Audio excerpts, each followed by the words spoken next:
The Old English Baron. By Clara Reeve. Preface.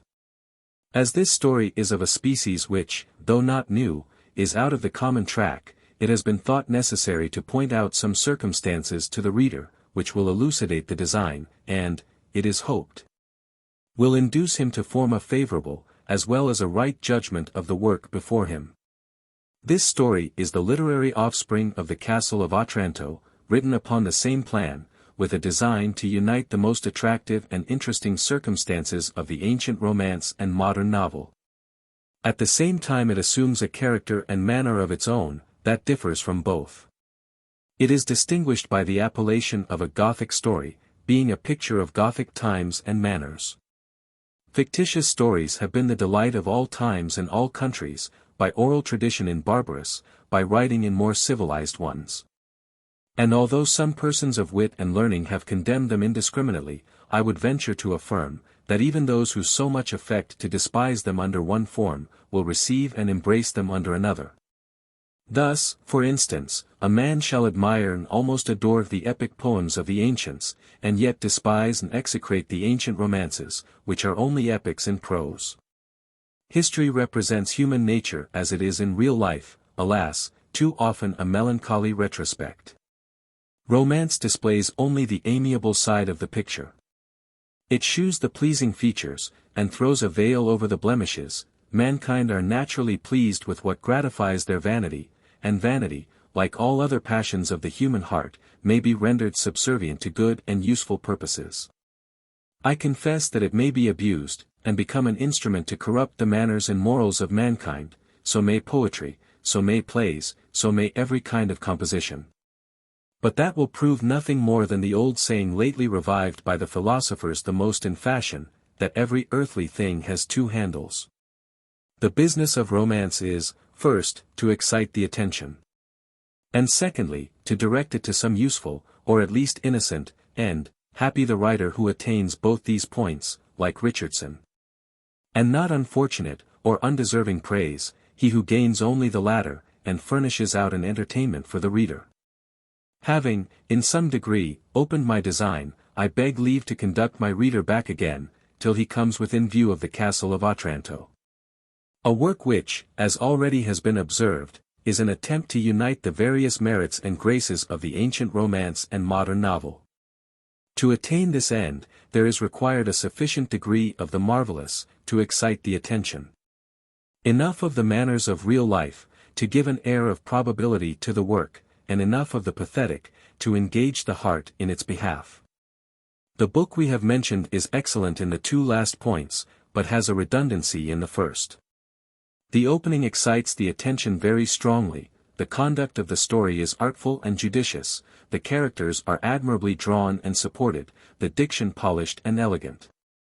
Yet, with all these brilliant advantages, it palls upon the mind, though it does not upon the ear, and the reason is obvious. The machinery is so violent, that it destroys the effect it is intended to excite. Had the story been kept within the utmost verge of probability, the effect had been preserved, without losing the least circumstance that excites or detains the attention. For instance, we can conceive, and allow of, the appearance of a ghost. We can even dispense with an enchanted sword and helmet, but then they must keep within certain limits of credibility, a sword so large as to require 100 men to lift it. A helmet that by its own weight forces a passage through a courtyard into an arched vault, big enough for a man to go through, a picture that walks out of its frame. A skeleton ghost in a hermit's cowl, when your expectation is wound up to the highest pitch, these circumstances take it down with a witness, destroy the work of imagination, and, instead of attention, excite laughter. I was both surprised and vexed to find the enchantment dissolved, which I wished might continue to the end of the book. And several of its readers have confessed the same disappointment to me. The beauties are so numerous, that we cannot bear the defects, but want it to be perfect in all respects.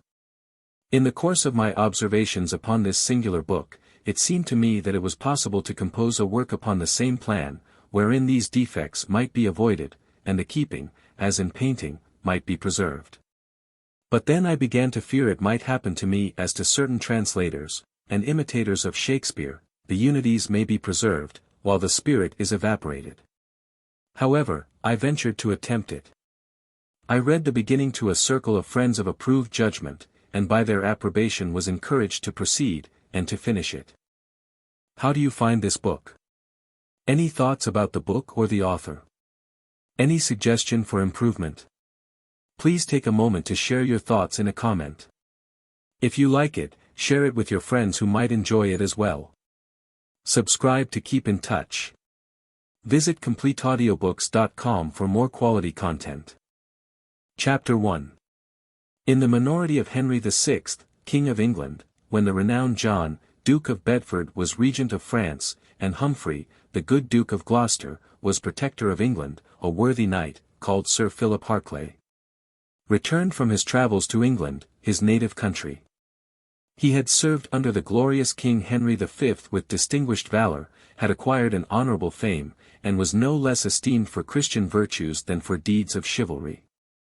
After the death of his prince, he entered into the service of the Greek emperor, and distinguished his courage against the encroachments of the Saracens. In a battle there, he took prisoner a certain gentleman, by name M. Zadisky, of Greek extraction, but brought up by a Saracen officer. This man he converted to the Christian faith, after which he bound him to himself by the ties of friendship and gratitude, and he resolved to continue with his benefactor. After 30 years' travel and warlike service, he determined to return to his native land, and to spend the remainder of his life in peace, and, by devoting himself to works of piety and charity, prepare for a better state hereafter. This noble knight had, in his early youth, contracted a strict friendship with the only son of the Lord Lovel, a gentleman of eminent virtues and accomplishments.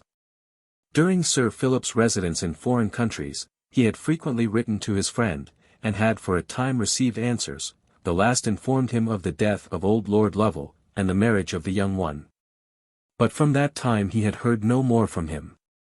Sir Philip imputed it not to neglect or forgetfulness, but to the difficulties of intercourse, common at that time to all travellers and adventurers. When he was returning home, he resolved, after looking into his family affairs, to visit the castle of Lovel, and inquire into the situation of his friend. He landed in Kent, attended by his Greek friend and 2 faithful servants, one of which was maimed by the wounds he had received in the defence of his master. Sir Philip went to his family seat in Yorkshire. He found his mother and sister were dead, and his estate sequestered in the hands of commissioners appointed by the Protector. He was obliged to prove the reality of his claim, and the identity of his person, by the testimony of some of the old servants of his family, after which everything was restored to him. He took possession of his own house, established his household, settled the old servants in their former stations, and placed those he brought home in the upper offices of his family. He then left his friend to superintend his domestic affairs. And, attended by only one of his old servants, he set out for the castle of Lovel, in the west of England. They travelled by easy journeys, but, towards the evening of the second day, the servant was so ill and fatigued he could go no further. He stopped at an inn where he grew worse every hour, and the next day expired.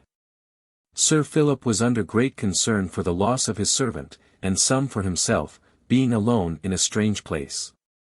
However, he took courage, ordered his servant's funeral, attended it himself, and, having shed a tear of humanity over his grave, proceeded alone on his journey. As he drew near the estate of his friend, he began to inquire of every one he met, whether the Lord Lovel resided at the seat of his ancestors. He was answered by one, he did not know, by another, he could not tell. By a third, that he never heard of such a person. Sir Philip thought it strange that a man of Lord Lovel's consequence should be unknown in his own neighbourhood, and where his ancestors had usually resided. He ruminated on the uncertainty of human happiness. "This world," said he, "has nothing for a wise man to depend upon. I have lost all my relations, and most of my friends, and am even uncertain whether any are remaining. I will, however, be thankful for the blessings that are spared to me, and I will endeavour to replace those that I have lost. If my friend lives, he shall share my fortune with me, his children shall have the reversion of it. And I will share his comforts in return. But perhaps my friend may have met with troubles that have made him disgusted with the world, perhaps he has buried his amiable wife, or his promising children. And, tired of public life, he is retired into a monastery. At least, I will know what all this silence means. When he came within a mile of the castle of Lovel, he stopped at a cottage and asked for a draught of water. A peasant, master of the house, brought it, and asked if his honour would alight and take a moment's refreshment. Sir Philip accepted his offer, being resolved to make farther inquiry before he approached the castle. He asked the same questions of him, that he had before of others. "Which Lord Lovel," said the man, "does your honour inquire after?"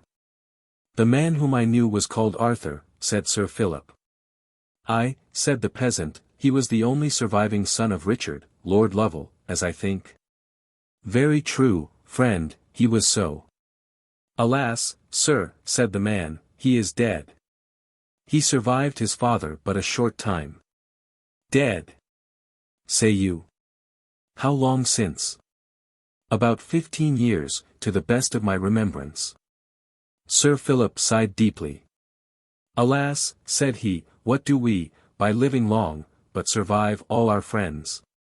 But pray tell me how he died." "I will, sir, to the best of my knowledge. And please your honour, I heard say, that he attended the king when he went against the Welsh rebels, and he left his lady big with child, and so there was a battle fought, and the king got the better of the rebels. There came first a report that none of the officers were killed, but a few days after there came a messenger with an account very different, that several were wounded, and that the Lord Lovel was slain. Which sad news overset us all with sorrow, for he was a noble gentleman, a bountiful master, and the delight of all the neighbourhood." "He was indeed," said Sir Philip, "all that is amiable and good. He was my dear and noble friend, and I am inconsolable for his loss. But the unfortunate lady, what became of her?" "Why, and to please your honour, they said she died of grief for the loss of her husband. But her death was kept private for a time, and we did not know it for certain till some weeks afterwards." "The will of heaven be obeyed," said Sir Philip, "but who succeeded to the title and estate?" "The next heir," said the peasant, "a kinsman of the deceased, Sir Walter Lovel by name." "I have seen him," said Sir Philip, "formerly, but where was he when these events happened?" "At the castle of Lovel, sir. He came there on a visit to the lady, and waited there to receive my lord, at his return from Wales. When the news of his death arrived, Sir Walter did everything in his power to comfort her, and some said he was to marry her. But she refused to be comforted, and took it so to heart that she died." "And does the present Lord Lovel reside at the castle?" "No, sir." "Who then?" "The Lord Baron Fitz-Owen." "And how came Sir Walter to leave the seat of his ancestors?"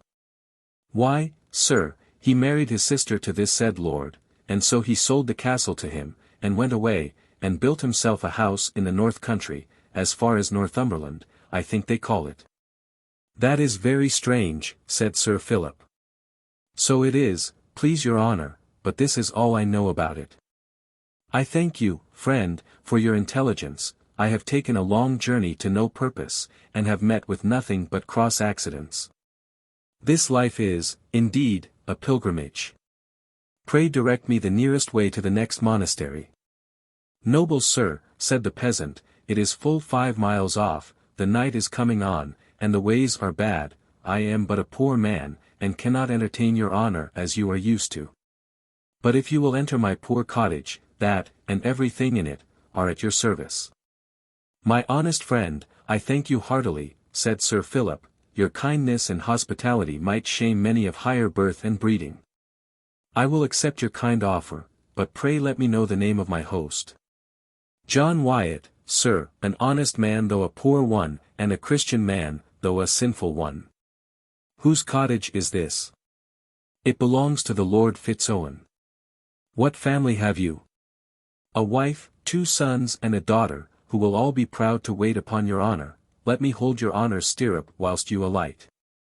He seconded these words by the proper action, and having assisted his guest to dismount, he conducted him into his house, called his wife to attend him, and then led his horse under a poor shed, that served him as a stable. Sir Philip was fatigued in body and mind, and was glad to repose himself anywhere. The courtesy of his host engaged his attention, and satisfied his wishes.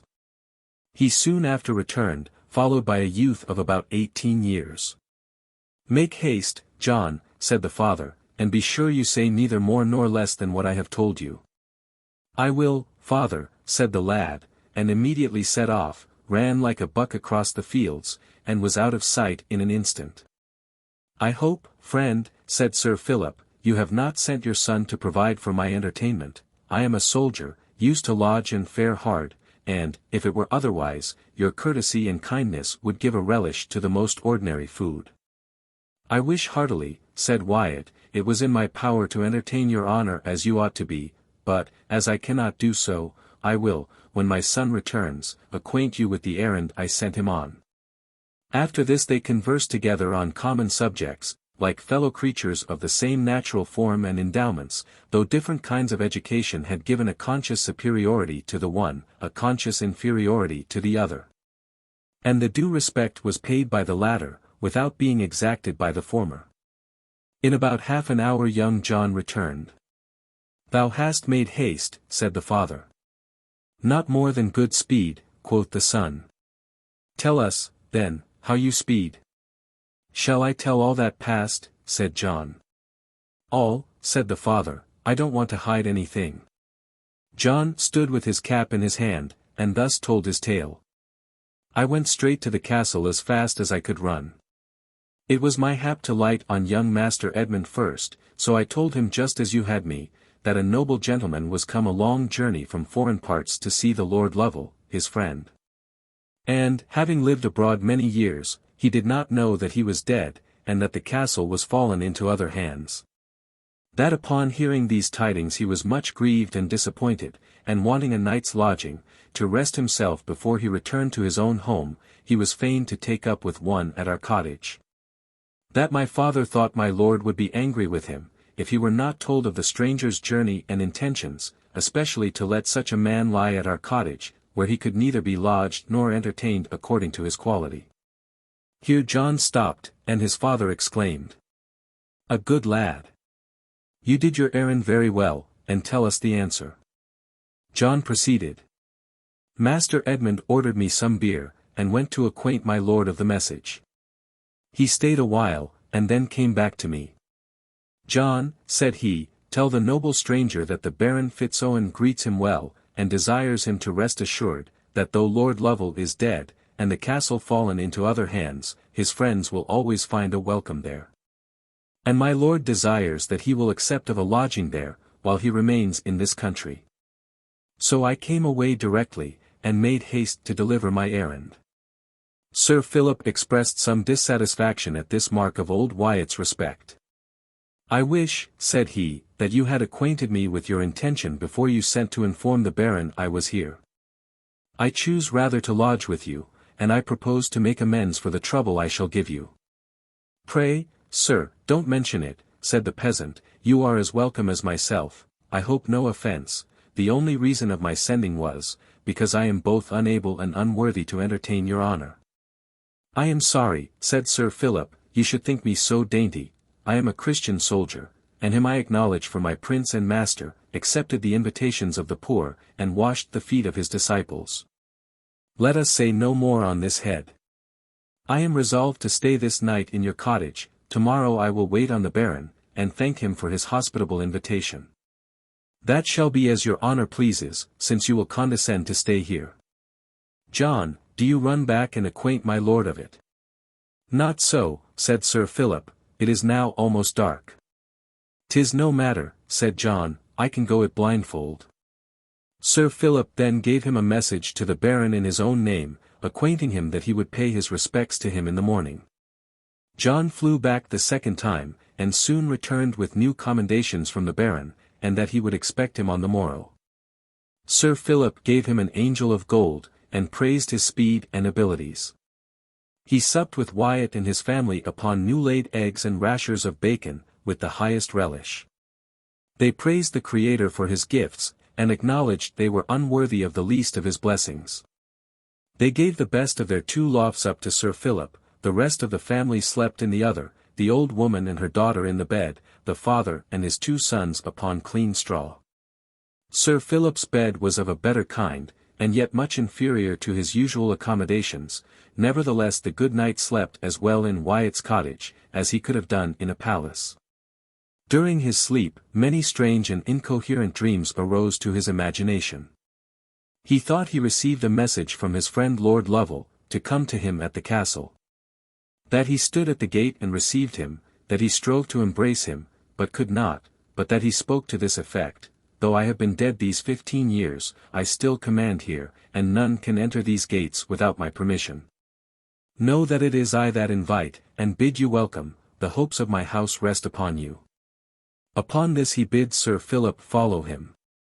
He led him through many rooms, till at last he sunk down, and Sir Philip thought he still followed him, till he came into a dark and frightful cave, where he disappeared, and in his stead he beheld a complete suit of armor stained with blood, which belonged to his friend, and he thought he heard dismal groans from beneath. Presently after, he thought he was hurried away by an invisible hand, and led into a wild heath, where the people were enclosing the ground, and making preparations for 2 combatants. The trumpet sounded, and a voice called out still louder, "Forbear.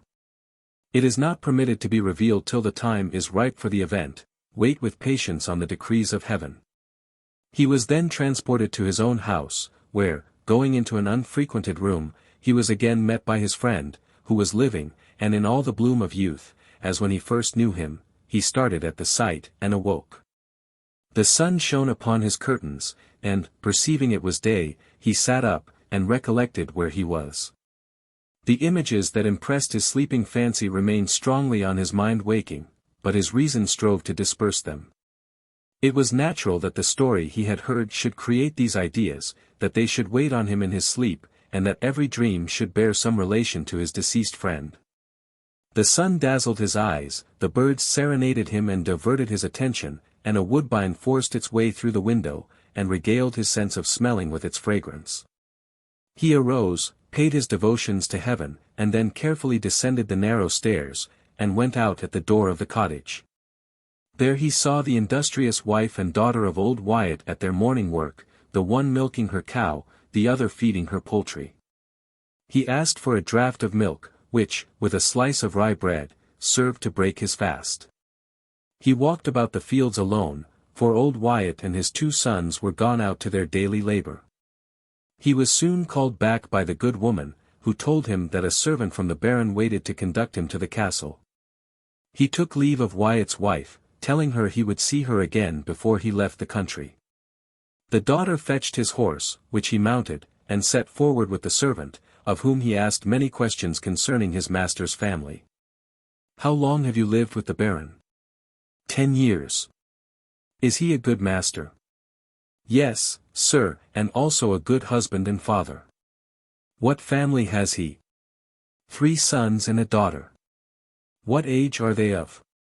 "The eldest son is in his 17th year, the second in his 16th, the others several years younger, but beside these my lord has several young gentlemen brought up with his own sons, 2 of which are his nephews. He keeps in his house a learned clerk to teach them languages, and as for all bodily exercises, none come near them. There is a Fletcher to teach them the use of the crossbow, a master to teach them to ride, another the use of the sword. Another learns them to dance, and then they wrestle and run, and have such activity in all their motions, that it does one good to see them, and my lord thinks nothing too much to bestow on their education.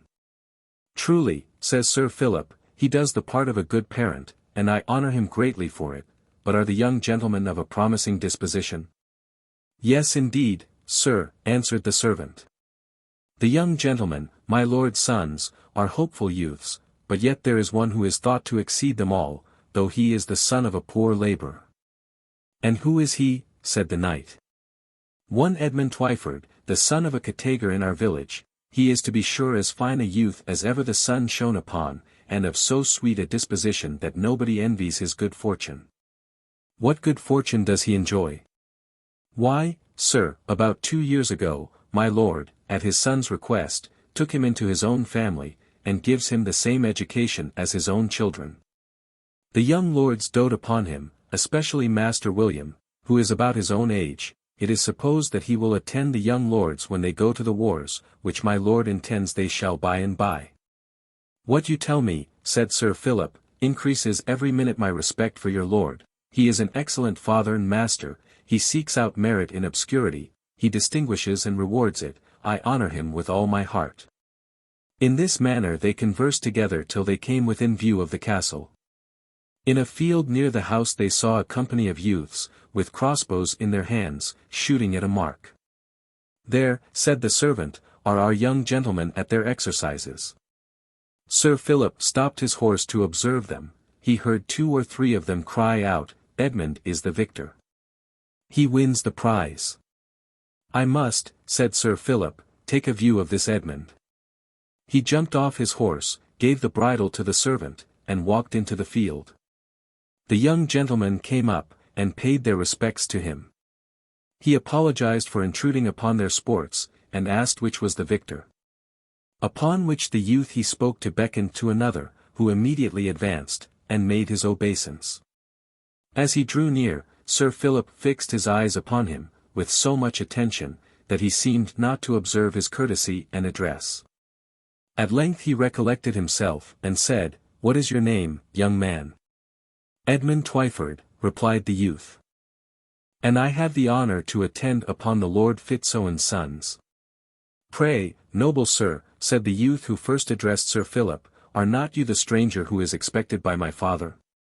I am, sir, answered he, and I go to pay my respects to him. Will you excuse our attendance, sir? We have not yet finished our exercises. My dear youth, said Sir Philip, no apology is necessary. But will you favor me with your proper name, that I may know to whose courtesy I am obliged? My name is William Fitz-Owen, that gentleman is my eldest brother, Master Robert, that other my kinsman, Master Richard Wenlock. Very well. I thank you, gentle sir, I beg you not to stir another step, your servant holds my horse. Farewell, sir, said Master William, I hope we shall have the pleasure of meeting you at dinner. The youths returned to their sports, and Sir Philip mounted his horse and proceeded to the castle. He entered it with a deep sigh, and melancholy recollections. The Baron received him with the utmost respect and courtesy. He gave a brief account of the principal events that had happened in the family of Lovel during his absence. He spoke of the late Lord Lovel with respect, of the present with the affection of a brother. Sir Philip, in return, gave a brief recital of his own adventures abroad, and of the disagreeable circumstances he had met with since his return home. He pathetically lamented the loss of all his friends, not forgetting that of his faithful servant on the way. Saying he could be contented to give up the world, and retire to a religious house, but that he was withheld by the consideration, that some who depended entirely upon him, would want his presence and assistance. And, beside that, he thought he might be of service to many others. The Baron agreed with him in opinion, that a man was of much more service to the world who continued in it, than one who retired from it, and gave his fortune to the church, whose servants did not always make the best use of it. Sir Philip then turned the conversation, and congratulated the Baron on his hopeful family. He praised their persons and address, and warmly applauded the care he bestowed on their education. The Baron listened with pleasure to the honest approbation of a worthy heart, and enjoyed the true happiness of a parent. Sir Philip then made further inquiry concerning Edmund, whose appearance had struck him with an impression in his favor. That boy, said the Baron, is the son of a categour in this neighbourhood. His uncommon merit, and gentleness of manners, distinguish him from those of his own class. From his childhood he attracted the notice and affection of all that knew him. He was beloved everywhere but at his father's house, and there it should seem that his merits were his crimes, for the peasant, his father, hated him, treated him severely, and at length threatened to turn him out of doors. He used to run here and there on errands for my people, and at length they obliged me to take notice of him. My sons earnestly desired I would take him into my family. I did so about 2 years ago, intending to make him their servant. But his extraordinary genius and disposition have obliged me to look upon him in a superior light. Perhaps I may incur the censure of many people, by giving him so many advantages, and treating him as the companion of my children. His merit must justify or condemn my partiality for him. however, I trust that I have secured to my children a faithful servant of the upper kind, and a useful friend to my family." Sir Philip warmly applauded his generous host, and wished to be a sharer in his bounty to that fine youth, whose appearance indicated all the qualities that had endeared him to his companions. At the hour of dinner the young men presented themselves before their lord, and his guest. Sir Philip addressed himself to Edmund. He asked him many questions, and received modest and intelligent answers, and he grew every minute more pleased with him. After dinner the youths withdrew with their tutor to pursue their studies. Sir Philip sat for some time wrapped up in meditation. After some minutes, the Baron asked him, if he might not be favoured with the fruits of his contemplations. "You shall, my lord," answered he, "for you have a right to them. I was thinking, that when many blessings are lost, we should cherish those that remain, and even endeavour to replace the others. My lord, I have taken a strong liking to that youth whom you call Edmund Twyford. I have neither children nor relations to claim my fortune, nor share my affections. Your lordship has many demands upon your generosity. I can provide for this promising youth without doing injustice to any one. Will you give him to me?" "He is a fortunate boy," said the Baron, "to gain your favour so soon." "My lord," said the knight, "I will confess to you, that the first thing that touched my heart in his favour, is a strong resemblance he bears to a certain dear friend I once had, and his manner resembles him as much as his person. His qualities deserve that he should be placed in a higher rank. I will adopt him for my son, and introduce him into the world as my relation, if you will resign him to me. What say you?" "Sir," said the Baron, "you have made a noble offer, and I am too much the young man's friend to be a hindrance to his preferment. It is true that I intended to provide for him in my own family. But I cannot do it so effectually as by giving him to you, whose generous affection being unlimited by other ties, may in time prefer him to a higher station as he shall deserve it. I have only one condition to make. That the lad shall have his option, for I would not oblige him to leave my service against his inclination." "You say well," replied Sir Philip, "nor would I take him upon other terms." "Agreed then," said the Baron. "Let us send for Edmund hither." A servant was sent to fetch him. He came immediately, and his lord thus bespoke him. "Edmund, you owe eternal obligations to this gentleman, who, perceiving in you a certain resemblance to a friend of his, and liking your behaviour, has taken a great affection for you. Insomuch that he desires to receive you into his family. I cannot better provide for you than by disposing of you to him. And, if you have no objection, you shall return home with him when he goes from hence." The countenance of Edmund underwent many alterations during this proposal of his lord. It expressed tenderness, gratitude, and sorrow, but the last was predominant. He bowed respectfully to the Baron and Sir Philip, and, after some hesitation, spoke as follows. "I feel very strongly the obligations I owe to this gentleman, for his noble and generous offer. I cannot express the sense I have of his goodness to me, a peasant boy, only known to him by my lord's kind and partial mention. This uncommon bounty claims my eternal gratitude. To you, my honoured lord, I owe everything, even this gentleman's good opinion. You distinguished me when nobody else did, and, next to you, your sons are my best and dearest benefactors. They introduced me to your notice. My heart is unalterably attached to this house and family, and my utmost ambition is to spend my life in your service. But if you have perceived any great and grievous faults in me, that make you wish to put me out of your family, and if you have recommended me to this gentleman in order to be rid of me, in that case I will submit to your pleasure. As I would if you should sentence me to death." During this speech the tears made themselves channels down Edmund's cheeks, and his two noble auditors, catching the tender infection, wiped their eyes at the conclusion. "My dear child," said the Baron, "you overcome me by your tenderness and gratitude. I know of no faults you have committed, that I should wish to be rid of you. I thought to do you the best service by promoting you to that of Sir Philip Harclay, who is both able and willing to provide for you, but if you prefer my service to his, I will not part with you." Upon this Edmund kneeled to the Baron. He embraced his knees. "My dear lord, I am, and will be your servant, in preference to any man living, I only ask your permission to live and die in your service. You see, Sir Philip, said the Baron, how this boy engages the heart. How can I part with him? I cannot ask you any more, answered Sir Philip, I see it is impossible, but I esteem you both still higher than ever, the youth for his gratitude, and your lordship for your noble mind and true generosity. Blessings attend you both. Oh, sir, said Edmund, pressing the hand of Sir Philip, do not think me ungrateful to you. I will ever remember your goodness, and pray to heaven to reward it. The name of Sir Philip Harclay shall be engraven upon my heart, next to my lord and his family, forever. Sir Philip raised the youth and embraced him, saying, if ever you want a friend, remember me, and depend upon my protection, so long as you continue to deserve it.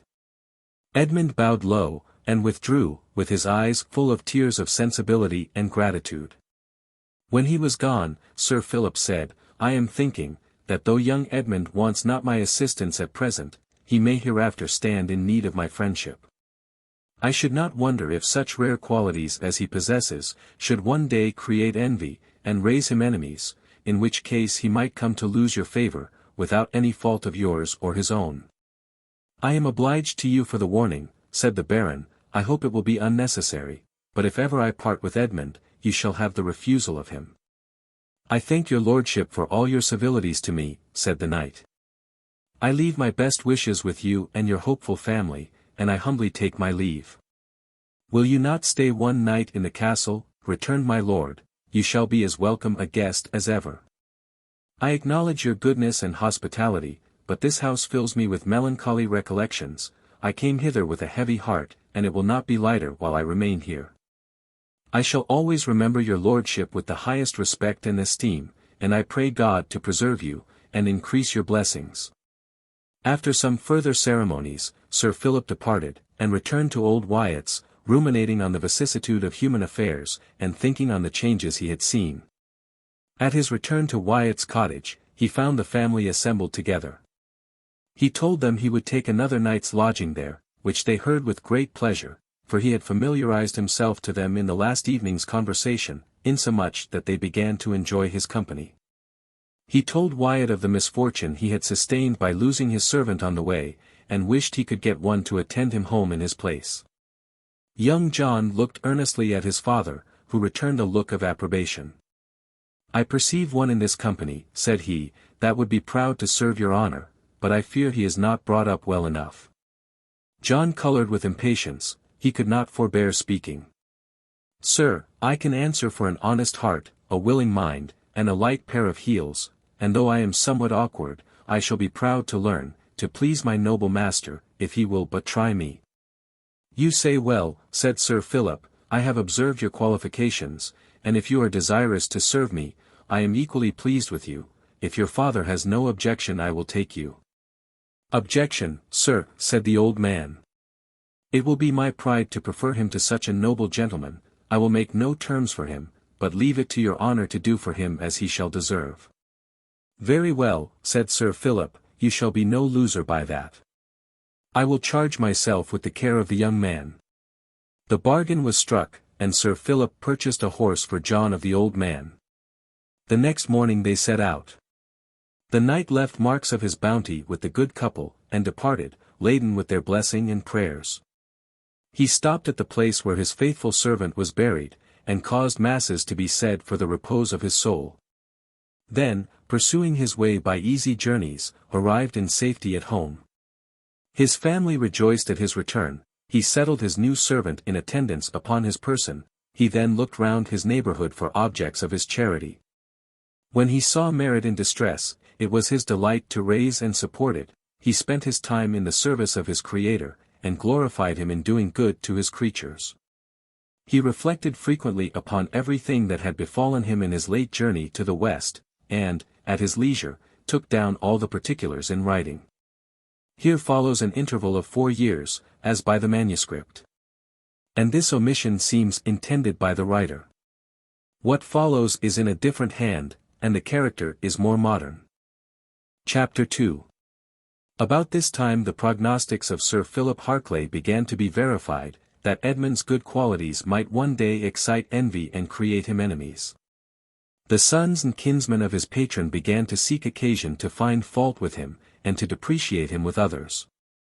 The Baron's eldest son and heir, Master Robert, had several contests with Master William, the second son. Upon his account, this youth had a warm affection for Edmund, and whenever his brother and kinsman treated him slightly, he supported him against their malicious insinuations.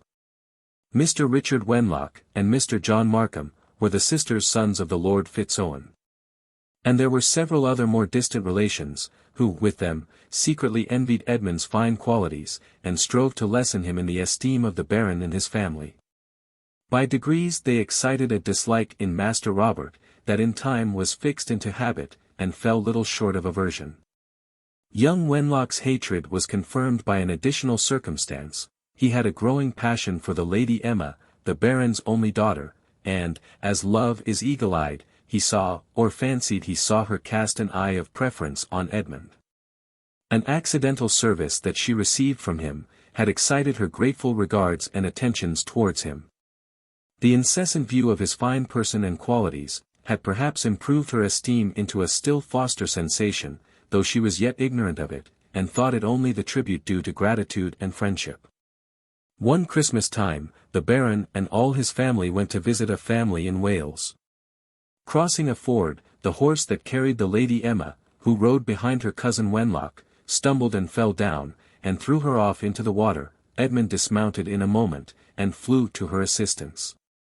He took her out so quick, that the accident was not known to some part of the company. From this time Wenlock strove to undermine Edmund in her esteem, and she conceived herself obliged in justice and gratitude to defend him against the malicious insinuations of his enemies.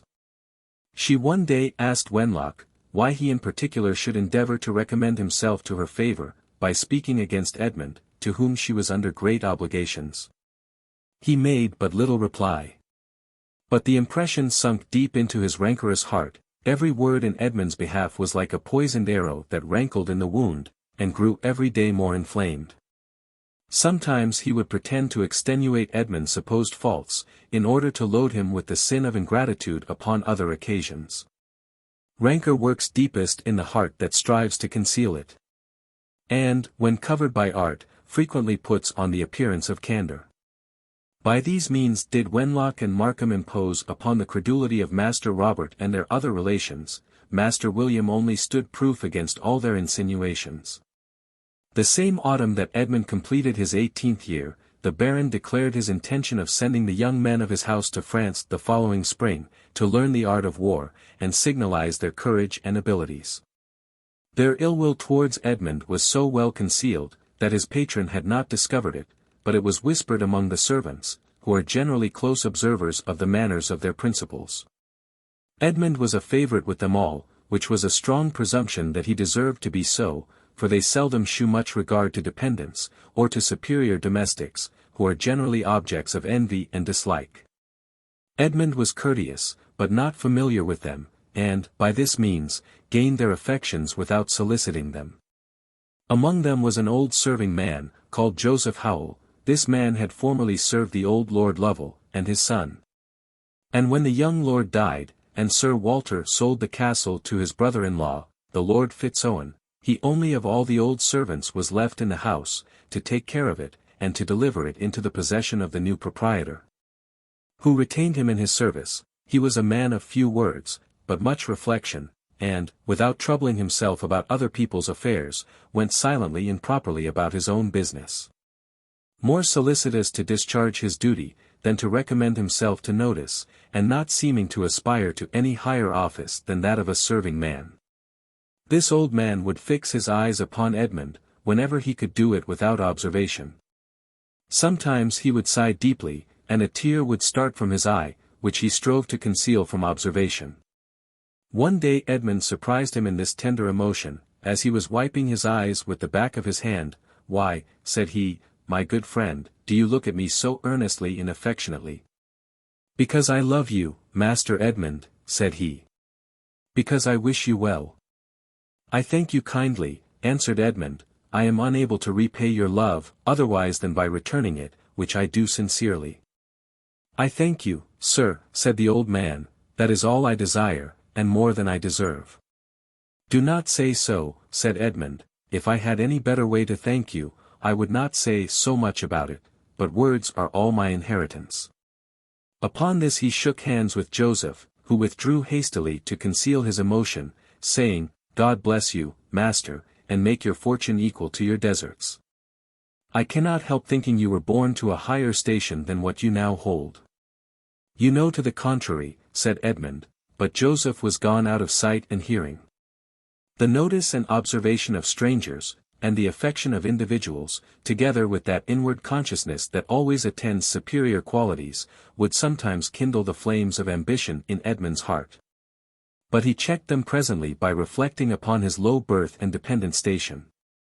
He was modest, yet intrepid, gentle and courteous to all, frank and unreserved to those that loved him, discreet and complaisant to those who hated him. Generous and compassionate to the distresses of his fellow creatures in general, humble, but not servile, to his patron and superiors. Once, when he with a manly spirit justified himself against a malicious imputation, his young lord, Robert, taxed him with pride and arrogance to his kinsman.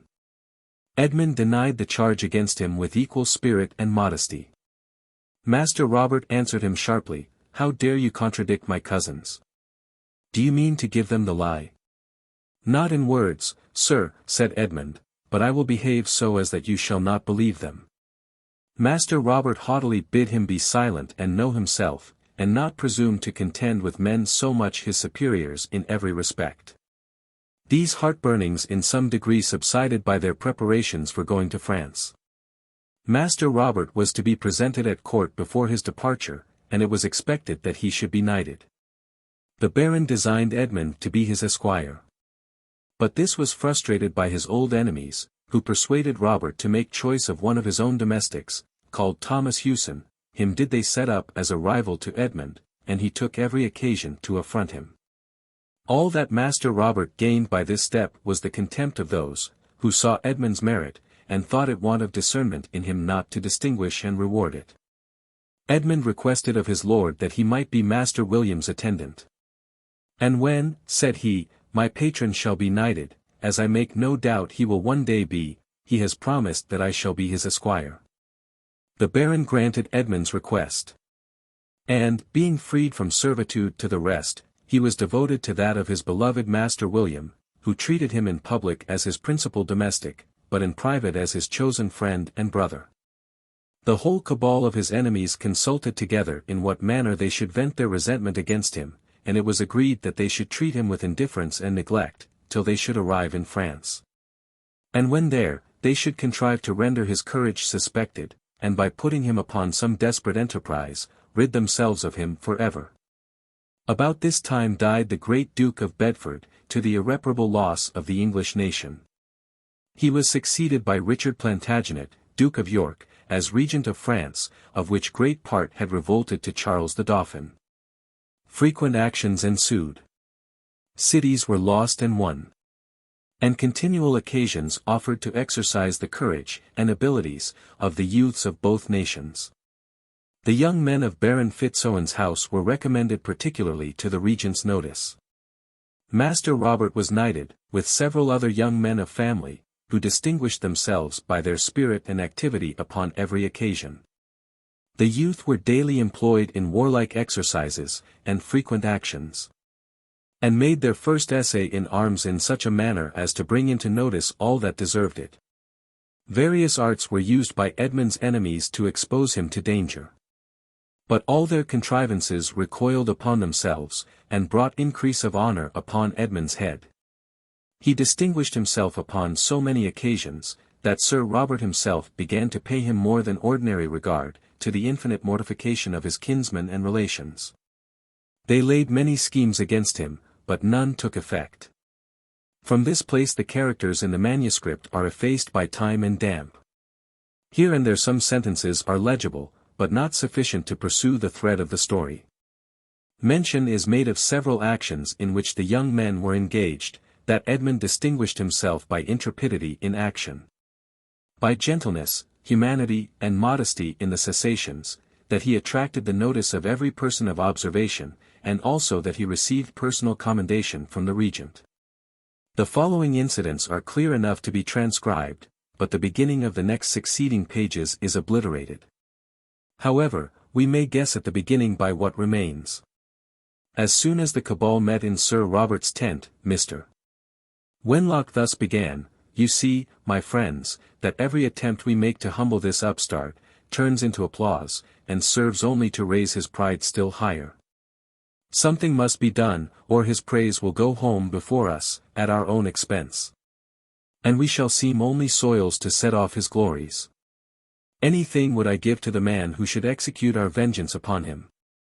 "Stop there, cousin Wenlock," said Sir Robert. "Though I think Edmund proud and vainglorious, and would join in any scheme to humble him, and make him know himself, I will not suffer any man to use such base methods to effect it. Edmund is brave.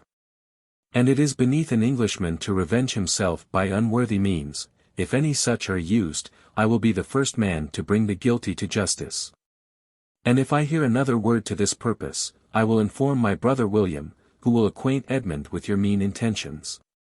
Upon this the cabal drew back, and Mr. Wenlock protested that he meant no more than to mortify his pride, and make him know his proper station. Soon after Sir Robert withdrew, and they resumed their deliberations. Then spoke Thomas Hewson, "There is a party to be sent out tomorrow night, to intercept a convoy of provisions for the relief of Rouen. I will provoke Mr. Edmund to make one of this party, and when he is engaged in the action, I and my companions will draw off, and leave him to the enemy, who I trust will so handle him, that you shall no more be troubled with him." "This will do," said Mr. Wenlock. "But let it be kept from my two cousins, and only known to ourselves. If they offer to be of the party, I will persuade them off it. And you, Thomas, if you bring this scheme to a conclusion, may depend upon my eternal gratitude." "And mine," said Markham, and so said all. The next day the affair was publicly mentioned, and Hewson, as he promised, provoked Edmund to the trial. Several young men of family offered themselves. Among the rest, Sir Robert, and his brother William. Mr. Wenlock persuaded them not to go, and set the danger of the enterprise in the strongest colours. At last Sir Robert complained of the toothache, and was confined to his tent. Edmund waited on him, and judging by the ardour of his own courage of that of his patron, thus bespoke him, "I am greatly concerned, dear sir, that we cannot have your company at night. But as I know what you will suffer in being absent, I would beg the favour of you to let me use your arms and device, and I will promise not to disgrace them." "No, Edmund, I cannot consent to that. I thank you for your noble offer, and will remember it to your advantage, but I cannot wear honours of another man's getting. You have awakened me to a sense of my duty. I will go with you, and contend with you for glory, and William shall do the same." In a few hours they were ready to set out. Wenlock and Markham, and their dependents, found themselves engaged in honour to go upon an enterprise they never intended, and set out, with heavy hearts, to join the party. They marched in silence in the horrors of a dark night, and wet roads. They met the convoy where they expected, and a sharp engagement ensued. The victory was some time doubtful, but the moon rising on the backs of the English, gave them the advantage. They saw the disposition of their enemies, and availed themselves of it. Edmund advanced the foremost of the party, he drew out the leader on the French side, he slew him. Mr. William pressed forward to assist his friend. Sir Robert, to defend his brother, Wenlock, and Markham, from shame to stay behind. Thomas Hewson and his associates drew back on their side, the French perceived it, and pursued the advantage. Edmund pushed them in front. The young nobles all followed him, they broke through the detachment, and stopped the wagons. The officer who commanded the party, encouraged them to go on, the defeat was soon complete, and the provisions carried in triumph to the English camp. Edmund was presented to the regent as the man to whom the victory was chiefly owing. Not a tongue presumed to move itself against him, even malice and envy were silenced. "Approach, young man," said the regent, "that I may confer upon you the honour of knighthood, which you have well deserved." Mr. Wenlock could no longer forbear speaking. "Knighthood," said he, "is an order belonging to gentlemen, it cannot be conferred on a peasant. "What say you, sir?" returned the regent, "is this youth a peasant?" "He is," said Wenlock. "Let him deny it if he can." Edmund, with a modest bow, replied, "It is true indeed I am a peasant, and this honor is too great for me, I have only done my duty." The Duke of York, whose pride of birth equalled that of any man living or dead, sheathed his sword immediately. "Though," said he, "I cannot reward you as I intended, I will take care that you shall have a large share in the spoils of this night. And, I declare publicly, that you stand first in the list of gallant men in this engagement." Thomas Hewson and his associates made a poor figure in their return, they were publicly reproved for their backwardness. Hewson was wounded in body and more in mind, for the bad success of his ill-laid design. He could not hold up his head before Edmund, who, unconscious of their malice, administered every kind of comfort to them. He spoke in their behalf to the commanding officer, imputing their conduct to unavoidable accidents. He visited them privately, he gave them a part of the spoils allotted to himself. By every act of valor and courtesy he strove to engage those hearts that hated, envied, and maligned him, but where hatred arises from envy of superior qualities, every display of those qualities increases the cause from whence it arises. Another pause ensues here. The young nobles and gentlemen who distinguished Edmund were prevented from raising him to preferment by the insinuations of Wenlock and his associates, who never failed to set before them his low descent, and his pride and arrogance in presuming to rank with gentlemen. Here the manuscript is not legible for several pages. There is mention, about this time, of the death of the Lady Fitz-Owen, but not the cause. Wenlock rejoiced to find that his schemes took effect, and that they should be recalled at the approach of winter. The Baron was glad of a pretence to send for them home. For he could no longer endure the absence of his children, after the loss of their mother. The manuscript is again defaced for many leaves, at length the letters become more legible, and the remainder of it is quite perfect. From the time the young men returned from France, the enemies of Edmund employed their utmost abilities to ruin him in the Baron's opinion, and get him dismissed from the family. They insinuated 1,000 things against him, that happened, as they said, during his residence in France, and therefore could not be known to his master. But when the Baron privately inquired of his 2 elder sons, he found there was no truth in their reports. Sir Robert, though he did not love him, scorned to join in untruths against him. Mr. William spoke of him with the warmth of fraternal affection. The Baron perceived that his kinsmen disliked Edmund, but his own good heart hindered him from seeing the baseness of theirs. It is said, that continual dropping will wear away a stone. So did their incessant reports, by insensible degrees, produce a coolness in his patron's behavior towards him. If he behaved with manly spirit, it was misconstrued into pride and arrogance, his generosity was imprudence. His humility was hypocrisy, the better to cover his ambition. Edmund bore patiently all the indignities that were thrown upon him, and, though he felt them severely in his bosom, scorned to justify his conduct at the expense even of his enemies. Perhaps his gentle spirit might at length have sunk under this treatment, but Providence interposed in his behalf, and, by seemingly accidental circumstances, conducted him imperceptibly towards the crisis of his fate. Father Oswald, who had been preceptor to the young men, had a strong affection for Edmund. From a thorough knowledge of his heart, he saw through the mean artifices that were used to undermine him in his patron's favor. He watched their machinations, and strove to frustrate their designs.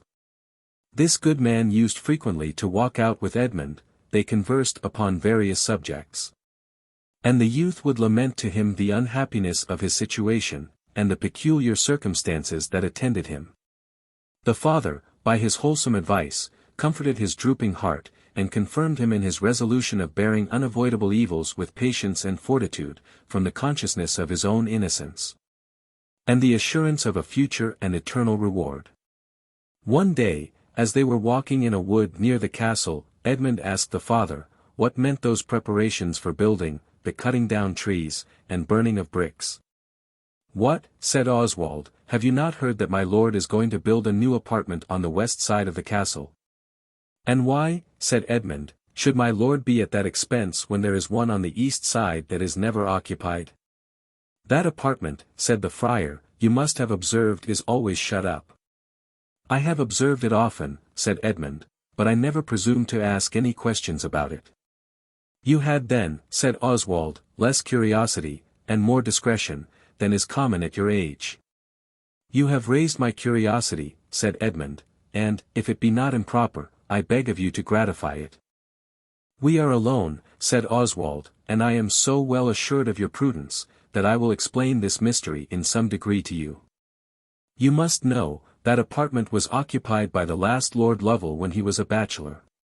He married in his father's lifetime, who gave up his own apartment to him, and offered to retire to this himself, but the son would not permit him. He chose to sleep here, rather than in any other. He had been married about 3 months, when his father, the old lord, died of a fever. About 12 months after his marriage, he was called upon to attend the king, Henry IV, on an expedition into Wales, whither he was attended by many of his dependents. He left his lady big with child, and full of care and anxiety for his safety and return. After the king had chastised the rebels, and obtained the victory, the Lord Lovel was expected home every day. Various reports were sent home before him. One messenger brought an account of his health and safety, soon after another came with bad news, that he was slain in battle. His kinsman, Sir Walter Lovel, came here on a visit to comfort the lady. And he waited to receive his kinsman at his return. It was he that brought the news of the sad event of the battle to the Lady Lovel. She fainted away at the relation, but, when she revived, exerted the utmost resolution, saying, it was her duty to bear this dreadful stroke with Christian fortitude and patience, especially in regard to the child she went with, the last remains of her beloved husband, and the undoubted heir of a noble house. For several days she seemed an example of patience and resignation, but then, all at once, she renounced them, and broke out into passionate and frantic exclamations. She said, that her dear lord was basely murdered. That his ghost had appeared to her, and revealed his fate. She called upon heaven and earth to revenge her wrongs, saying, she would never cease complaining to God, and the king, for vengeance and justice. Upon this, Sir Walter told the servants that Lady Lovel was distracted, from grief for the death of her lord, that his regard for her was as strong as ever, and that, if she recovered, he would himself be her comforter, and marry her. In the meantime she was confined in this very apartment, and in less than a month the poor lady died. She lies buried in the family vault in St. Austin's church in the village. Sir Walter took possession of the castle, and all the other estates, and assumed the title of Lord Lovel. Soon after, it was reported that the castle was haunted, and that the ghosts of Lord and Lady Lovel had been seen by several of the servants. Whoever went into this apartment were terrified by uncommon noises, and strange appearances. At length this apartment was wholly shut up, and the servants were forbid to enter it, or to talk of anything relating to it. However, the story did not stop here. It was whispered about, that the new Lord Lovel was so disturbed every night, that he could not sleep in quiet. And, being at last tired of the place, he sold the castle and estate of his ancestors, to his brother-in-law the Lord Fitz-Owen, who now enjoys it, and left this country. All this is news to me, said Edmund. But, father, tell me what grounds there were for the lady's suspicion that her lord died unfairly. Alas, said Oswald, that is only known to God. There were strange thoughts in the minds of many at that time. I had mine. But I will not disclose them, not even to you. I will not injure those who may be innocent, and I leave it to Providence, who will doubtless, in its own best time and manner, punish the guilty. But let what I have told you be as if you had never heard it. I thank you for these marks of your esteem and confidence, said Edmund. Be assured that I will not abuse them, nor do I desire to pry into secrets not proper to be revealed. I entirely approve your discretion, and acquiesce in your conclusion, that Providence will in its own time vindicate its ways to man. If it were not for that trust, my situation would be insupportable. I strive earnestly to deserve the esteem and favor of good men. I endeavor to regulate my conduct so as to avoid giving offense to any man, but I see, with infinite pain, that it is impossible for me to gain these points.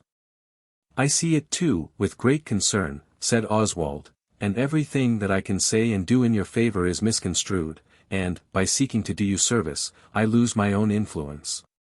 But I will never give my sanction to acts of injustice, nor join to oppress innocents. My dear child, put your trust in God. He who brought light out of darkness, can bring good out of evil. I hope and trust so, said Edmund. But, father, if my enemies should prevail, if my lord should believe their stories against me, and I should be put out of the house with disgrace, what will become of me? I have nothing but my character to depend upon. If I lose that, I lose everything, and I see they seek no less than my ruin. Trust in my lord's honor and justice, replied Oswald. He knows your virtue, and he is not ignorant of their ill will towards you. I know my lord's justice too well to doubt it, said Edmund, but would it not be better to rid him of this trouble, and his family of an encumbrance? I would gladly do something for myself, but cannot without my lord's recommendation. And, such is my situation, that I fear the asking for a dismission would be accounted base ingratitude. Beside, when I think of leaving this house, my heart saddens at the thought, and tells me I cannot be happy out of it. Yet I think I could return to a peasant's life with cheerfulness, rather than live in a palace under disdain and contempt. Have patience a little longer, my son, said Oswald. I will think of some way to serve you, and to represent your grievances to my lord, without offence to either. Perhaps the causes may be removed. Continue to observe the same irreproachable conduct. And be assured that heaven will defend your innocence, and defeat the unjust designs of your enemies. Let us now return home. Chapter 3. About a week after this conference, Edmund walked out in the fields ruminating on the disagreeable circumstances of his situation. Insensible of the time, he had been out several hours without perceiving how the day wore away. When he heard himself called by name several times, looking backward, he saw his friend Mr. William, and hallooed to him. He came running towards him, and, leaping over the stile, stood still a while to recover his breath. "What is the matter, sir?" said Edmund. "Your looks bespeak some tidings of importance." With a look of tender concern and affection, the youth pressed his hand and spoke. "My dear Edmund, you must come home with me directly. Your old enemies have united to ruin you with my father. My brother Robert has declared that he thinks there will be no peace in our family till you are dismissed from it, and told my father, he hoped he would not break with his kinsman rather than give up Edmund." "But what do they lay to my charge?" said Edmund. "I cannot rightly understand," answered William, "for they make a great mystery of it, something of great consequence, they say. But they will not tell me what. However, my father has told them that they must bring their accusation before your face, and he will have you answer them publicly. I have been seeking you this hour, to inform you of this, that you might be prepared to defend yourself against your accusers." "God reward you, sir," said Edmund, "for all your goodness to me. I see they are determined to ruin me if possible. I shall be compelled to leave the castle, but, whatever becomes of me, be assured you shall have no cause to blush for your kindness and partiality to your Edmund." "I know it, I am sure of it," said William, "and here I swear to you, as Jonathan did to David, I beseech heaven to bless me, as my friendship to you shall be steady and inviolable." "Only so long as I shall deserve so great a blessing," interrupted Edmund. "I know your worth and honor," continued William, "and such is my confidence in your merit, that I firmly believe heaven designs you for something extraordinary. And I expect that some great and unforeseen event will raise you to the rank and station to which you appear to belong. Promise me, therefore, that whatever may be your fate you will preserve the same friendship for me that I bear to you." Edmund was so much affected that he could not answer but in broken sentences. "Oh my friend, my master! I vow, I promise, my heart promises." He kneeled down with clasped hands, and uplifted eyes.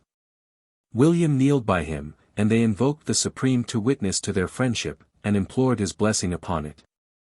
They then rose up and embraced each other, while tears of cordial affection bedewed their cheeks. As soon as they were able to speak, Edmund conjured his friend not to expose himself to the displeasure of his family out of kindness to him. "I submit to the will of heaven," said he, "I wait with patience its disposal of me. If I leave the castle, I will find means to inform you of my fate and fortunes." "I hope," said William, "that things may yet be accommodated, but do not take any resolution, let us act as occasions arise." In this manner these amiable youths conferred, till they arrived at the castle. The Baron was sitting in the great hall, on a high chair with a footstep before, with the state and dignity of a judge. Before him stood Father Oswald, as pleading the cause for himself and Edmund. Round the Baron's chair stood his eldest son and his kinsman, with their principal domestics. The old servant, Joseph, at some distance, with his head leaning forward, as listening with the utmost attention to what passed. Mr. William approached the chair. "My lord, I have found Edmund, and brought him to answer for himself." "You have done well," said the Baron. "Edmund, come hither, you are charged with some indiscretions, for I cannot properly call them crimes. I am resolved to do justice between you and your accusers, I shall therefore hear you as well as them. For no man ought to be condemned unheard." "My lord," said Edmund, with equal modesty and intrepidity, "I demand my trial. If I shall be found guilty of any crimes against my benefactor, let me be punished with the utmost rigor. But if, as I trust, no such charge can be proved against me, I know your goodness too well to doubt that you will do justice to me, as well as to others. And if it should so happen that by the misrepresentations of my enemies, who have long sought my ruin privately, and now avow it publicly, if by their artifices your lordship should be induced to think me guilty, I would submit to your sentence in silence, and appeal to another tribunal." "See," said Mr. Wenlock, "the confidence of the fellow. He already supposes that my lord must be in the wrong if he condemns him, and then this meek creature will appeal to another tribunal. To whose will he appeal? I desire he may be made to explain himself." "That I will immediately," said Edmund, "without being compelled. I only meant to appeal to heaven that best knows my innocence." "'Tis true," said the Baron, "and no offence to any one. Man can only judge by appearances, but heaven knows the heart. Let every one of you bear this in mind, that you may not bring a false accusation, nor justify yourselves by concealing the truth. Edmund, I am informed that Oswald and you have made very free with me and my family, in some of your conversations. You were heard to censure me for the absurdity of building a new apartment on the west side of the castle, when there was one on the east side uninhabited. Oswald said, that apartment was shut up because it was haunted. That some shocking murder had been committed there, adding many particulars concerning Lord Lovel's family, such as he could not know the truth of, and, if he had known, was imprudent to reveal. But, further, you complained of ill treatment here, and mentioned an intention to leave the castle, and seek your fortune elsewhere. I shall examine into all these particulars in turn.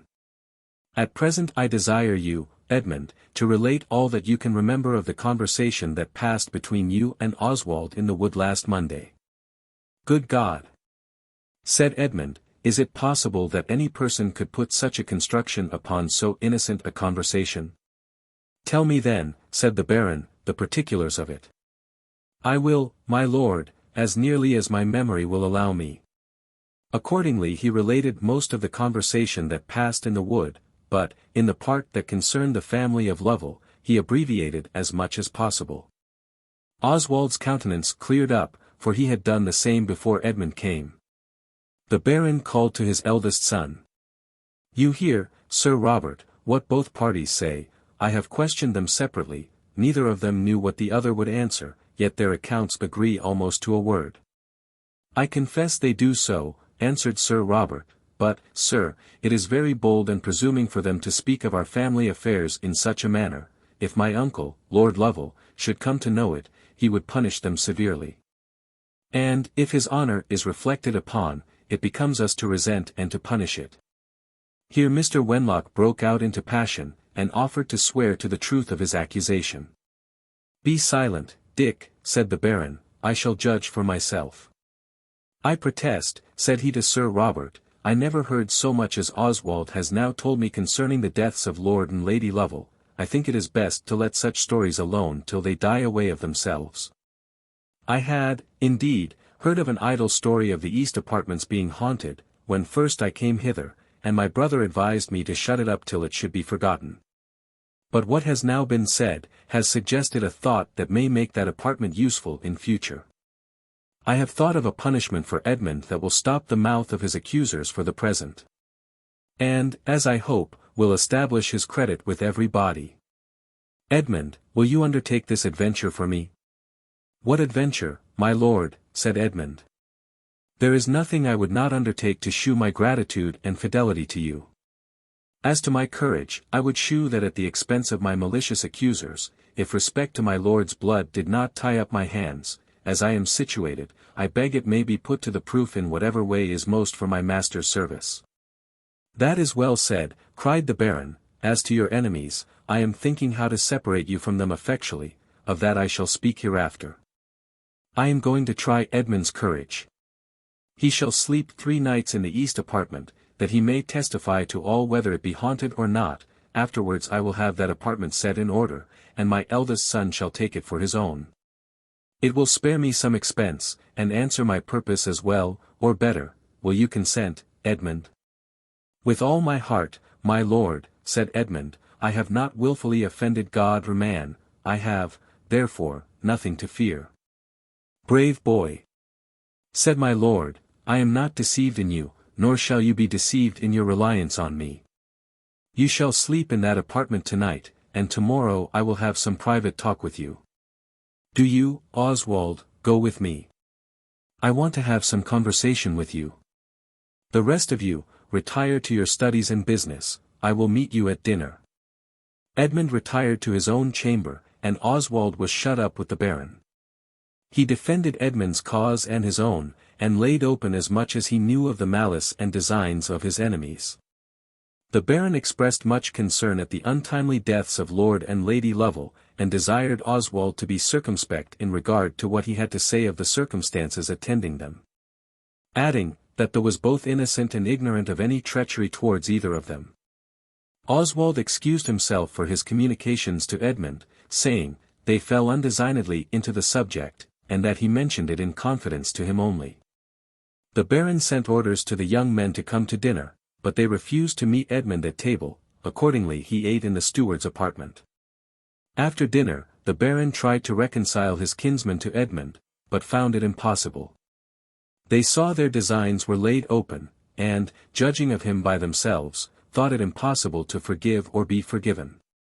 The Baron ordered them to keep in separate apartments. He took his eldest son for his own companion, as being the most reasonable of the malcontents, and ordered his kinsmen to keep their own apartment, with a servant to watch their motions. Mr. William had Oswald for his companion. Old Joseph was bid to attend on Edmund, to serve him at supper, and, at the hour of 9, to conduct him to the haunted apartment. Edmund desired that he might have a light in his sword, lest his enemies should endeavour to surprise him. The Baron thought his request reasonable, and complied with it. There was a great search to find the key of the apartment. At last it was discovered by Edmund, himself, among a parcel of old rusty keys in a lumber room. The Baron sent the young men their suppers to their respective apartments. Edmund declined eating, and desired to be conducted to his apartment. He was accompanied by most of the servants to the door of it. They wished him success, and prayed for him as if he had been going to execution. The door was with great difficulty unlocked, and Joseph gave Edmund a lighted lamp, and wished him a good night. He returned his good wishes to them all with the utmost cheerfulness, took the key on the inside of the door, and dismissed them. He then took a survey of his chamber. The furniture, by long neglect, was decayed and dropping to pieces. The bed was devoured by the moths, and occupied by the rats, who had built their nests there with impunity for many generations. The bedding was very damp, for the rain had forced its way through the ceiling. He determined, therefore, to lie down in his clothes. There were 2 doors on the further side of the room, with keys in them. Being not at all sleepy, he resolved to examine them. He attempted one lock, and opened it with ease. He went into a large dining room, the furniture of which was in the same tattered condition, out of this was a large closet with some books in it, and hung round with coats of arms, with genealogies and alliances of the house of Lovel. He amused himself here some minutes, and then returned into the bedchamber. He recollected the other door, and resolved to see where it led to. The key was rusted into the lock, and resisted his attempts. He set the lamp on the ground, and, exerting all his strength, opened the door, and at the same instant the wind of it blew out the lamp, and left him in utter darkness. At the same moment he heard a hollow rustling noise, like that of a person coming through a narrow passage. Till this moment not one idea of fear had approached the mind of Edmund. But, just then, all the concurrent circumstances of his situation struck upon his heart, and gave him a new and disagreeable sensation. He paused a while, and, recollecting himself, cried out aloud. "What should I fear? I have not wilfully offended God or man, why then should I doubt protection? But I have not yet implored the divine assistance, how then can I expect it?" Upon this, he kneeled down and prayed earnestly, resigning himself wholly to the will of heaven. While he was yet speaking, his courage returned, and he resumed his usual confidence. Again he approached the door from whence the noise proceeded. He thought he saw a glimmering light upon a staircase before him. "If," said he, "this apartment is haunted, I will use my endeavors to discover the cause of it, and if the spirit appears visibly, I will speak to it." He was preparing to descend the staircase, when he heard several knocks at the door by which he first entered the room, and, stepping backward, the door was clapped to with great violence. Again fear attacked him, but he resisted it, and boldly cried out, "Who is there?" A voice at the outer door answered, "It's I, Joseph, your friend." "What do you want?" said Edmund. "I have brought you some wood to make a fire," said Joseph.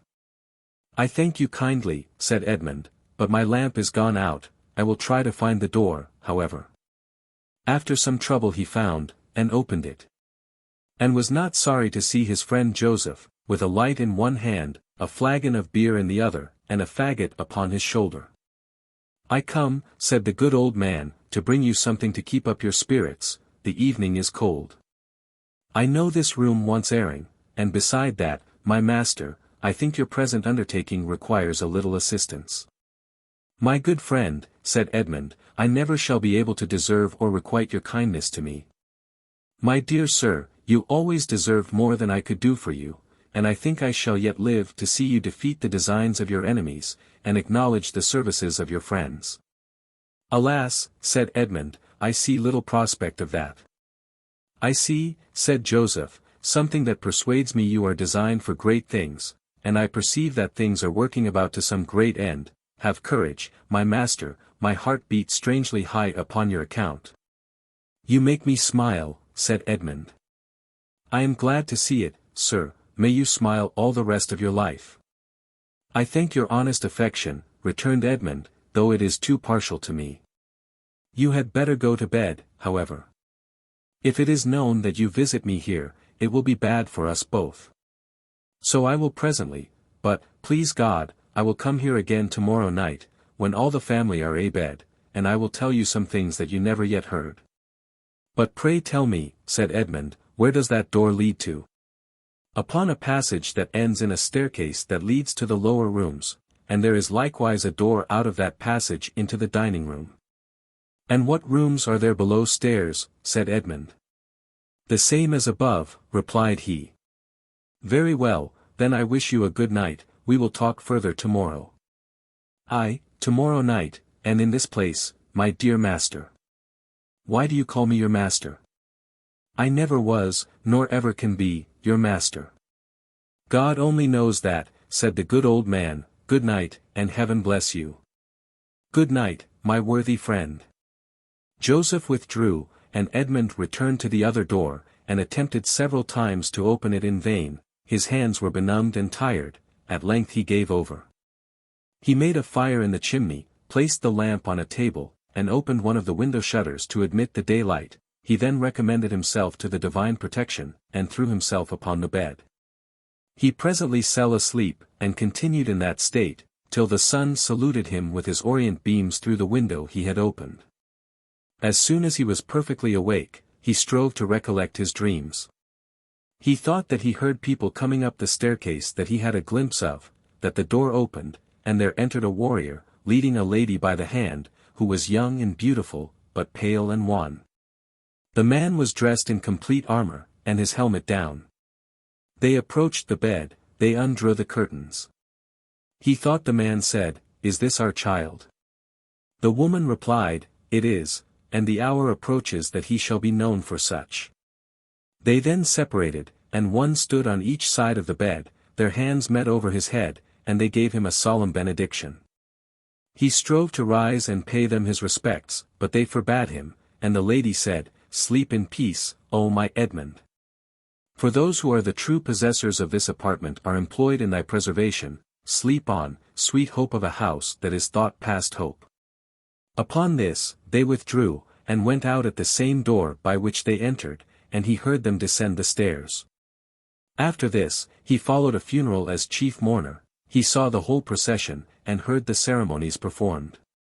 He was snatched away from this mournful scene to one of a contrary kind, a stately feast, at which he presided, and he heard himself congratulated as a husband, and a father, his friend William sat by his side, and his happiness was complete. Every succeeding idea was happiness without allay, and his mind was not idle a moment till the morning sun awakened him. He perfectly remembered his dreams, and meditated on what all these things should portend. "Am I then," said he, "not Edmund Twyford, but somebody of consequence in whose fate so many people are interested?" Vain thought, that must have arisen from the partial suggestion of my two friends, Mr. William and old Joseph. He lay thus reflecting, when a servant knocked at his door, and told him it was past 6 o'clock, and that the Baron expected him to breakfast in an hour. He rose immediately, paid his tribute of thanks to heaven for its protection, and went from his chamber in high health and spirits. He walked in the garden till the hour of breakfast, and then attended the Baron. "Good morrow, Edmund," said he. "How have you rested in your new apartment?" "Extremely well, my lord," answered he. "I am glad to hear it," said the Baron, "but I did not know your accommodations were so bad, as Joseph tells me they are." "'Tis of no consequence," said Edmund. "If they were much worse, I could dispense with them for 3 nights. "Very well," said the Baron, "you are a brave lad, I am satisfied with you, and will excuse the other 2 nights. But, my lord, I will not be excused. No one shall have reason to suspect my courage. I am determined to go through the remaining nights upon many accounts." "That shall be as you please," said my lord. "I think of you as you deserve. So well, that I shall ask your advice by and by in some affairs of consequence. My life and services are yours, my lord, command them freely." "Let Oswald be called in," said my lord, "he shall be one of our consultation." He came. The servants were dismissed, and the Baron spoke as follows.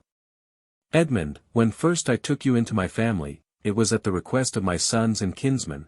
I bear witness to your good behavior, you have not deserved to lose their esteem. But, nevertheless, I have observed for some years past, that all but my son William have set their faces against you.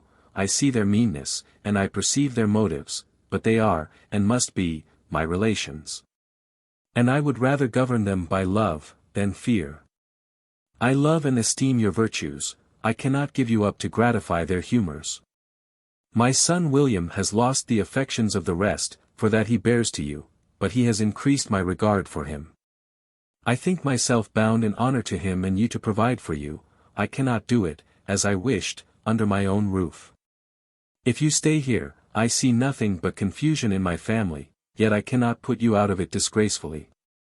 I want to think of some way to prefer you, that you may leave this house with honor, and I desire both of you to give me your advice in this matter.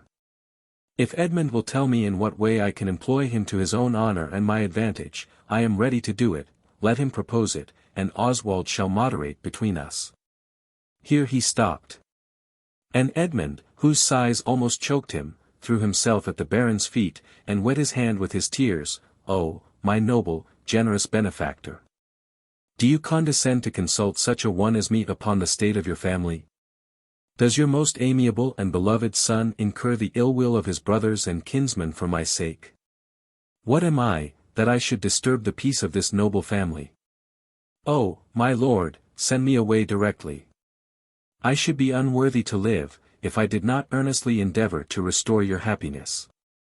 You have given me a noble education, and I trust one shall not disgrace it. If you will recommend me, and give me a character, I fear not to make my own fortune. The Baron wiped his eyes. I wish to do this, my child, but in what way? My lord, said Edmund, I will open my heart to you. I have served with credit in the army, and I should prefer a soldier's life. You please me well, said the Baron, I will send you to France, and give you a recommendation to the regent. He knows you personally, and will prefer you, for my sake, and for your own merit. My lord, you overwhelm me with your goodness. I am but your creature, and my life shall be devoted to your service. But, said the Baron, how to dispose of you till the spring? That, said Oswald, may be thought of at leisure. I am glad that you have resolved, and I congratulate you both. The Baron put an end to the conversation by desiring Edmund to go with him into the menage to see his horses. He ordered Oswald to acquaint his son William with all that had passed, and to try to persuade the young men to meet Edmund and William at dinner. The Baron took Edmund with him into his menage to see some horses he had lately purchased. While they were examining the beauties and defects of these noble and useful animals, Edmund declared that he preferred Caradoc, a horse he had broke himself, to any other in my lord's stables. Then, said the Baron, I will give him to you. And you shall go upon him to seek your fortune. He made new acknowledgments for this gift, and declared he would prize it highly for the giver's sake. But I shall not part with you yet, said my lord. I will first carry all my points with these saucy boys, and oblige them to do you justice. You have already done that, said Edmund, and I will not suffer any of your lordship's blood to undergo any farther humiliation upon my account. I think, with humble submission to your better judgment, the sooner I go hence the better. While they were speaking, Oswald came to them, and said, that the young men had absolutely refused to dine at the table, if Edmund was present. "'Tis well," said the Baron, "I shall find a way to punish their contumacy hereafter. I will make them know that I am the master here. Edmund and you, Oswald, shall spend the day in my apartment above stairs. William shall dine with me alone. And I will acquaint him with our determination. My son Robert, and his cabal, shall be prisoners in the great parlour. Edmund shall, according to his own desire, spend this and the following night in the haunted apartment. And this for his sake, and my own, for if I should now contradict my former orders, it would subject us both to their impertinent reflections." He then took Oswald aside, and charged him not to let Edmund go out of his sight. For if he should come in the way of those implacable enemies, he trembled for the consequences. He then walked back to the stables, and the two friends returned into the house. They had a long conversation on various subjects. In the course of it, Edmund acquainted Oswald with all that had passed between him and Joseph the preceding night, the curiosity he had raised in him, and his promise to gratify it the night following. "I wish," said Oswald, "you would permit me to be one of your party." "How can that be?" said Edmund. "We shall be watched, perhaps, and, if discovered, what excuse can you make for coming there? Beside, if it were known, I shall be branded with the imputation of cowardice, and, though I have borne much, I will not promise to bear that patiently." "Never fear," replied Oswald, "I will speak to Joseph about it. And, after prayers are over and the family gone to bed, I will steal away from my own chamber and come to you. I am strongly interested in your affairs, and I cannot be easy unless you will receive me into your company. I will bind myself to secrecy in any manner you shall enjoin." "Your word is sufficient," said Edmund. "I have as much reason to trust you, father, as any man living. I should be ungrateful to refuse you anything in my power to grant. But suppose the apartment should really be haunted, would you have resolution enough to pursue the adventure to a discovery?" "I hope so," said Oswald, "but have you any reason to believe it is?" "I have," said Edmund.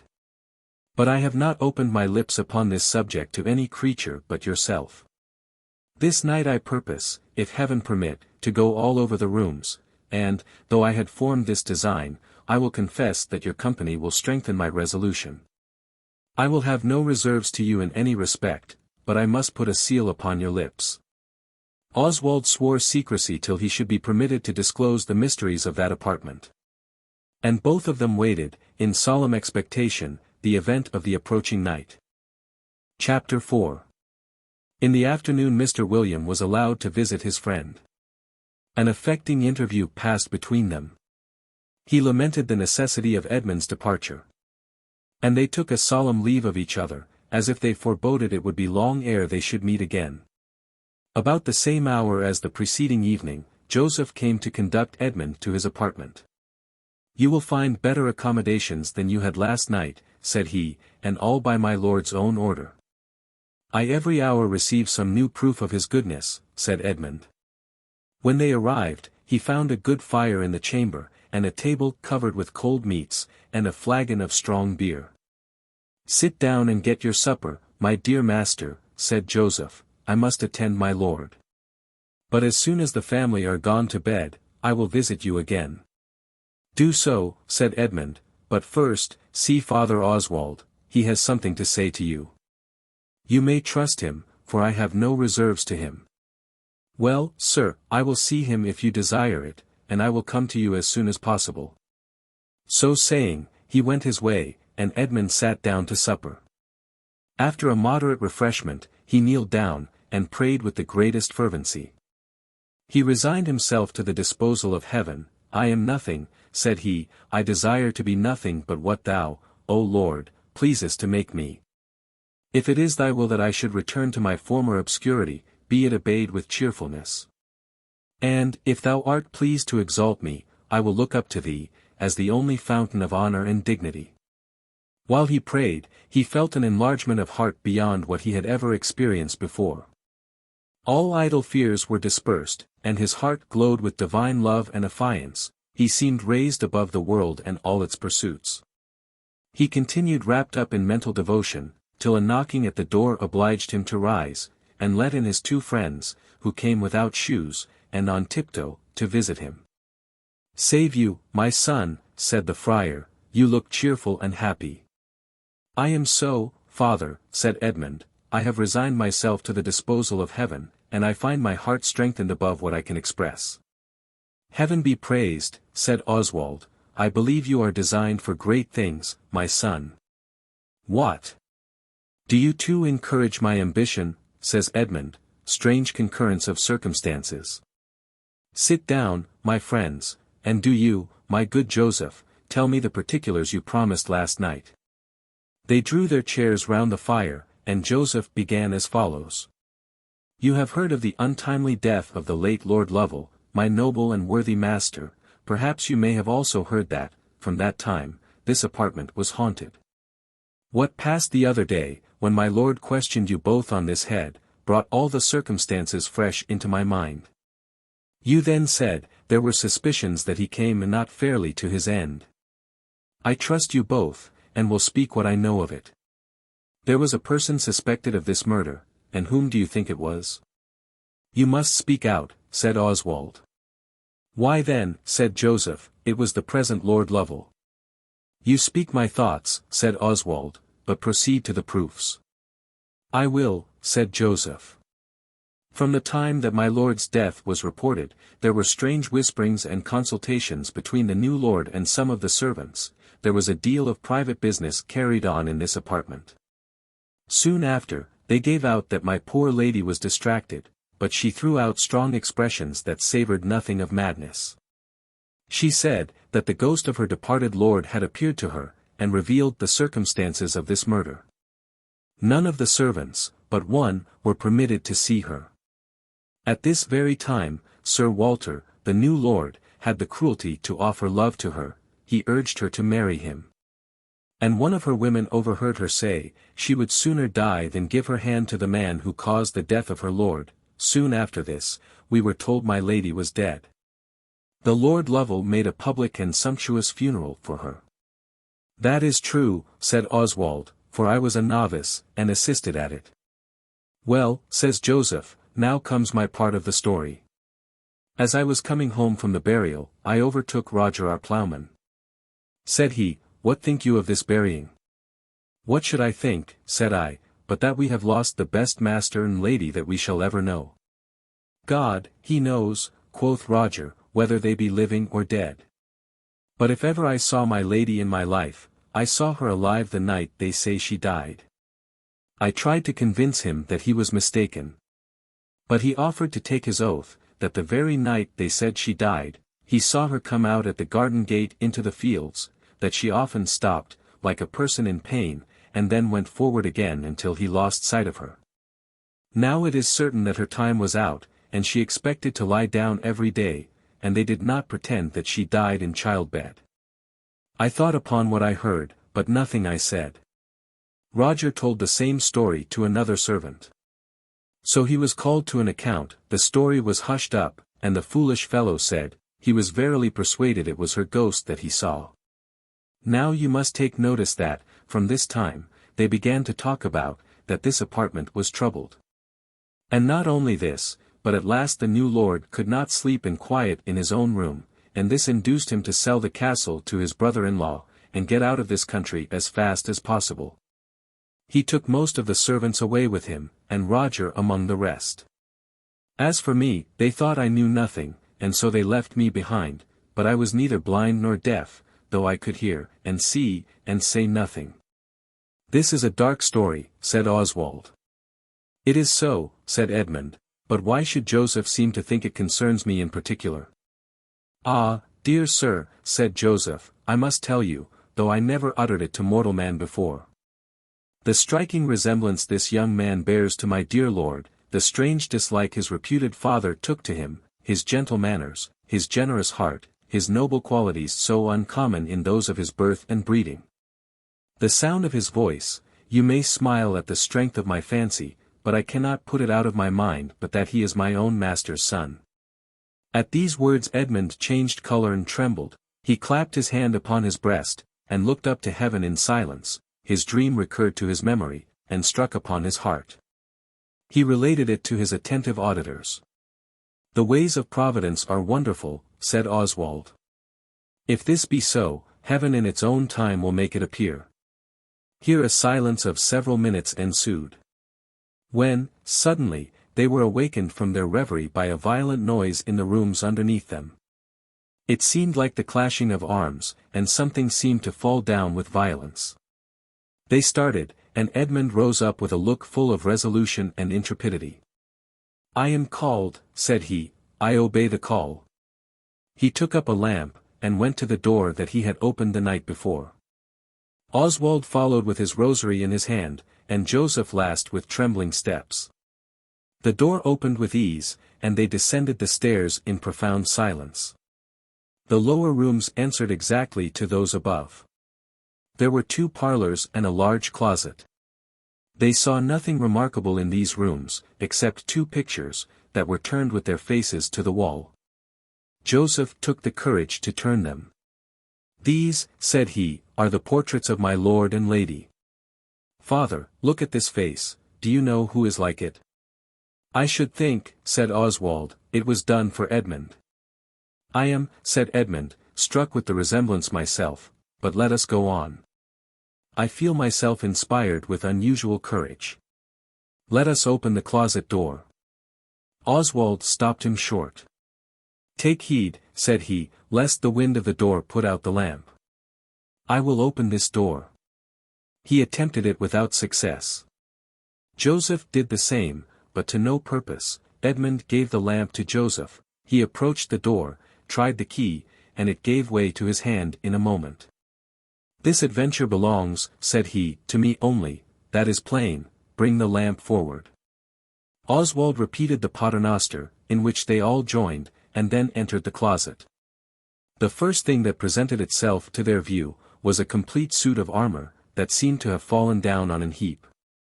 Behold, said Edmund. This made the noise we heard above. They took it up, and examined it piece by piece. The inside of the breastplate was stained with blood. See here, said Edmund, what think you of this? 'Tis my lord's armour, said Joseph. I know it well, here has been bloody work in this closet. Going forward, he stumbled over something. It was a ring with the arms of Lovel engraved upon it. "This is my lord's ring," said Joseph, "I have seen him wear it. I give it to you, sir, as the right owner, and most religiously do I believe you his son." "Heaven only knows that," said Edmund, "and, if it permits, I will know who was my father before I am a day older." While he was speaking, he shifted his ground, and perceived that the boards rose up on the other side of the closet. Upon farther examination they found that the whole floor was loose, and a table that stood over them concealed the circumstance from a casual observer. "I perceive," said Oswald, "that some great discovery is at hand." "God defend us," said Edmund, "but I verily believe that the person that owned this armor lies buried under us." Upon this, a dismal hollow groan was heard, as if from underneath. A solemn silence ensued, and marks of fear were visible upon all three. The groan was thrice heard. Oswald made signs for them to kneel, and he prayed audibly, that heaven would direct them how to act. He also prayed for the soul of the departed, that it might rest in peace. After this, he arose. But Edmund continued kneeling. He vowed solemnly to devote himself to the discovery of this secret, and the avenging the death of the person there buried. He then rose up. "It would be to no purpose," said he, "for us to examine further now. When I am properly authorized, I will have this place opened. I trust that time is not far off." "I believe it," said Oswald. "You are designed by heaven to be its instrument in bringing this deed of darkness to light. We are your creatures. Only tell us what you would have us do, and we are ready to obey your commands." "I only demand your silence," said Edmund, "till I call for your evidence, and then, you must speak all you know, and all you suspect." "Oh," said Joseph, "that I may but live to see that day, and I shall have lived long enough."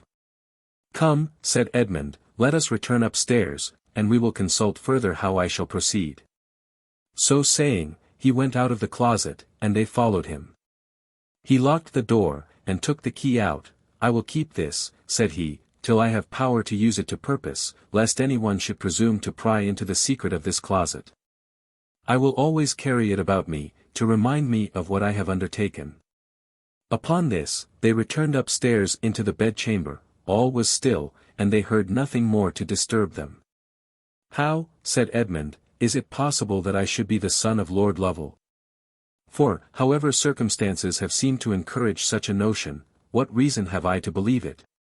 "I am strangely puzzled about it," said Oswald. "It seems unlikely that so good a man as Lord Lovel should corrupt the wife of a peasant, his vassal, and, especially, being so lately married to a lady with whom he was passionately in love." "Hold there," said Joseph. "My lord was incapable of such an action. If Master Edmund is the son of my lord, he is also the son of my lady." "How can that be?" said Edmund. "I don't know how," said Joseph, "but there is a person who can tell if she will. I mean Marjorie Twyford, who calls herself your mother." "You meet my thoughts," said Edmund. "I had resolved, before you spoke, to visit her, and to interrogate her on the subject. I will ask my lord's permission to go this very day." "That is right," said Oswald, "but be cautious and prudent in your inquiries." "If you," said Edmund, "would bear me company, I should do better. She might think herself obliged to answer your questions. And, being less interested in the event, you would be more discreet in your interrogations." "That I will most readily," said he, "and I will ask my lord's permission for us both." "This point is well determined," said Joseph. "I am impatient for the result, and I believe my feet will carry me to meet you whether I consent or not." "I am as impatient as you," said Oswald. "But let us be silent as the grave, and let not a word or look indicate anything knowing or mysterious." The daylight began to dawn upon their conference, and Edmund, observing it, begged his friends to withdraw in silence. They did so, and left Edmund to his own recollections. His thoughts were too much employed for sleep to approach him. He threw himself upon the bed, and lay meditating how he should proceed. 1,000 schemes offered themselves and were rejected. But he resolved, at all events, to leave Baron Fitz-Owen's family the first opportunity that presented itself. He was summoned, as before, to attend my lord at breakfast, during which, he was silent, absent, and reserved. My lord observed it, and rallied him, inquiring how he had spent the night. In reflecting upon my situation, my lord, and in laying plans for my future conduct. Oswald took the hint, and asked permission to visit Edmund's mother in his company, and acquaint her with his intentions of leaving the country soon. He consented freely, but seemed unresolved about Edmund's departure. They set out directly, and Edmund went hastily to old Twyford's cottage, declaring that every field seemed a mile to him. "Restrain your warmth, my son," said Oswald. "Compose your mind, and recover your breath, before you enter upon a business of such consequence." Marjorie met them at the door, and asked Edmund, what wind blew him thither. "Is it so very surprising," said he, "that I should visit my parents?" "Yes, it is," said she, "considering the treatment you have met with from us, but since Andrew is not in the house, I may say I am glad to see you. Lord bless you, what a fine youth you be grown. 'Tis a long time since I saw you. But that is not my fault, many a cross word, and many a blow, have I had on your account, but I may now venture to embrace my dear child." Edmund came forward and embraced her fervently. The starting tears, on both sides, evinced their affection. "And why," said he, "should my father forbid you to embrace your child? What have I ever done to deserve his hatred?" "Nothing, my dear boy. You were always good and tender-hearted, and deserved the love of everybody." "It is not common," said Edmund, "for a parent to hate his firstborn son without his having deserved it." "That is true," said Oswald, "it is uncommon, it is unnatural, nay, I am of opinion it is almost impossible. I am so convinced of this truth, that I believe the man who thus hates and abuses Edmund, cannot be his father."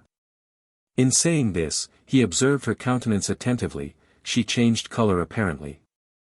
"Come," said he, "let us sit down. And do you, Marjorie, answer to what I have said." "Blessed Virgin," said Marjorie, "what does your reverence mean? What do you suspect?" "I suspect," said he, "that Edmund is not the son of Andrew your husband." "Lord bless me," said she, "what is it you do suspect? Do not evade my question, woman. I am come here by authority to examine you upon this point." The woman trembled every joint. "Would to heaven," said she, "that Andrew was at home." "It is much better as it is," said Oswald. "You are the person we are to examine." "Oh, father," said she, "do you think that I am to blame in this matter? What have I done?" "Do you, sir," said he, "ask your own questions?" Upon this, Edmund threw himself at her feet, and embraced her knees. "Oh my mother," said he, "for as such my heart owns you, tell me for the love of heaven. Tell me, who is my father?" "Gracious heaven," said she, "what will become of me?" "Woman," said Oswald, "confess the truth, or you shall be compelled to do it. By whom had you this youth?" "Who, I," said she, "I had him. No, father, I am not guilty of the black crime of adultery. God, he knows my innocence. I am not worthy to be the mother of such a sweet youth as that is." "You are not his mother, then, nor Andrew his father." "Oh, what shall I do?" said Marjorie. "Andrew will be the death of me." "No, he shall not," said Edmund. "You shall be protected and rewarded for the discovery." "Goody," said Oswald, "confess the whole truth, and I will protect you from harm and from blame. You may be the means of making Edmund's fortune, in which case he will certainly provide for you. On the other hand, by an obstinate silence you will deprive yourself of all advantages you might receive from the discovery. And, beside, you will soon be examined in a different manner, and be obliged to confess all you know, and nobody will thank you for it." "Ah," said she, "but Andrew beat me the last time I spoke to Edmund.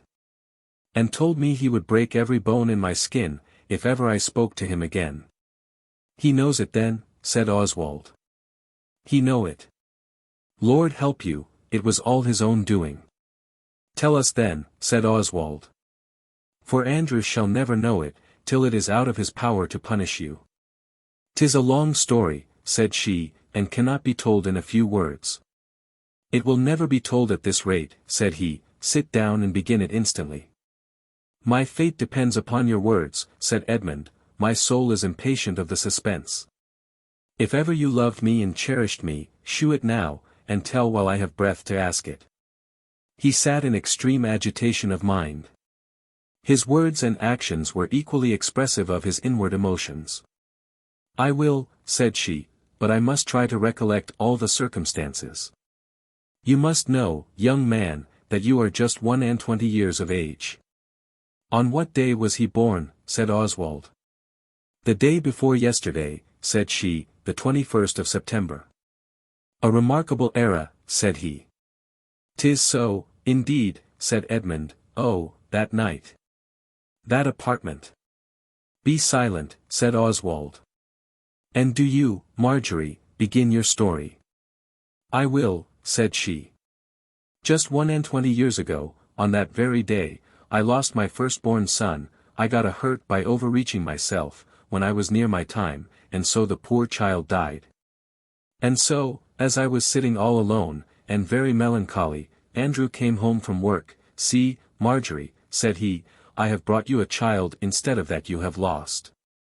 So he gave me a bundle, as I thought, but sure enough it was a child.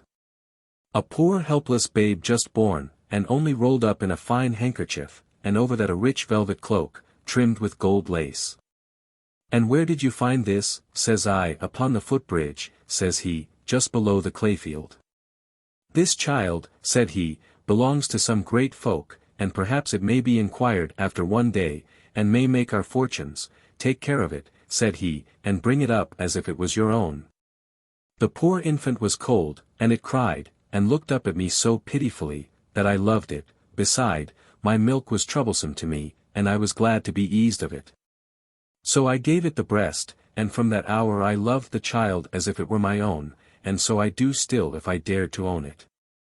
And this is all you know of Edmund's birth, said Oswald. No, not all, said Marjorie.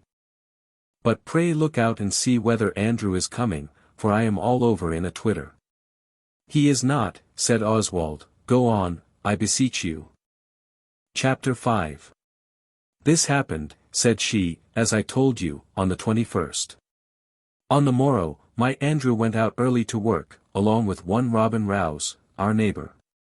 They had not been gone above an hour, when they both came back seemingly very much frightened. Says Andrew, Go you, Robin, and borrow a pickaxe at neighbour Stiles's. What is the matter now? Said I. Matter enough, quoth Andrew. We may come to be hanged, perhaps, as many an innocent man has before us. Tell me what is the matter, said I. I will, said he, but if ever you open your mouth about it, woe be to you. I never will, said I. But he made me swear by all the blessed saints in the calendar, and then he told me, that, as Robin and he were going over the footbridge, where he found the child the evening before, they saw something floating upon the water. So they followed it, till it stuck against a stake, and found it to be the dead body of a woman. As sure as you are alive, Madge, said he, this was the mother of the child I brought home. Merciful God, said Edmund. Am I the child of that hapless mother? Be composed, said Oswald. Proceed, good woman, the time is precious. And so, continued she, Andrew told me they dragged the body out of the river, and it was richly dressed, and must be somebody of consequence. I suppose, said he, when the poor lady had taken care of her child, she went to find some help. And, the night being dark, her foot slipped, and she fell into the river, and was drowned. Lord have mercy, said Robin, what shall we do with the dead body? We may be taken up for the murder, what had we to do to meddle with it? Aye, but, says Andrew, we must have something to do with it now, and our wisest way is to bury it. Robin was sadly frightened, but at last they agreed to carry it into the wood, and bury it there, so they came home for a pickaxe and shovel. Well, said I, Andrew, but will you bury all the rich clothes you speak of? Why, said he, it would be both a sin and a shame to strip the dead. So it would, said I. But I will give you a sheet to wrap the body in, and you may take off her upper garments, and anything of value, but do not strip her to the skin for anything. Well said, wench, said he, I will do as you say. So I fetched a sheet, and by that time Robin was come back, and away they went together. They did not come back again till noon, and then they sat down and ate a morsel together. Says Andrew, now we may sit down and eat in peace. Ay, says Robin, and sleep in peace too, for we have done no harm. No, to be sure, said I, but yet I am much concerned that the poor lady had not Christian burial. Never trouble thyself about that, said Andrew. We have done the best we could for her, but let us see what we have got in our bags, we must divide them. So they opened their bags, and took out a fine gown and a pair of rich shoes. But, besides these, there was a fine necklace with a golden locket, and a pair of earrings. Says Andrew, and winked at me, I will have these, and you may take the rest. Robin said, he was satisfied, and so he went his way. When he was gone, here, you fool, says Andrew, take these, and keep them as safe as the bud of your eye, if ever young master is found, these will make our fortune. And have you them now? Said Oswald. Yes, that I have, answered she. Andrew would have sold them long ago, but I always put him off it. Heaven be praised, said Edmund. Hush, said Oswald, let us not lose time, proceed, goody. Nay, said Marjorie, I have not much more to say. We looked every day to hear some inquiries after the child, but nothing passed, nobody was missing. Did nobody of note die about that time? Said Oswald. Why yes, said Marjorie, the widow Lady Lovel died that same week. By the same token, Andrew went to the funeral, and brought home a scutcheon, which I keep unto this day.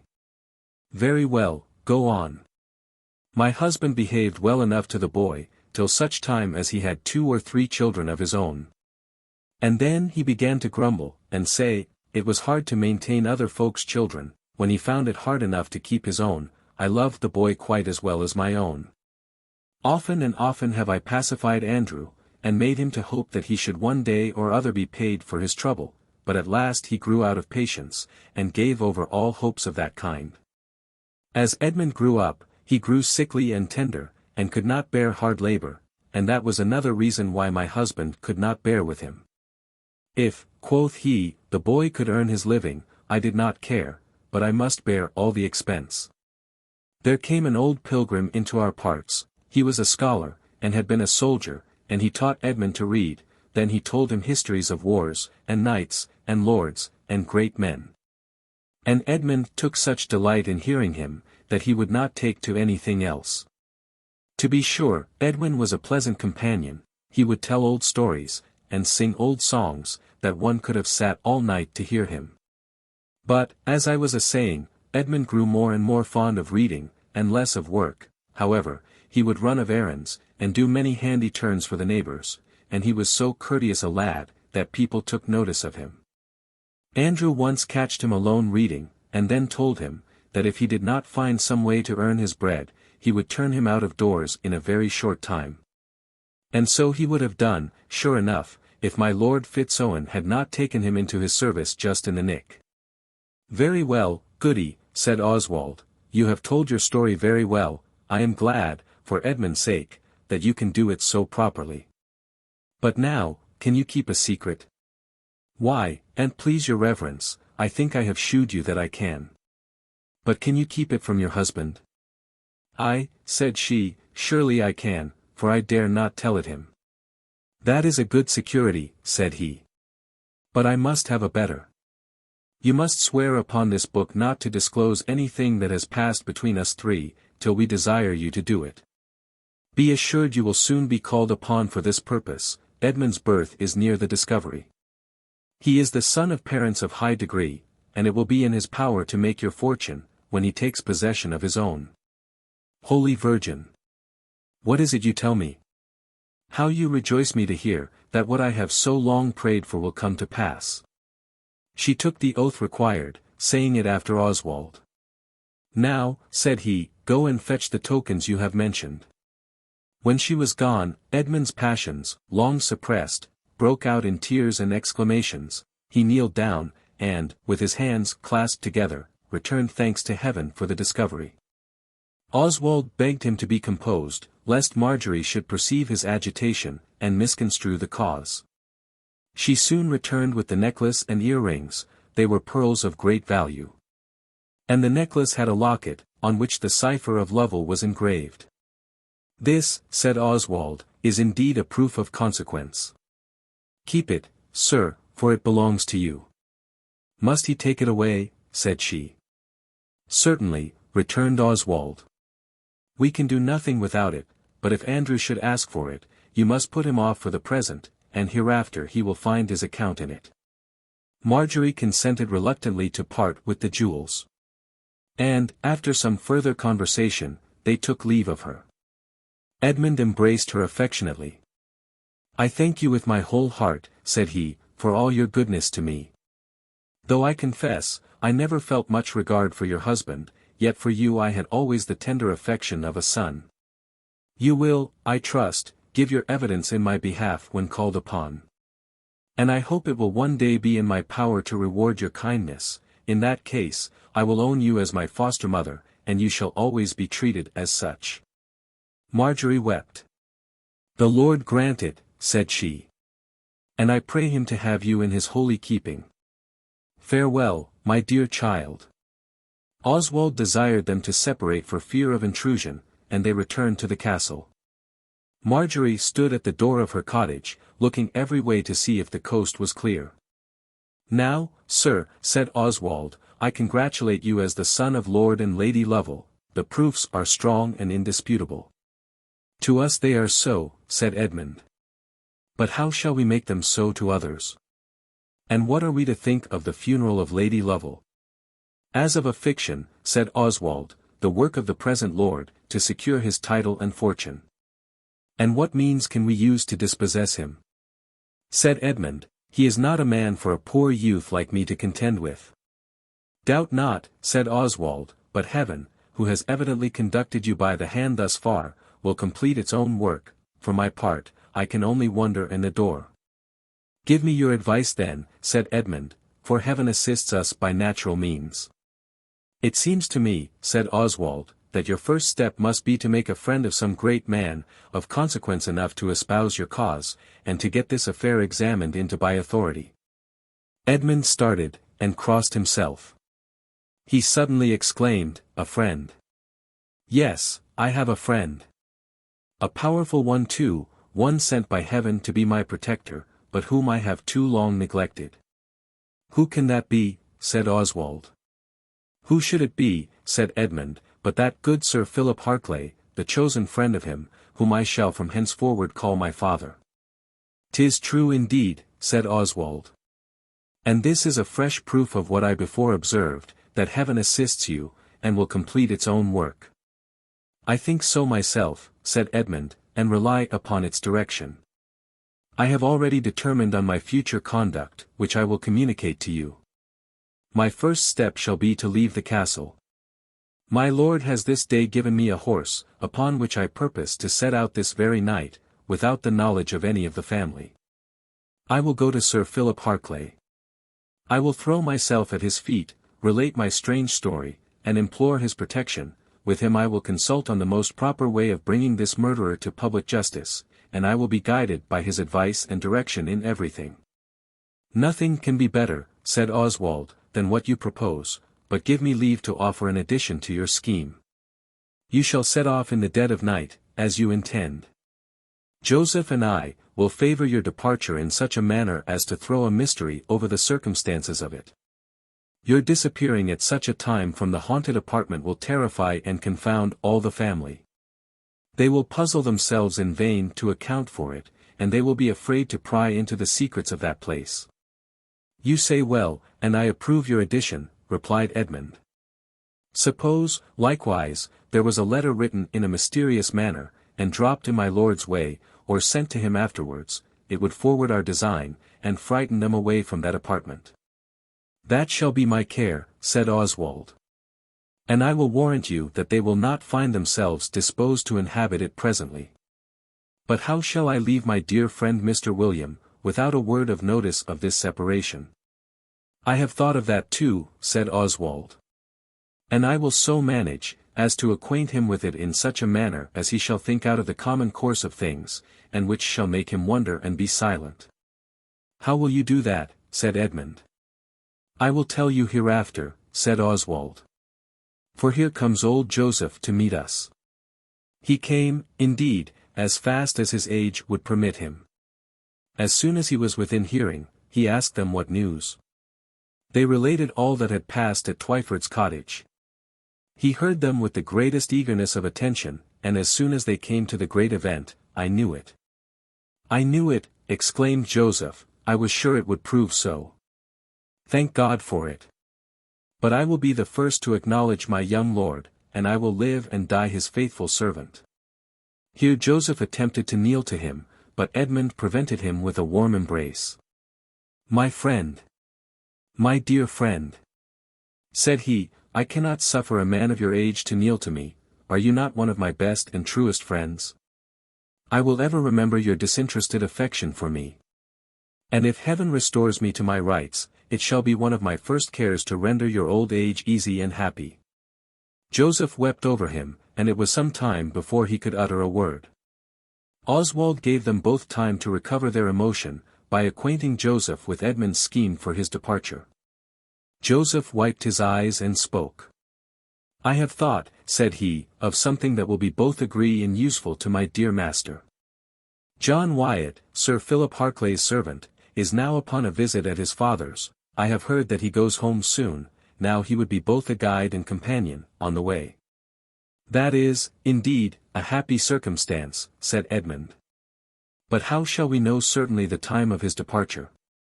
"Why, sir, I will go to him, and inquire, and bring you word directly." "Do so," said Edmund, "and you will oblige me greatly." "But, sir," said Oswald, "I think it will be best not to let John Wyatt know who is to be his companion.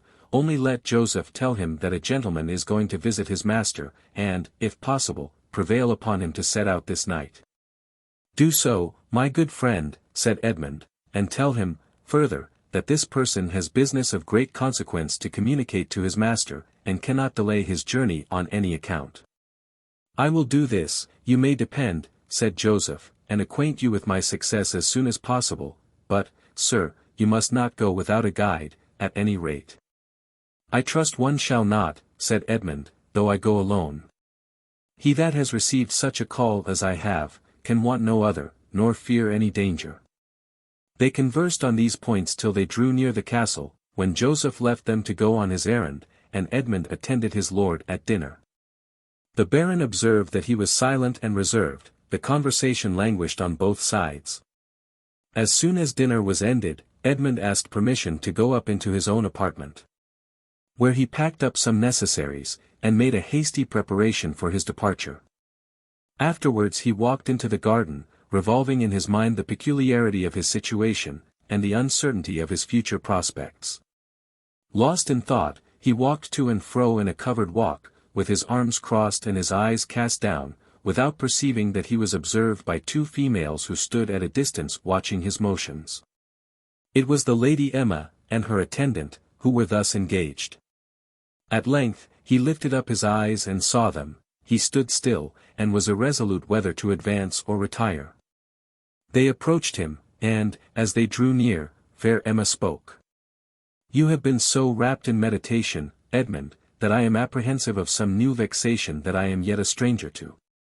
Would it were in my power to lessen those you have already. But tell me if I guess truly." He stood still irresolute. He answered with hesitation. "Oh, lady, I am grieved, I am concerned, to be the cause of so much confusion in this noble family, to which I am so much indebted. I see no way to lessen these evils but to remove the cause of them." "Meaning yourself?" said she. "Certainly, madam, and I was meditating on my departure." "But," said she, "by your departure you will not remove the cause." "How so, madam?" "Because you are not the cause, but those you will leave behind you." "Lady Emma! How can you affect this ignorance, Edmund?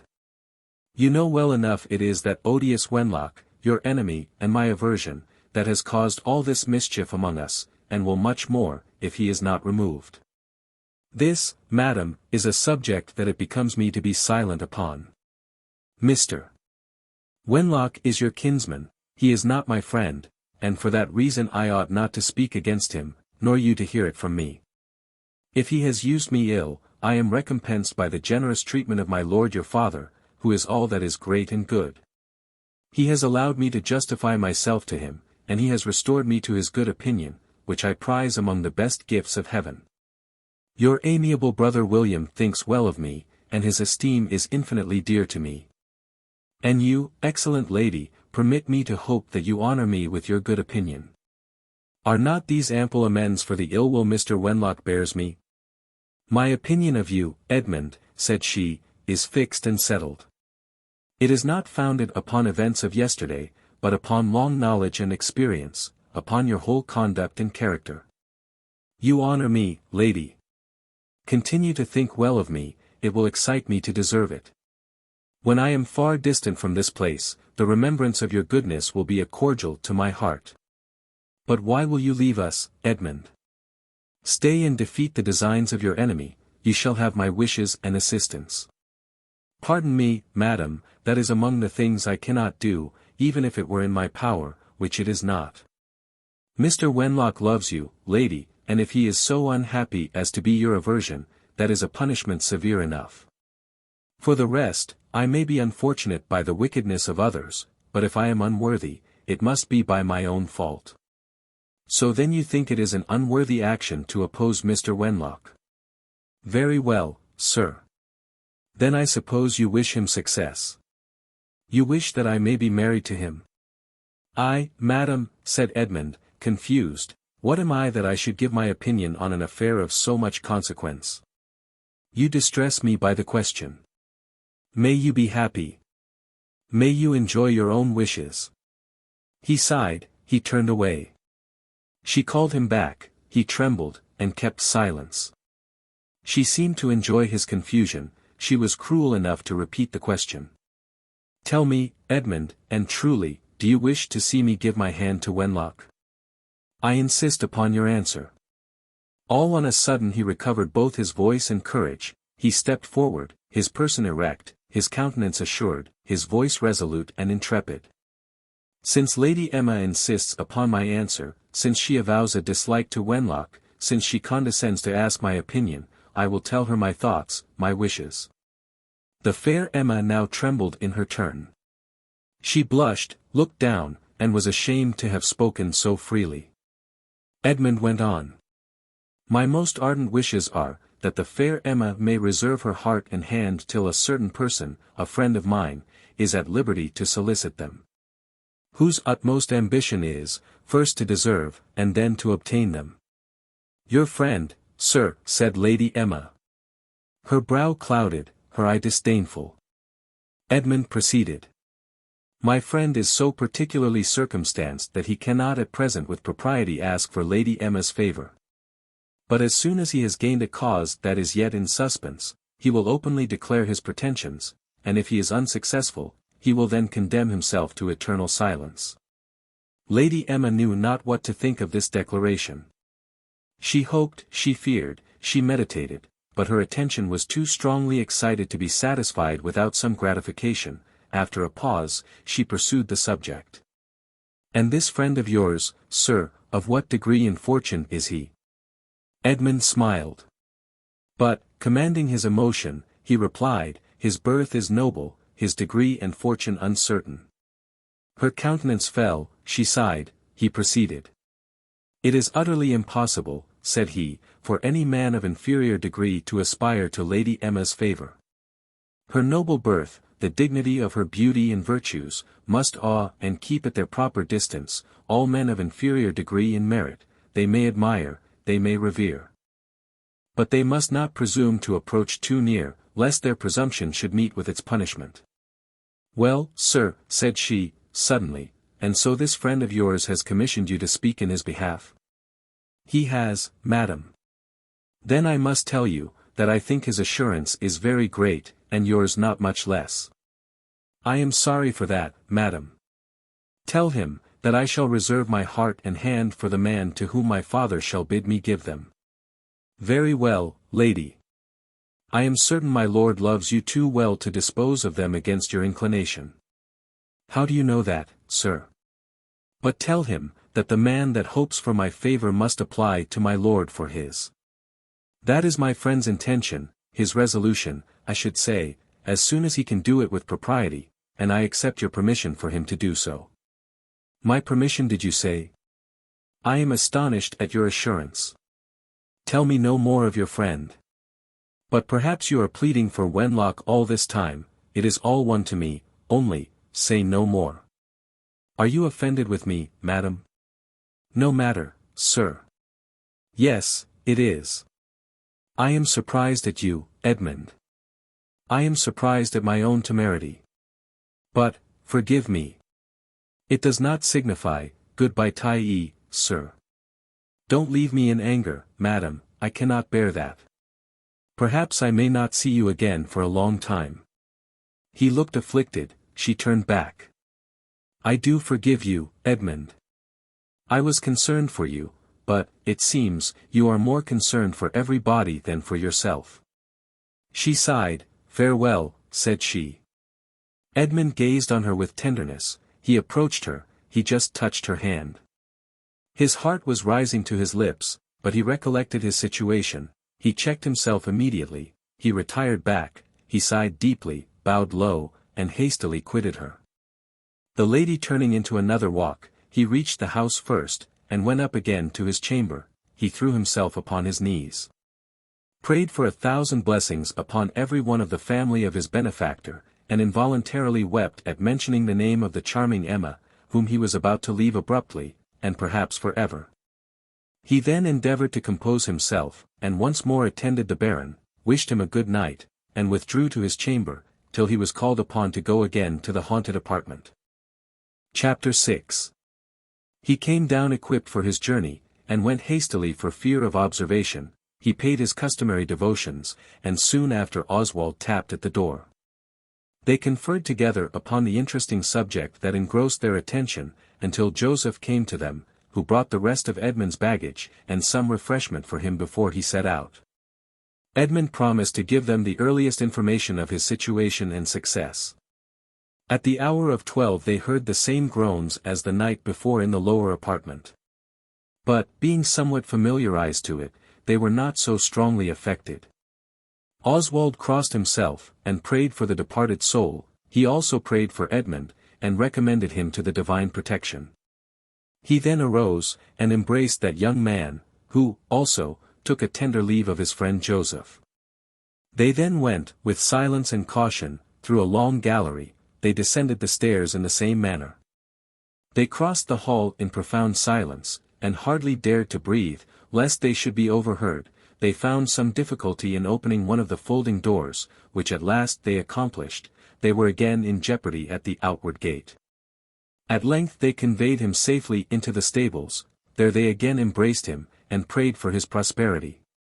He then mounted his horse, and set forward to Wyatt's cottage. He hallooed at the door, and was answered from within. In a few minutes John came out to him. "What, is it you, Master Edmund?" "Hush," said he, "not a word of who I am, I go upon private business, and would not wish to be known. If you will go forward, sir, I will soon overtake you." He did so. And they pursued their journey to the north. In the meantime, Oswald and Joseph returned in silence into the house. They retired to their respective apartments without hearing or being heard by any one.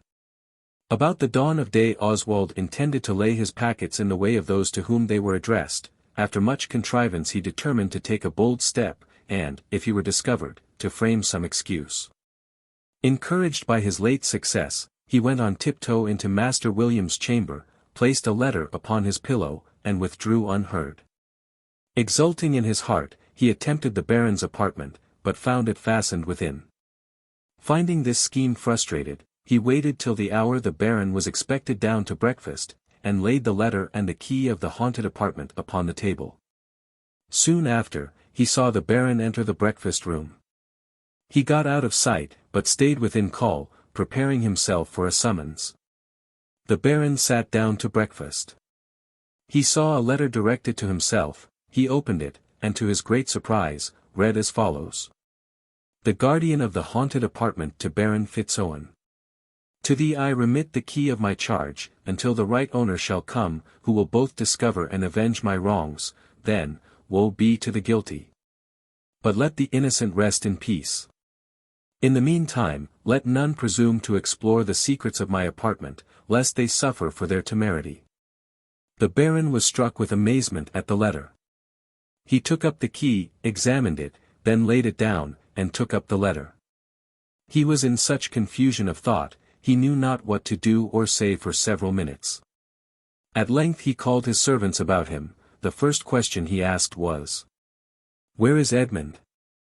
They could not tell. "Has he been called?" "Yes, my lord," but nobody answered, and the key was not in the door. "Where is Joseph?" "Gone into the stables." "Where is Father Oswald?" "In his study." "Seek him, and desire him to come hither." By the time the Baron had read the letter over again, he came. He had been framing a steady countenance to answer to all interrogatories. As he came in he attentively observed the Baron, whose features were in strong agitation. As soon as he saw Oswald, he spoke as one out of breath. "Take that key, and read this letter." He did so, shrugged up his shoulders, and remained silent. "Father," said my lord, "what think you of this letter?" "It is a very surprising one. The contents are alarming." "Where is Edmund?" "I do not know." "Has nobody seen him?" "Not that I know of." "Call my sons, my kinsmen, my servants." The servants came in. "Have any of you seen or heard of Edmund?" "No," was the answer. "Father, step upstairs to my sons and kinsmen, and desire them to come down immediately." Oswald withdrew, and went, first, to Mr. William's chamber. "My dear sir, you must come to my lord now directly, he has something extraordinary to communicate to you." "And so have I, father, see what I have found upon my pillow." "Pray, sir, read it to me before you shew it to any body. My lord is alarmed too much already, and wants nothing to increase his consternation." William read his letter, while Oswald looked as if he was an utter stranger to the contents, which were these. "Whatever may be heard or seen, let the seal of friendship be upon thy lips. The peasant Edmund is no more. But there still lives a man who hopes to acknowledge, and repay, the Lord Fitz-Owen's generous care and protection, to return his beloved William's vowed affection, and to claim his friendship on terms of equality." "What," said William, "can this mean?" "It is not easy to say," replied Oswald. "Can you tell what is the cause of this alarm?" "I can tell you nothing, but that my lord desires to see you directly. Pray make haste down." "I must go up to your brothers and kinsmen, nobody knows what to think, or believe." Master William went downstairs, and Father Oswald went to the malcontents. As soon as he entered the outward door of their apartment, Mr. Wenlock called out, "Here comes the friend, now for some new proposal." "Gentlemen," said Oswald, "my lord desires your company immediately in the breakfast parlour." "What? To meet your favourite Edmund, I suppose?" said Mr. Wenlock. "No, sir." "What, then, is the matter?" said Sir Robert. "Something very extraordinary has happened, gentlemen. Edmund is not to be found, he disappeared from the haunted apartment, the key of which was conveyed to my lord in a strange manner, with a letter from an unknown hand. My lord is both surprised and concerned, and wishes to have your opinion and advice on the occasion." "Tell him," said Sir Robert, "we will wait upon him immediately." As Oswald went away, he heard Wenlock say, "So Edmund is gone, it is no matter how, or whither." Another said, "I hope the ghost has taken him out of the way." The rest laughed at the conceit, as they followed Oswald downstairs. They found the Baron, and his son William, commenting upon the key in the letter. My lord gave them to Sir Robert, who looked on them with marks of surprise and confusion. The Baron addressed him. "Is not this a very strange affair? Son Robert, lay aside your ill humours, and behave to your father with the respect and affection his tenderness deserves from you, and give me your advice and opinion on this alarming subject. My lord, said Sir Robert, I am as much confounded as yourself, I can give no advice, let my cousins see the letter, let us have their opinion. They read it in turn, they were equally surprised. But when it came into Wenlock's hand, he paused and meditated some minutes. At length, I am indeed surprised, and still more concerned, to see my lord and uncle the dupe of an artful contrivance. And, if he will permit me, I shall endeavour to unriddle it, to the confusion of all that are concerned in it. Do so, Dick, said my lord, and you shall have my thanks for it. This letter, said he, I imagine to be the contrivance of Edmund, or some ingenious friend of his, to conceal some designs they have against the peace of this family, which has been too often disturbed upon that rascal's account. But what end could be proposed by it, said the Baron. Why, one part of the scheme is to cover Edmund's departure, that is clear enough. For the rest, we can only guess at it, perhaps he may be concealed somewhere in that apartment, from whence he may rush out in the night, and either rob or murder us, or, at least, alarm and terrify the family. The Baron smiled. You shoot beyond the mark, sir, and overshoot yourself, as you have done before now, you shew only your inveteracy against that poor lad, whom you cannot mention with temper. To what purpose should he shut himself up there, to be starved? Starved? No, no. He has friends in this house, looking at Oswald, who will not suffer him to want anything, those who have always magnified his virtues, and extenuated his faults, will lend a hand to help him in time of need. And, perhaps, to assist his ingenious contrivances. Oswald shrugged up his shoulders, and remained silent. This is a strange fancy of yours, Dick, said my lord, but I am willing to pursue it, first, to discover what you drive at. And, secondly, to satisfy all that are here present of the truth or falsehood of it, that they may know what value to set upon your sagacity hereafter. Let us all go over that apartment together, and let Joseph be called to attend us thither. Oswald offered to call him, but Wenlock stopped him. No, father, said he, you must stay with us, we want your ghostly counsel and advice, Joseph shall have no private conference with you. What mean you, said Oswald, to insinuate to my lord against me or Joseph? But your ill will spares nobody. It will one day be known who is the disturber of the peace of this family, I wait for that time, and am silent. Joseph came. When he was told whither they were going, he looked hard at Oswald. Wenlock observed them. Lead the way, father, said he, and Joseph shall follow us. Oswald smiled. We will go where heaven permits us, said he, alas. The wisdom of man can neither hasten, nor retard, its decrees. They followed the father upstairs, and went directly to the haunted apartment. The Baron unlocked the door. He bid Joseph open the shutters, and admit the daylight, which had been excluded for many years. They went over the rooms above stairs, and then descended the staircase, and through the lower rooms in the same manner. However, they overlooked the closet, in which the fatal secret was concealed. The door was covered with tapestry, the same as the room, and united so well that it seemed but one piece. Wenlock tauntingly desired Father Oswald to introduce them to the ghost. The father, in reply, asked them where they should find Edmund. Do you think, said he, that he lies hid in my pocket, or in Joseph's? 'Tis no matter, answered he. Thoughts are free.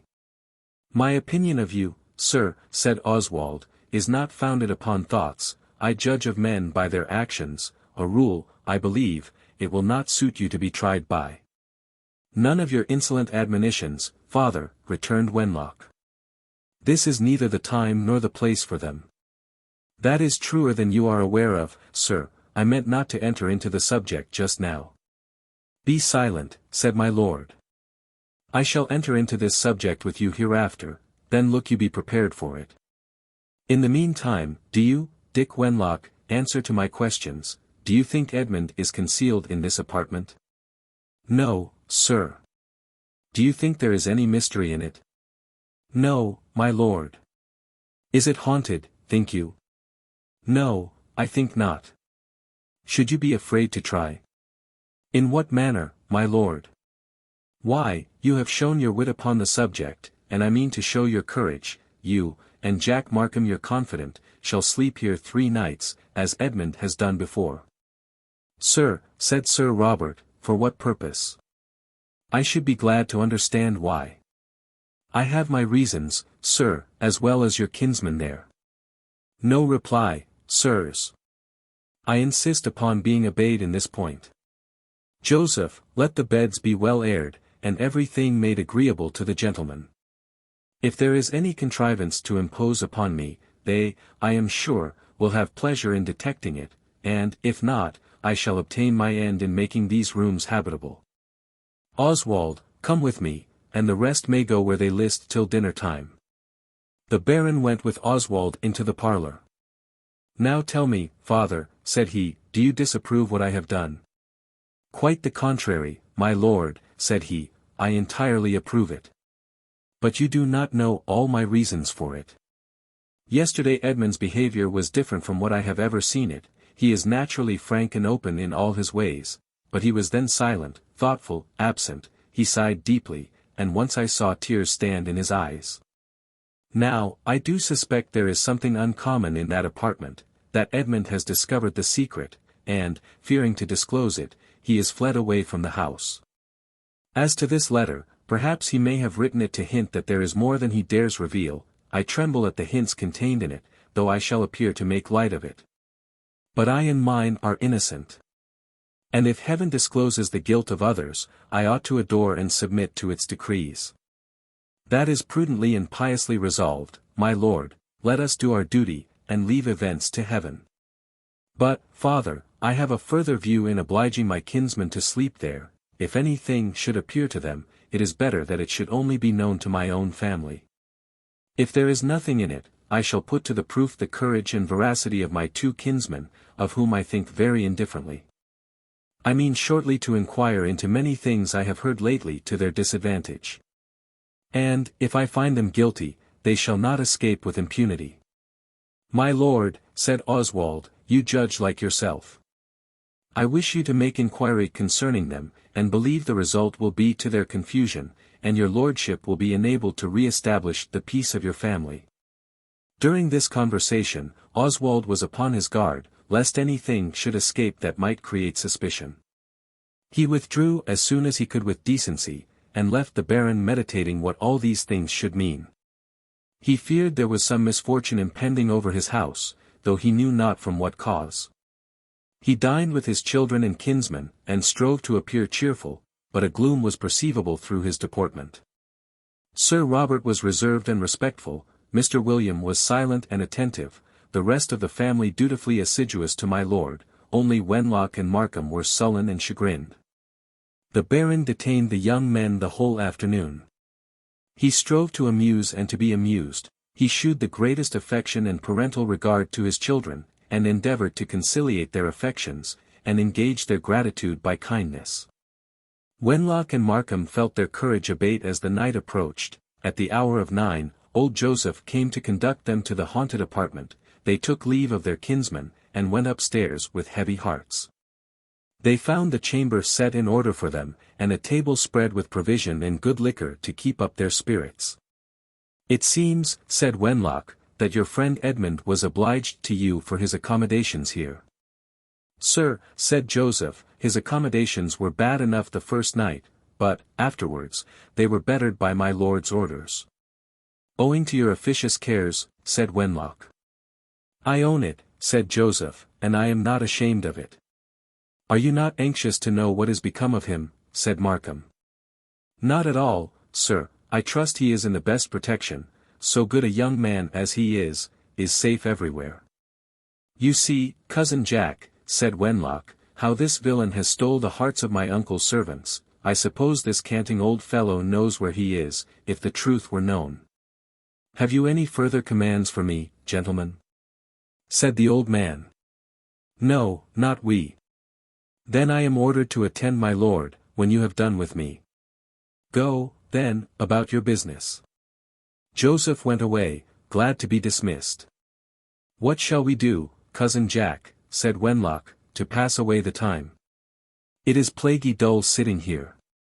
"Dull enough," said Markham. "I think the best thing we can do, is to go to bed and sleep it away." "Faith," says Wenlock, "I am in no disposition to sleep. Who would have thought the old man would have obliged us to spend the night here?" "Don't say us, I beg of you, it was all your own doing," replied Markham. "I did not intend he should have taken me at my word." "Then you should have spoken more cautiously. I have always been governed by you, like a fool as I am, you play the braggart, and I suffer for it. But they begin to see through your fine-spun arts and contrivances, and I believe you will meet with your deserts one day or other." "What now? Do you mean to affront me, Jack?" "No, that some are born to plan, others to execute. I am one of the former, thou of the latter. Know your friend, or—" "Or what?" replied Markham. "Do you mean to threaten me?" "If you do—" "What then?" said Wenlock. "Why, then, I will try which of us two is the best man, sir." Upon this Markham arose, and put himself into a posture of defence. Wenlock, perceiving he was serious in his anger, began to soothe him. He persuaded, he flattered, he promised great things if he would be composed. Markham was sullen, uneasy, resentful. Whenever he spoke, it was to upbraid Wenlock with his treachery and falsehood. Wenlock tried all his eloquence to get him into a good humour, but in vain. He threatened to acquaint his uncle with all that he knew, and to exculpate himself at the other's expense. Wenlock began to find his choler rise. They were both almost choked with rage, and, at length, they both rose with a resolution to fight. As they stood with their fists clenched, on a sudden they were alarmed with a dismal groan from the room underneath. They stood like statues petrified by fear, yet listening with trembling expectation. A second groan increased their consternation. And, soon after, a third completed it. They staggered to a seat, and sunk down upon it, ready to faint. Presently, all the doors flew open, a pale glimmering light appeared at the door, from the staircase, and a man in complete armor entered the room. He stood, with one hand extended, pointing to the outward door. They took the hint, and crawled away as fast as fear would let them. They staggered along the gallery, and from thence to the Baron's apartment, where Wenlock sunk down in a swoon, and Markham had just strength enough to knock at the door. The servant who slept in the outward room alarmed his lord. Markham cried out, "For heaven's sake, let us in." Upon hearing his voice, the door was opened, and Markham approached his uncle in such an attitude of fear, as excited a degree of it in the Baron. He pointed to Wenlock, who was with some difficulty recovered from the fit he was fallen into. The servant was terrified, he rung the alarm bell, the servants came running from all parts to their lord's apartment, the young gentleman came likewise, and presently all was confusion, and the terror was universal. Oswald, who guessed the business, was the only one that could question them. He asked several times, "What is the matter?" Markham, at last, answered him, "We have seen the ghost." All regard to secrecy was now at an end. The echo ran through the whole family, "They have seen the ghost." The Baron desired Oswald to talk to the young men, and endeavour to quiet the disturbance. He came forward, he comforted some, he rebuked others. He had the servants retire into the outward room. The Baron, with his sons and kinsmen, remained in the bedchamber. "It is very unfortunate," said Oswald, "that this affair should be made so public. Surely these young men might have related what they had seen, without alarming the whole family. I am very much concerned upon my lord's account." "I thank you, father," said the Baron, "but prudence was quite overthrown here. Wenlock was half dead, and Markham half distracted, the family were alarmed without my being able to prevent it. But let us hear what these poor terrified creatures say." Oswald demanded, "What have you seen, gentlemen?" "The ghost," said Markham. "In what form did it appear?" "A man in armor." "Did it speak to you?" "No." "What did it do to terrify you so much?" It stood at the farthest door, and pointed to the outward door, as if to have us leave the room. We did not wait for a second notice, but came away as fast as we could. Did it follow you? No. Then you need not have raised such a disturbance. Wenlock lifted up his head, and spoke. I believe, father, if you had been with us, you would not have stood upon ceremonies any more than we did. I wish my lord would send you to parley with the ghost. For, without doubt, you are better qualified than we. My lord, said Oswald, I will go thither, with your permission. I will see that everything is safe, and bring the key back to you. Perhaps this may help to dispel the fears that have been raised, at least, I will try to do it. I thank you, father, for your good offices, do as you please. Oswald went into the outward room. I am going, said he, to shut up the apartment. The young gentlemen have been more frightened than they had occasion for, I will try to account for it. Which of you will go with me?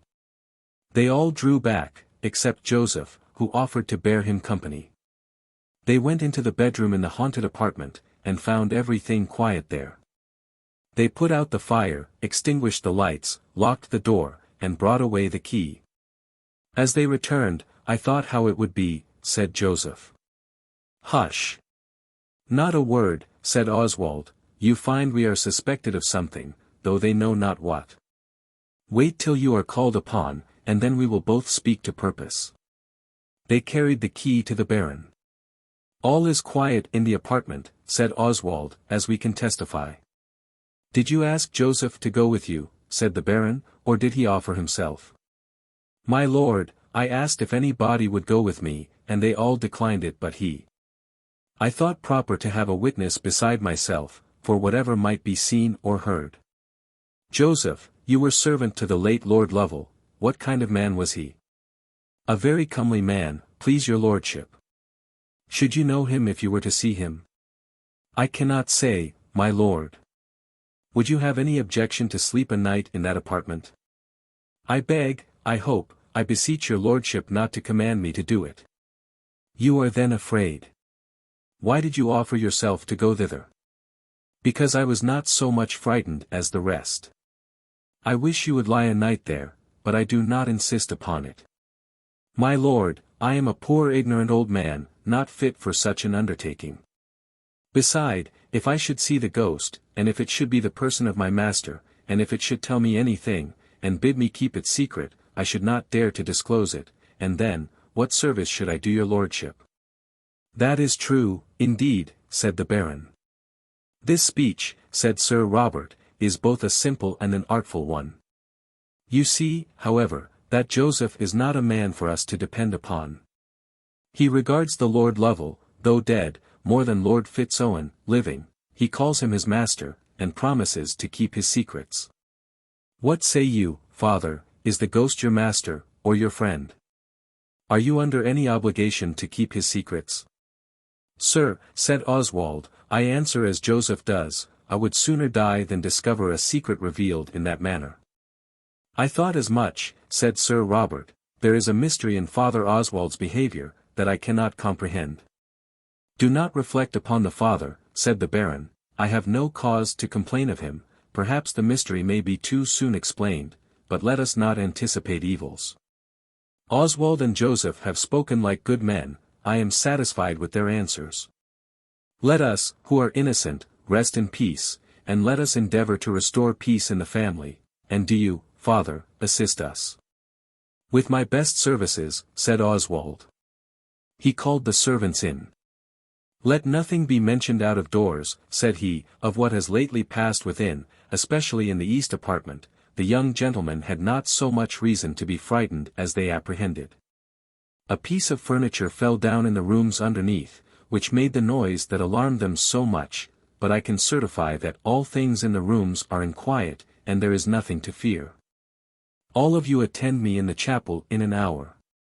Do your duties, put your trust in God, and obey your Lord, and you will find everything go right as it used to do.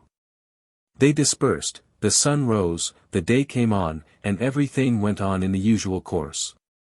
But the servants were not so easily satisfied, they whispered that something was wrong, and expected the time that should set all right. The mind of the Baron was employed in meditating upon these circumstances, that seemed to him the forerunners of some great events. He sometimes thought of Edmund, he sighed for his expulsion, and lamented the uncertainty of his fate. But, to his family, he appeared easy and satisfied. Chapter 7. From the time of Edmund's departure, the fair Emma had many uneasy hours. She wished to inquire after him, but feared to shew any solicitude concerning him. The next day, when her brother William came into her apartment, she took courage to ask a question. "Pray, brother, can you give any guess what is become of Edmund?" "No," said he, with a sigh. "Why do you ask me?" "Because, my dear William, I should think if any body knew, it must be you, and I thought he loved you too well to leave you in ignorance." "But don't you think he left the castle in a very strange manner?" "I do, my dear. There is a mystery in every circumstance of his departure. Nevertheless, I will trust you with a secret. He did not leave the castle without making a distinction in my favor." "I thought so," said she. "But you might tell me what you know about him." "Alas, my dear Emma, I know nothing. When I saw him last, he seemed a good deal affected, as if he were taking leave of me, and I had a foreboding that we parted for a longer time than usual." "Ah! So had I," said she, "when he parted from me in the garden." "What leave did he take of you, Emma?" She blushed, and hesitated to tell him all that passed between them, but he begged, persuaded, insisted. And, at length, under the strongest injunctions of secrecy, she told him all. He said, that Edmund's behavior on that occasion was as mysterious as the rest of his conduct, but, now you have revealed your secret, you have a right to know mine. He then gave her the letter he found upon his pillow. She read it with great emotion. "Saint Winifred assist me," said she, "what can I think?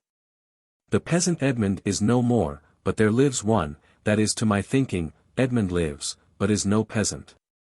"Go on, my dear," said William, "I like your explanation." "Nay, brother, I only guess, but what think you?"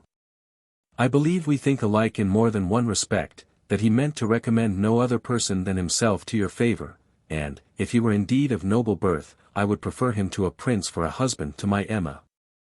"Bless me!" said she, "do you think it possible that he should be of either birth or fortune?" "It is hard to say what is impossible. We have proof that the east apartment is haunted. It was there that Edmund was made acquainted with many secrets, I doubt not, and, perhaps, his own fate may be involved in that of others. I am confident that what he saw and heard there, was the cause of his departure. We must wait with patience the unraveling this intricate affair. I believe I need not enjoin your secrecy as to what I have said, your heart will be my security." "What mean you, brother?" "Don't affect ignorance, my dear. You love Edmund, so do I, it is nothing to be ashamed of. It would have been strange, if a girl of your good sense had not distinguished a swan among a flock of geese. Dear William, don't let a word of this escape you. But you have taken a weight off my heart. You may depend that I will not dispose of my hand or heart till I know the end of this affair." William smiled. "Keep them for Edmund's friend, I shall rejoice to see him in a situation to ask them." "Hush, my brother. Not a word more, I hear footsteps." They were her eldest brothers, who came to ask Mr. William to ride out with him, which finished the conference.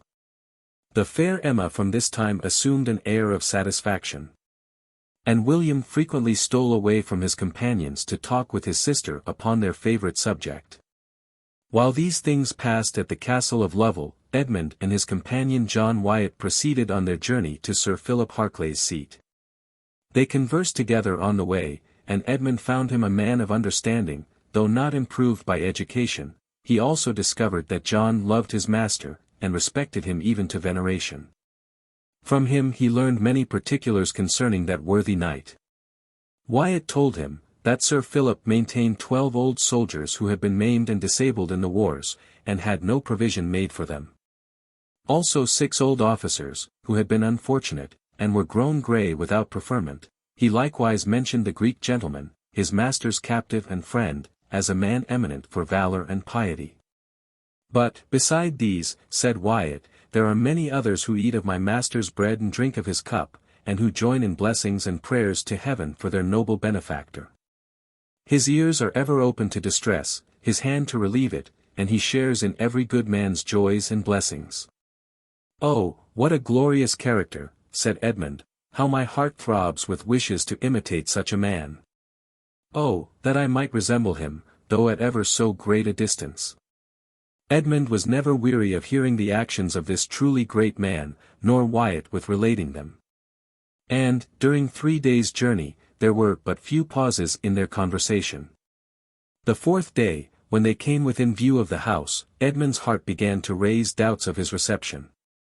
If, said he, Sir Philip should not receive me kindly, if he should resent my long neglect, and disown my acquaintance, it would be no more than justice.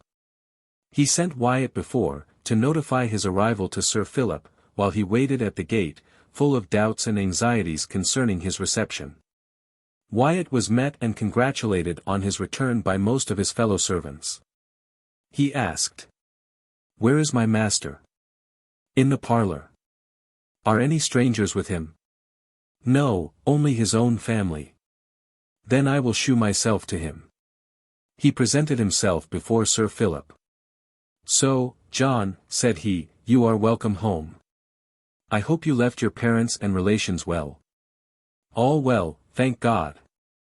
And send their humble duty to your honor, and they pray for you every day of their lives. I hope your honor is in good health." "Very well.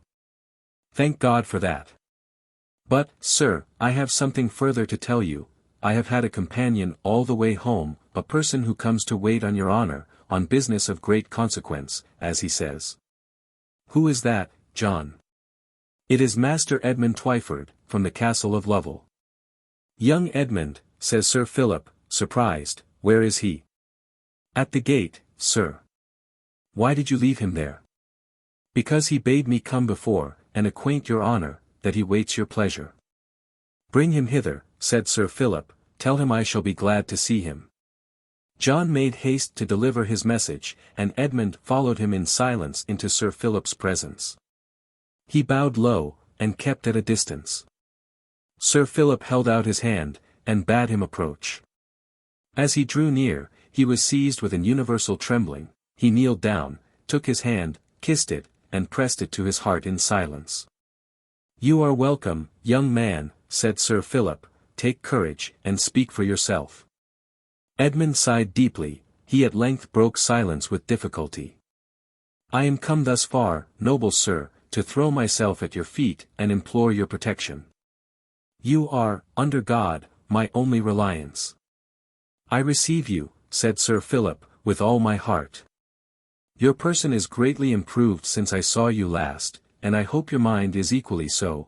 I have heard a great character of you from some that knew you in France. I remember the promise I made you long ago, and am ready now to fulfill it, upon condition that you have done nothing to disgrace the good opinion I formerly entertained of you, and am ready to serve you in anything consistent with my own honor." Edmund kissed the hand that was extended to raise him. "I accept your favor, sir, upon this condition only, and if ever you find me to impose upon your credulity, or encroach on your goodness, may you renounce me from that moment." "Enough," said Sir Philip, "rise, then, and let me embrace you. You are truly welcome." "Oh, noble sir," said Edmund, "I have a strange story to tell you, but it must be by ourselves, with only heaven to bear witness to what passes between us." "Very well," said Sir Philip, "I am ready to hear you, but first, go and get some refreshment after your journey, and then come to me again. John Wyatt will attend you." "I want no refreshment," said Edmund. "And I cannot eat or drink till I have told my business to your honor." "Well then," said Sir Philip, "come along with me." He took the youth by the hand, and led him into another parlour, leaving his friends in great surprise, what this young man's errand could be. John Wyatt told them all that he knew relating to Edmund's birth, character, and situation. When Sir Philip had seated his young friend, he listened in silence to the surprising tale he had to tell him. Edmund told him briefly the most remarkable circumstances of his life, from the time when he first saw and liked him, till his return from France. But from that era, he related at large everything that had happened, recounting every interesting particular, which was imprinted on his memory in strong and lasting characters. Sir Philip grew every moment more affected by the recital.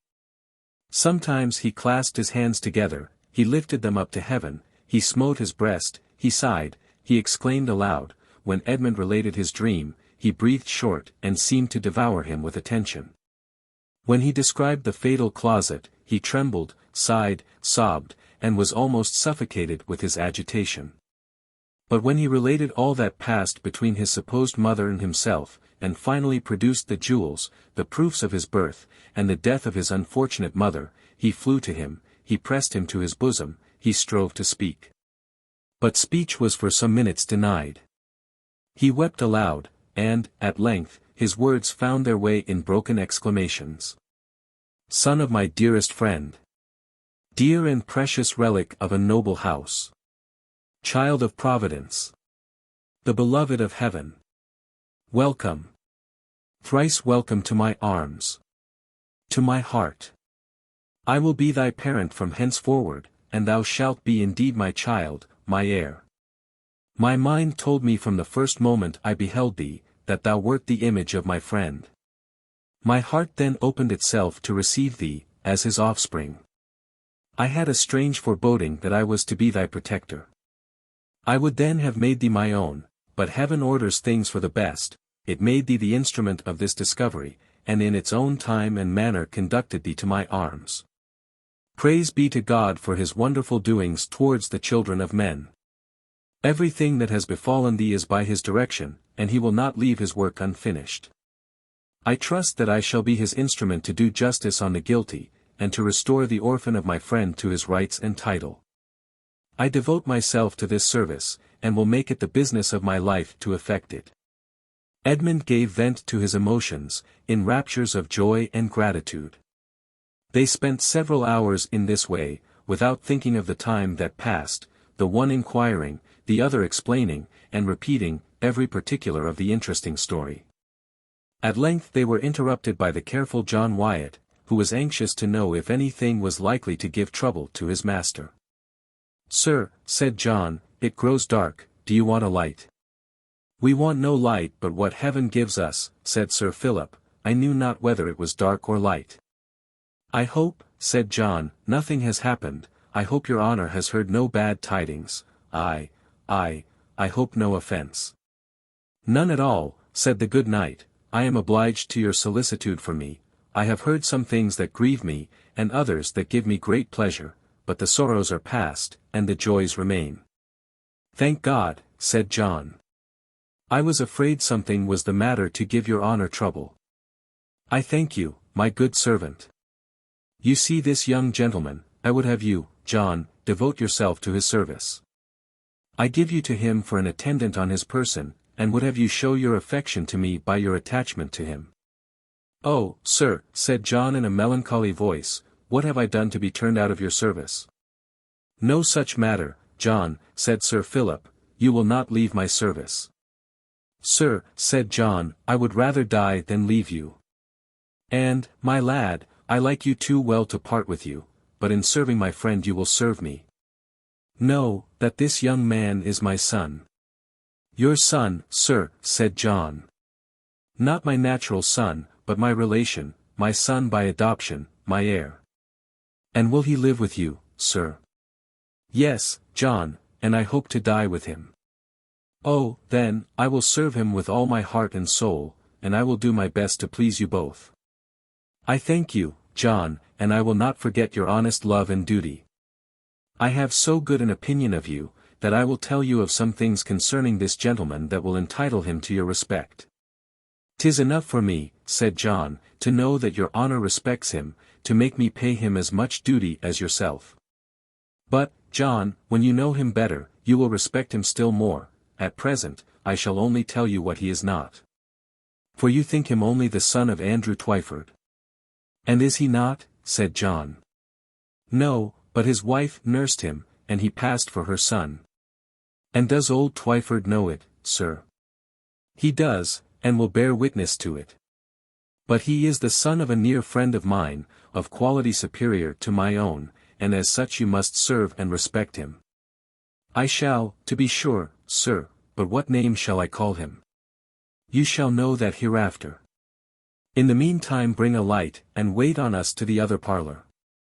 When John was withdrawn, Sir Philip said, that is a point to be considered and determined immediately.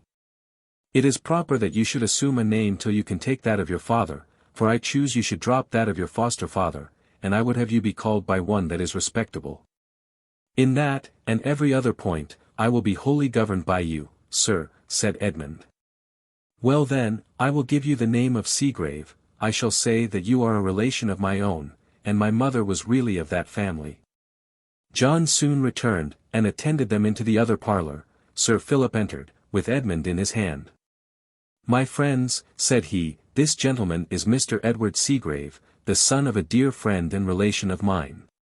He was lost in his infancy, brought up by a good woman out of pure humanity, and is but lately restored to his own family. The circumstances shall be made known hereafter. In the meantime, I have taken him under my care and protection, and will use all my power and interest to see him restored to his fortune, which is enjoyed by the usurper who was the cause of his expulsion, and the death of his parents. Receive him as my relation and friend. Zadisky, do you embrace him first. Edmund, you and this gentleman must love each other for my sake, hereafter you will do it for your own. They all rose, each embraced and congratulated the young man.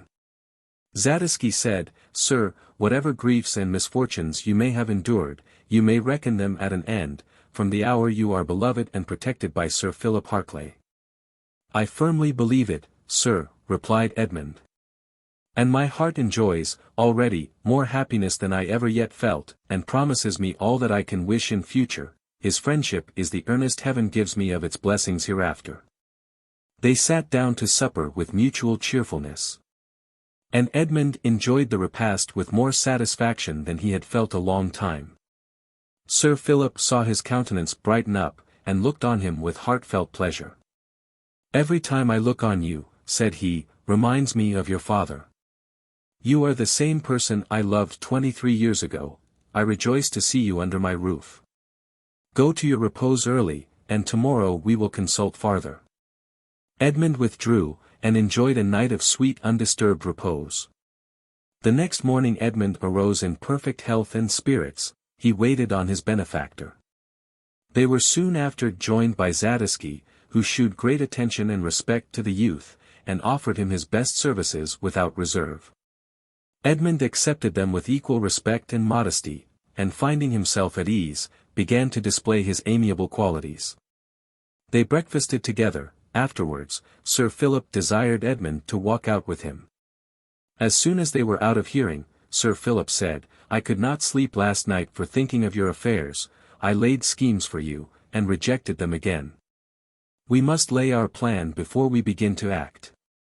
What shall be done with this treacherous kinsman? This inhuman monster? This assassin of his nearest relation? I will risk my life and fortune to bring him to justice. Shall I go to court, and demand justice of the king? Or shall I accuse him of the murder, and make him stand a public trial? If I treat him as a baron of the realm, he must be tried by his peers. If as a commoner, he must be tried at the county assize. But we must shew reason why he should be degraded from his title. Have you anything to propose? Nothing, sir. I have only to wish that it might be as private as possible, for the sake of my noble benefactor, the Lord Fitz-Owen, upon whom some part of the family disgrace would naturally fall. And that would be an ill return for all his kindness and generosity to me. That is a generous and grateful consideration on your part, but you owe still more to the memory of your injured parents. However, there is yet another way that suits me better than any hitherto proposed. I will challenge the traitor to meet me in the field, and, if he has spirit enough to answer my call, I will there bring him to justice. If not, I will bring him to a public trial. No, sir, said Edmund, that is my province. Should I stand by and see my noble, gallant friend expose his life for me, I should be unworthy to bear the name of that friend whom you so much lament. It will become his son to vindicate his name, and revenge his death. I will be the challenger, and no other. And do you think he will answer the challenge of an unknown youth, with nothing but his pretensions to his name and title? Certainly not. Leave this matter to me. I think of a way that will oblige him to meet me at the house of a third person who is known to all the parties concerned, and where we will have authentic witnesses of all that passes between him and me. I will devise the time, place, and manner, and satisfy all your scruples. Edmund offered to reply, but Sir Philip bade him be silent, and let him proceed in his own way. He then led him over his estate, and shewed him everything deserving his notice. He told him all the particulars of his domestic economy, and they returned home in time to meet their friends at dinner. They spent several days in consulting how to bring Sir Walter to account, and in improving their friendship and confidence in each other. Edmund endeared himself so much to his friend and patron, that he declared him his adopted son and heir before all his friends and servants, and ordered them to respect him as such. He every day improved their love and regard for him, and became the darling of the whole family. Chapter 8. After much consideration, Sir Philip fixed his resolutions, and began to execute his purposes. He set out for the seat of the Lord Clifford, attended by Edmund, Zadisky, and 2 servants. Lord Clifford received them with kindness and hospitality. Sir Philip presented Edmund to Lord Clifford and his family, as his near relation and presumptive heir. They spent the evening in the pleasures of convivial mirth and hospitable entertainment. The next day Sir Philip began to open his mind to Lord Clifford, informing him that both his young friend and himself had received great injuries from the present Lord Lovel, for which they were resolved to call him to account. But that, for many reasons, they were desirous to have proper witnesses of all that should pass between them, and begging the favour of his lordship to be the principal one. Lord Clifford acknowledged the confidence placed in him, and besought Sir Philip to let him be the arbitrator between them.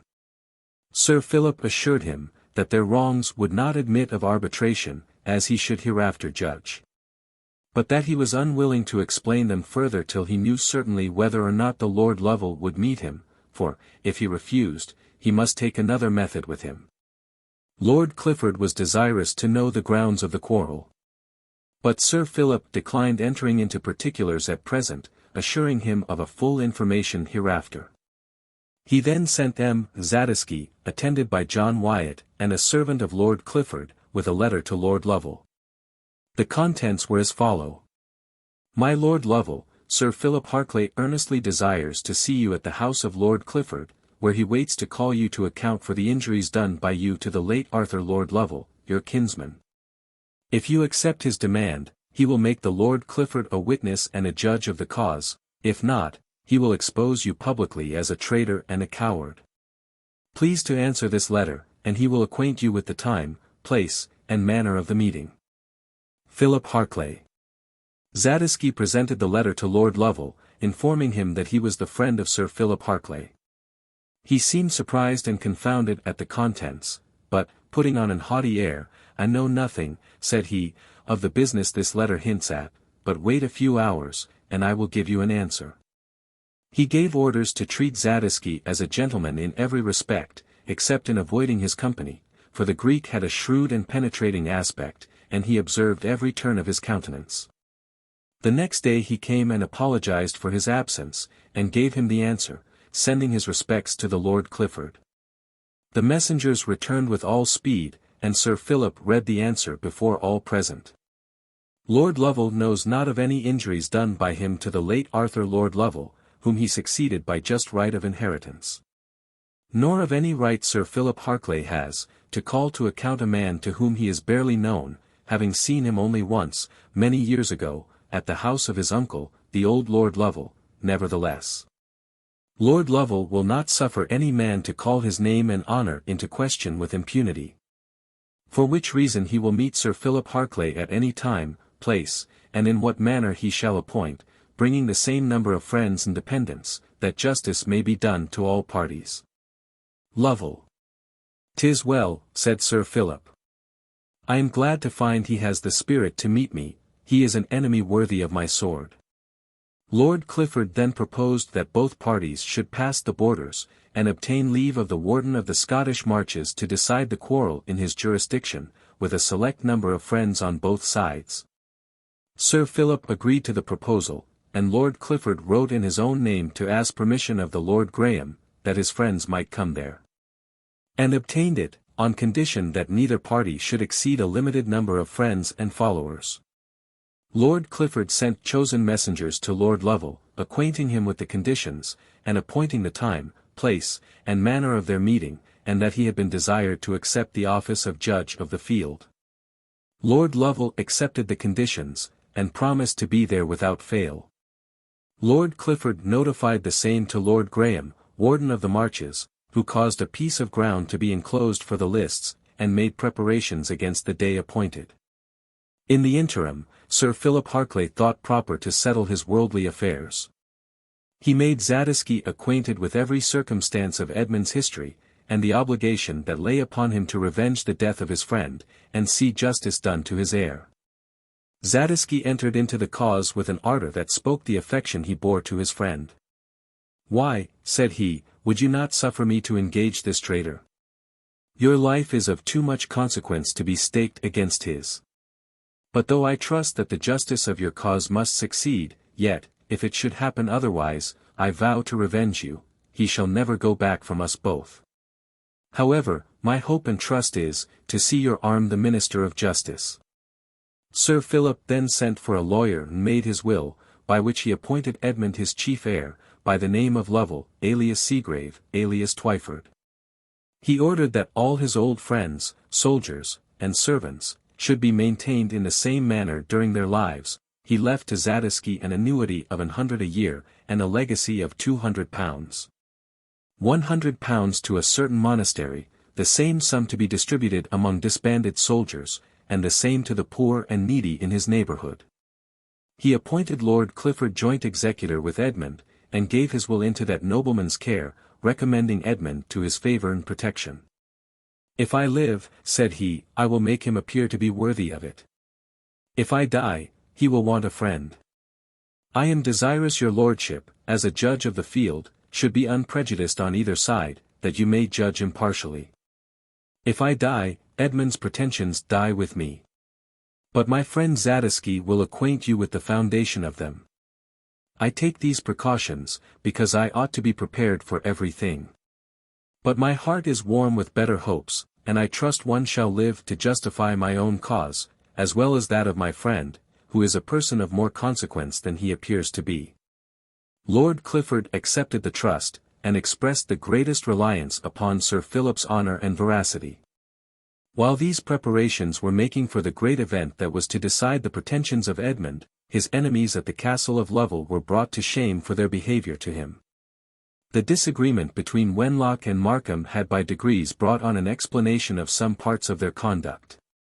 Father Oswald had often hinted to the Baron, Wenlock's envy of Edmund's superior qualities, and the artifices by which he had obtained such an influence with Sir Robert, as to make him take his part upon all occasions. Oswald now took advantage of the breach between these two incendiaries, to persuade Markham to justify himself at Wenlock's expense, and to tell all he knew of his wickedness. At length, he promised to declare all he knew of Wenlock's conduct, as well in France as since their return, when he should be called upon. And, by him, Oswald was enabled to unravel the whole of his contrivances, against the honour, interest, and even life of Edmund. He prevailed on Hewson and Kemp, his associate, to add their testimony to the others. Hewson confessed that he was touched in his conscience, when he reflected on the cruelty and injustice of his behaviour to Edmund, whose behaviour towards him, after he had laid a snare for his life, was so noble and generous. That he was cut to the heart by it, and had suffered so much pain and remorse, that he longed for nothing so much as an opportunity to unburden his mind. But the dread of Mr. Wenlock's anger, and the effects of his resentment, had hitherto kept him silent, always hoping there would come a time, when he might have leave to declare the whole truth. Oswald conveyed this information to the Baron's ear, who waited for an opportunity to make the proper use of it. Not long after, the two principal incendiaries came to an open rupture, and Markham threatened Wenlock that he would shew his uncle what a serpent he had harboured in his bosom. The Baron arrested his words, and insisted upon his telling all he knew, adding, "If you speak the truth, I will support you, but if you prove false, I will punish you severely. As to Mr. Wenlock, he shall have a fair trial. And, if all the accusations I have heard are made good, it is high time that I should put him out of my family." The Baron, with a stern aspect, bade them follow him into the great hall, and sent for all the rest of the family together. He then, with great solemnity, told them he was ready to hear all sides of the question. He declared the whole substance of his informations, and called upon the accusers to support the charge. Hewson and Kemp gave the same account they had done to Oswald, offering to swear to the truth of their testimony. Several of the other servants related such circumstances as had come to their knowledge. Markham then spoke of everything, and gave a particular account of all that had passed on the night they spent in the east apartment. He accused himself of being privy to Wenlock's villainy, called himself fool and blockhead for being the instrument of his malignant disposition, and asked pardon of his uncle for concealing it so long. The Baron called upon Wenlock to reply to the charge, who, instead of answering, flew into a passion, raged, swore, threatened, and finally denied everything. The witnesses persisted in their assertions. Markham desired leave to make known the reason why they were all afraid of him. "He gives it out," said he, "that he is to be my lord's son-in-law, and they, supposing him to stand first in his favour, are afraid of his displeasure." "I hope," said the Baron, "I shall not be at such a loss for a son-in-law, as to make choice of such a one as him. He never but once hinted at such a thing, and then I gave him no encouragement. I have long seen there was something very wrong in him, but I did not believe he was of so wicked a disposition. It is no wonder that princes should be so frequently deceived, when I, a private man, could be so much imposed upon within the circle of my own family. What think you, son Robert? I, sir, have been much more imposed on. And I take shame to myself on the occasion." "Enough, my son," said the Baron, "a generous confession is only a proof of growing wisdom. You are now sensible, that the best of us are liable to imposition. The artifices of this unworthy kinsman have set us at variance with each other, and driven away an excellent youth from this house, to go I know not whither, but he shall no longer triumph in his wickedness. He shall feel what it is to be banished from the house of his protector. He shall set out for his mother's this very day. I will write to her in such a manner as shall inform her that he has offended me, without particularizing the nature of his faults. I will give him an opportunity of recovering his credit with his own family, and this shall be my security against his doing further mischief. May he repent, and be forgiven. Markham deserves punishment, but not in the same degree. I confess it," said he, "and will submit to whatever your lordship shall enjoin. You shall only be banished for a time, but he for ever. I will send you abroad on a business that shall put you in a way to do credit to yourself, and service to me. Son Robert, have you any objection to my sentence?" "My lord," said he, "I have great reason to distrust myself. I am sensible of my own weakness, and your superior wisdom, as well as goodness, and I will henceforward submit to you in all things." The Baron ordered 2 of his servants to pack up Wenlock's clothes and necessaries, and to set out with him that very day. He bade some others keep an eye upon him lest he should escape. As soon as they were ready, my lord wished him a good journey, and gave him a letter for his mother. He departed without saying a word, in a sullen kind of resentment, but his countenance shewed the inward agitations of his mind. As soon as he was gone, every mouth was opened against him, 1,000 stories came out that they never heard before. The Baron and his sons were astonished that he should go on so long without detection. My lord sighed deeply at the thoughts of Edmund's expulsion, and ardently wished to know what was become of him. Sir Robert took the opportunity of coming to an explanation with his brother William. He took shame to himself for some part of his past behaviour. Mr. William owned his affection to Edmund, and justified it by his merit and attachment to him, which were such that he was certain no time or distance could alter them. He accepted his brother's acknowledgment, as a full amends for all that had passed, and begged that henceforward an entire love and confidence might ever subsist between them. These new regulations restored peace, confidence, and harmony, in the castle of Lovel. At length, the day arrived for the combatants to meet. The Lord Graham, with 12 followers gentlemen, and 12 servants, was ready at the dawn of day to receive them. The first that entered the field, was Sir Philip Harclay, knight, armed completely, excepting his headpiece. Hugh Rugby, his esquire, bearing his lance, John Barnard, his page, carrying his helmet and spurs, and 2 servants in his proper livery. The next came Edmund, the heir of Lovel, followed by his servant John Wyatt, Zadisky, followed by his servant. At a short distance came the Lord Clifford, as judge of the field, with his esquire, 2 pages, and 2 livery servants, followed by his eldest son, his nephew, and a gentleman his friend, each attended by 1 servant. He also brought a surgeon of note to take care of the wounded. The Lord Graham saluted them, and, by his order, they took their places without the lists, and the trumpet sounded for the challenger. It was answered by the defendant, who soon after appeared, attended by 3 gentlemen his friends, with each 1 servant, beside his own proper attendants. A place was erected for the Lord Clifford, as judge of the field. He desired Lord Graham would share the office, who accepted it, on condition that the combatants should make no objection, and they agreed to it with the greatest courtesy and respect. They consulted together on many points of honor and ceremony between the 2 combatants. They appointed a marshal of the field, and other inferior officers, usually employed on these occasions. The Lord Graham sent the marshal for the challenger, desiring him to declare the cause of his quarrel before his enemy. Sir Philip Harclay then advanced, and thus spoke. I, Philip Harclay, knight, challenge Walter, commonly called Lord Lovel, as a base, treacherous, and bloody man, who, by his wicked arts and devices, did kill, or cause to be killed, his kinsman, Arthur Lord Lovel, my dear and noble friend. I am called upon, in an extraordinary manner, to revenge his death, and I will prove the truth of what I have affirmed at the peril of my life. Lord Graham then bade the defendant answer to the charge. Lord Lovel stood forth before his followers, and thus replied. I, Walter, Baron of Lovel, do deny the charge against me, and affirm it to be a base, false, and malicious accusation of this Sir Philip Harclay, which I believe to be invented by himself, or else framed by some enemy, and told to him for wicked ends. But, be that as it may, I will maintain my own honor, and prove him to be a false traitor, at the hazard of my own life, and to the punishment of his presumption. Then said the Lord Graham, will not this quarrel admit of arbitration? No, replied Sir Philip, when I have justified this charge, I have more to bring against him. I trust in God and the justice of my cause, and defy that traitor to the death.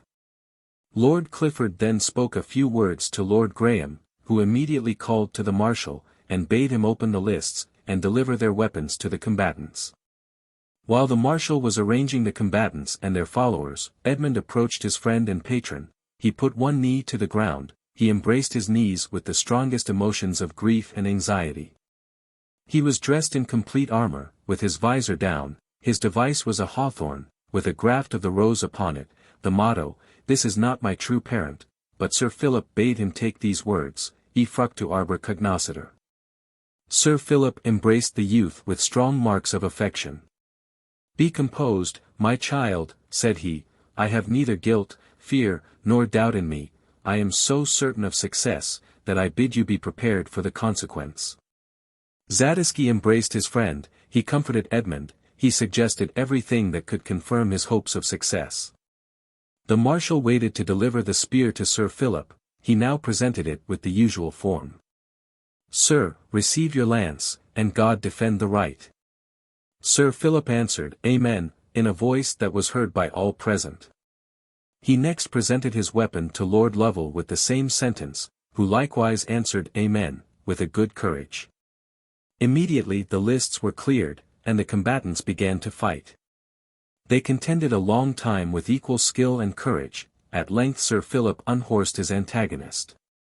The judges ordered, that either he should alight, or suffer his enemy to remount. he chose the former, and a short combat on foot ensued.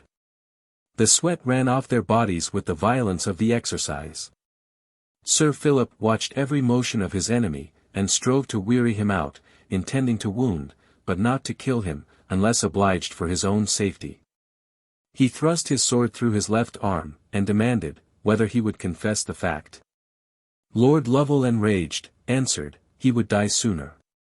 Sir Philip then passed the sword through his body twice, and Lord Lovel fell, crying out that he was slain. I hope not, said Sir Philip, for I have a great deal of business for you to do before you die. Confess your sins, and endeavour to atone for them, as the only ground to hope for pardon. Lord Lovel replied, you are the victor, use your good fortune generously. Sir Philip took away his sword, and then waved it over his head, and beckoned for assistance. The judges sent to beg Sir Philip to spare the life of his enemy. I will, said he, upon condition that he will make an honest confession. Lord Lovel desired a surgeon and a confessor. You shall have both, said Sir Philip, but you must first answer me a question or two. Did you kill your kinsman or not? It was not my hand that killed him, answered the wounded man. It was done by your own order, however. You shall have no assistance till you answer this point. It was, said he, and heaven is just. Bear witness all present, said Sir Philip, he confesses the fact. He then beckoned Edmund, who approached. Take off your helmet, said he, look on that youth, he is the son of your injured kinsman. It is himself, said the Lord Lovel, and fainted away. Sir Philip then called for a surgeon and a priest, both of which Lord Graham had provided. The former began to bind up his wounds, and his assistants poured a cordial into his mouth.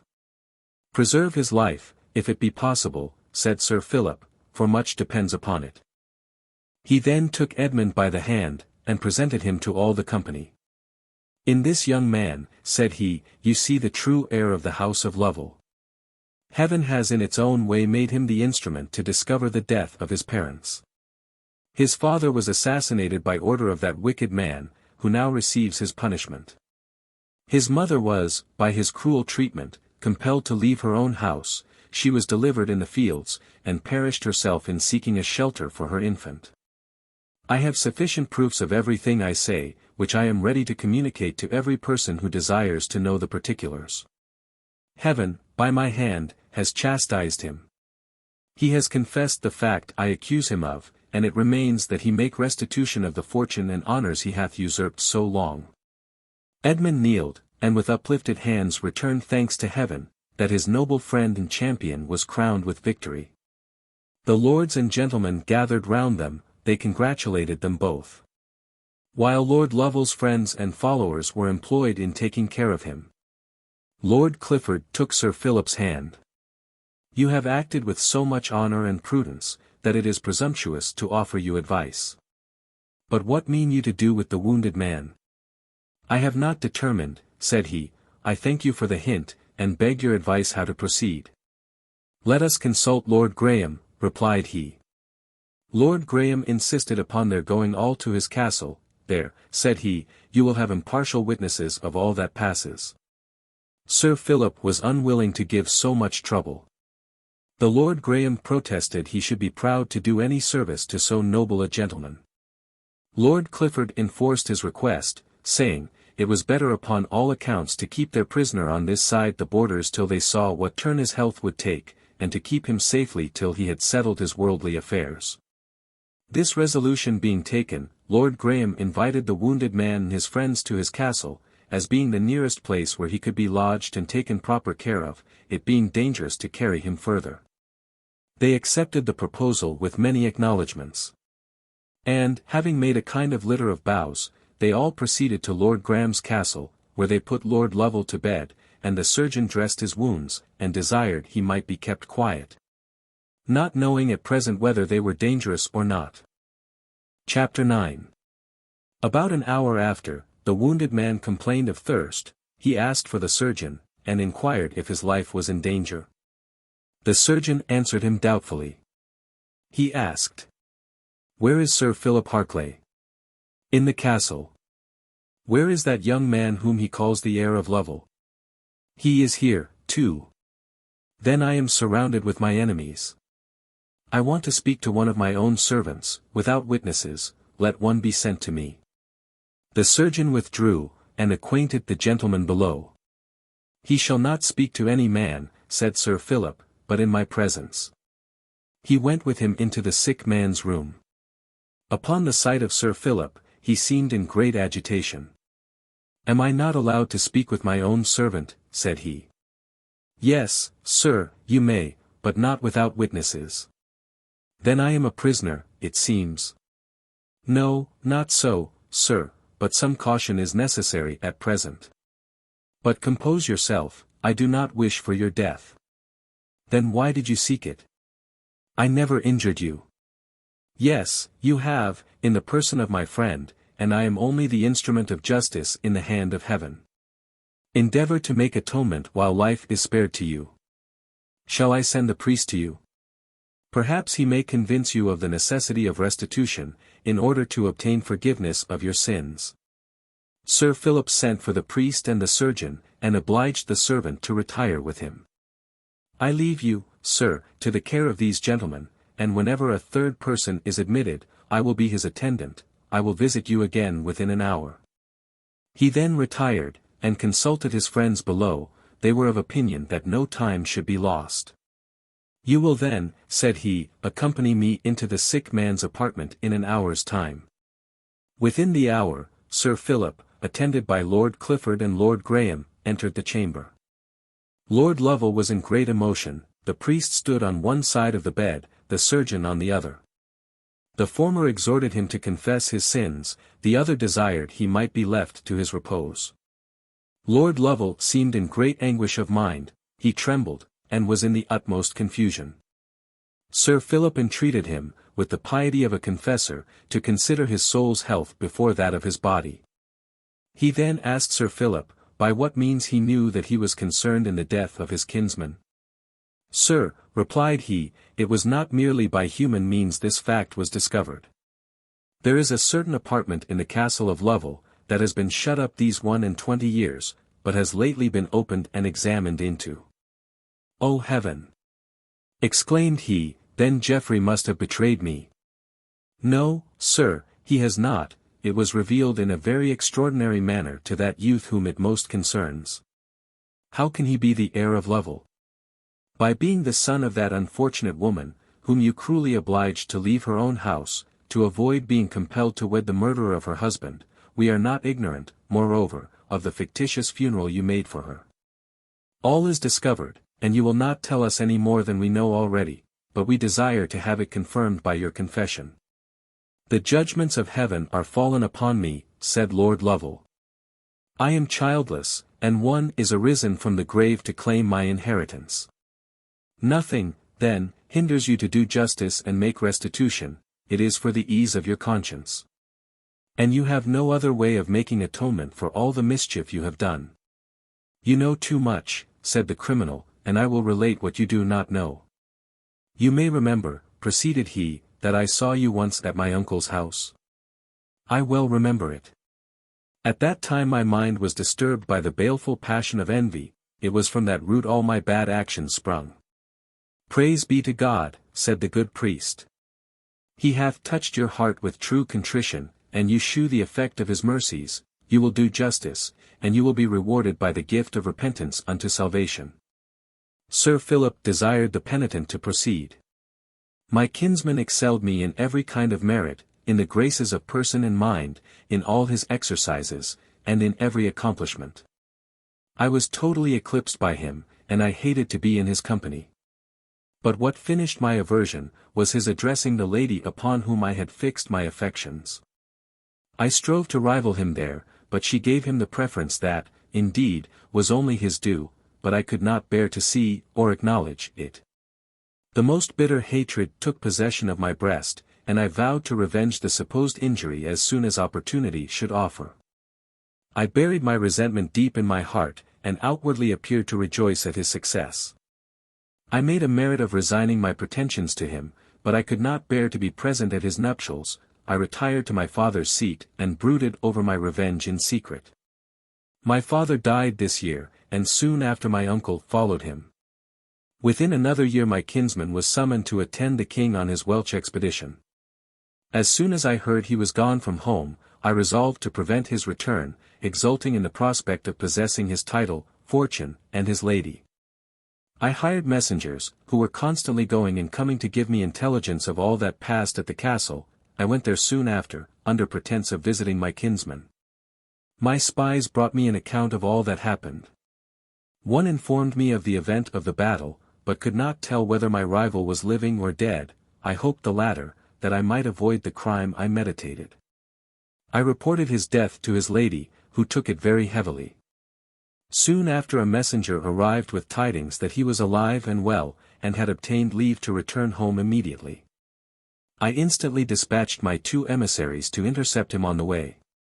He made so much haste to return, that he was met within a mile of his own castle. He had outrode his servants, and was alone. They killed him, and drew him aside out of the highway. They then came to me with all speed, and desired my orders. It was then about sunset.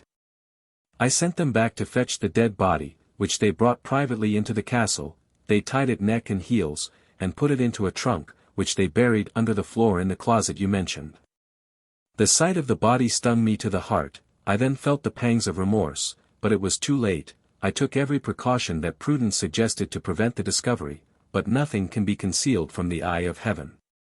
From that fatal hour I have never known peace, always in fear of something impending to discover my guilt, and to bring me to shame. At length I am overtaken by justice. I am brought to a severe reckoning here, and I dread to meet one more severe hereafter. Enough, said the priest, you have done a good work, my son. Trust in the Lord, and, now this burden is off your mind, the rest will be made easy to you. Lord Lovel took a minute's repose, and then went on.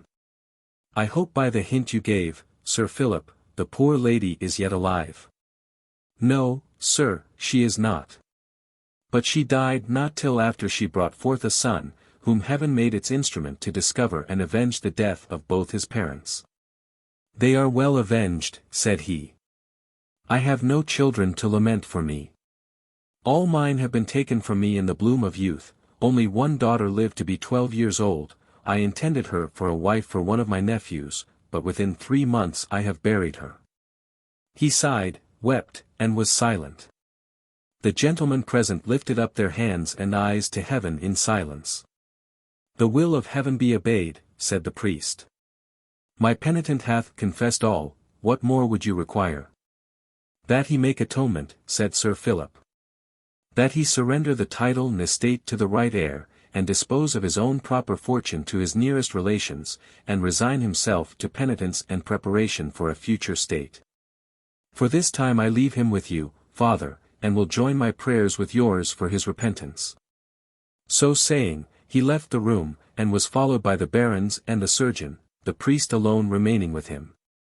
As soon as they were out of hearing, Sir Philip questioned the surgeon concerning his patient's situation, who answered, that at present he saw no signs of immediate danger, but he could not yet pronounce that there was none.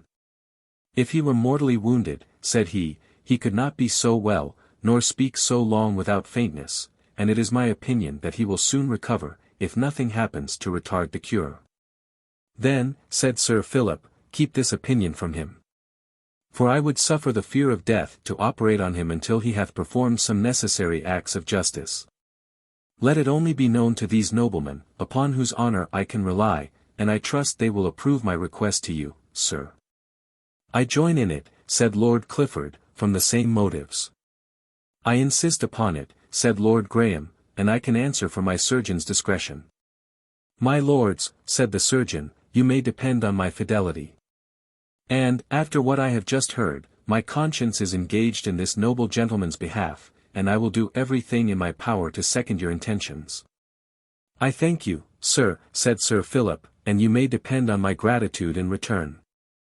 I presume you will sit up with him tonight. If any danger should arise, I desire to be called immediately, but, otherwise, I would suffer him to rest quietly, that he may be prepared for the business of the following day. I shall obey your directions, sir. My necessary attendance will give me a pretence not to leave him, and thus I shall hear all that passes between him and all that visit him. You will oblige me highly, said Sir Philip, and I shall go to rest with confidence in your care. The surgeon returned to the sick man's chamber, Sir Philip and the barons to the company below.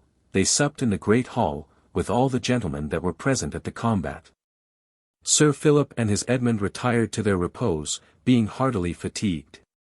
And the company stayed to a late hour, commenting upon the action of the day, praising the courage and generosity of the noble knight, and wishing a good event to his undertaking. Most of Lord Lovel's friends went away as soon as they saw him safely lodged, being ashamed of him, and of their appearance in his behalf. And the few that stayed were induced by their desire of a further information of the base action he had committed, and to justify their own characters and conduct.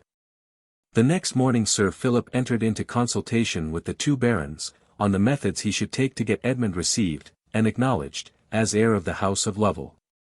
They were all of opinion, that the criminal should be kept in fear till he had settled his worldly affairs, and they had resolved how to dispose of him. With this determination they entered his room, and inquired of the surgeon how he had passed the night. He shook his head, and said but little. Lord Lovel desired that he might be removed to his own house. Lord Graham said, he could not consent to that, as there was evident danger in removing him, and appealed to the surgeon, who confirmed his opinion. Lord Graham desired he would make himself easy, and that he should have every kind of assistance there. Sir Philip then proposed to send for the Lord Fitz-Owen, who would see that all possible care was taken of his brother-in-law, and would assist him in settling his affairs. Lord Lovel was against it. He was peevish and uneasy, and desired to be left with only his own servants to attend him. Sir Philip quitted the room with a significant look, and the two lords endeavoured to reconcile him to his situation. He interrupted them. It is easy for men in your situation to advise, but it is difficult for one in mine to practice. Wounded in body and mind, it is natural that I should strive to avoid the extremes of shame and punishment. I thank you for your kind offices, and beg I may be left with my own servants.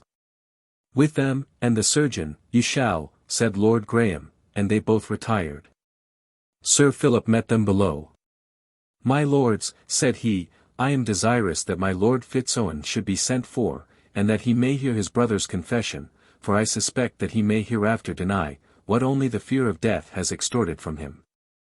With your permission I am determined to send messengers today. They both expressed approbation, and Lord Clifford proposed to write to him, saying, a letter from an impartial person will have the more weight. I will send one of my principal domestics with your own. This measure being resolved upon, Lord Clifford retired to write, and Sir Philip to prepare his servants for instant departure. Edmund desired leave to write to Father Oswald, and John Wyatt was ordered to be the bearer of his letter. When the Lord Clifford had finished his letter, he read it to Sir Philip and his chosen friends, as follows. Right Hon. My good lord, I have taken upon me to acquaint your lordship, that there has been a solemn combat at arms between your brother-in-law, the Lord Lovel, and Sir Philip Harclay, Knight of Yorkshire. It was fought in the jurisdiction of the Lord Graham, who, with myself, was appointed judge of the field. It was fairly won, and Sir Philip is the conqueror. After he had gained the victory he declared at large the cause of the quarrel, and that he had revenged the death of Arthur Lord Lovel his friend, whom the present Lord Lovel had assassinated, that he might enjoy his title and estate.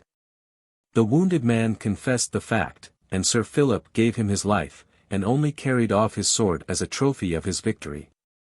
Both the victor and the vanquished were conveyed to Lord Graham's castle, where the Lord Lovel now lies in great danger. He is desirous to settle his worldly affairs, and to make his peace with God and man. Sir Philip Harclay says there is a male heir of the house of Lovel, for whom he claims the title and estate. But he is very desirous that your lordship should be present at the disposal of your brother's property that of right belongs to him, of which your children are the undoubted heirs. He also wants to consult you in many other points of honor and equity.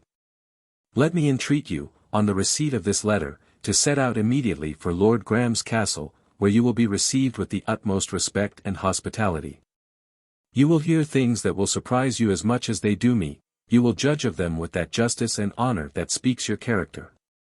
And you will unite with us in wondering at the ways of Providence, and submitting to its decrees, in punishing the guilty, and doing justice to the innocent and oppressed.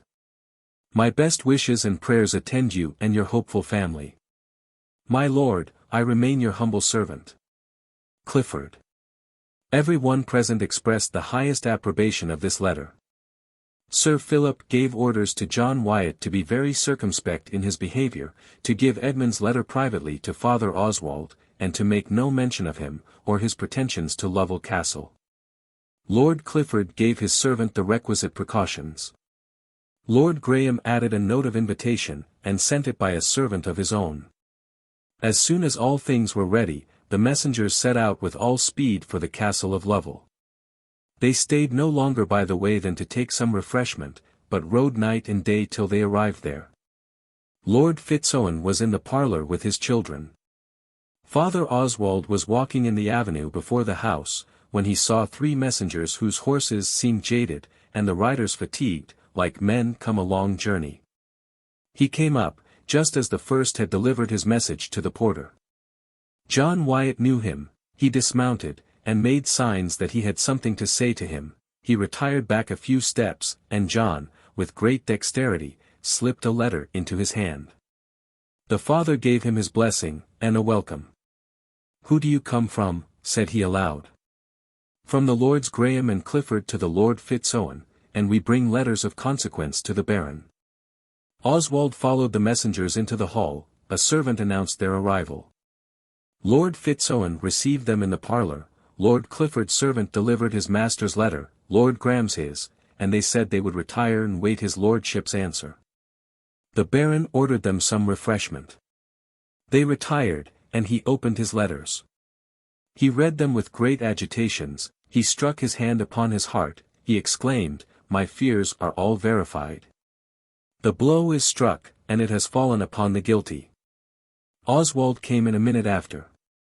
"You are come in good time," said the Baron. "Read that letter, that my children may know the contents." He read it, with faltering voice, and trembling limbs. They were all in great surprise. William looked down, and kept a studied silence.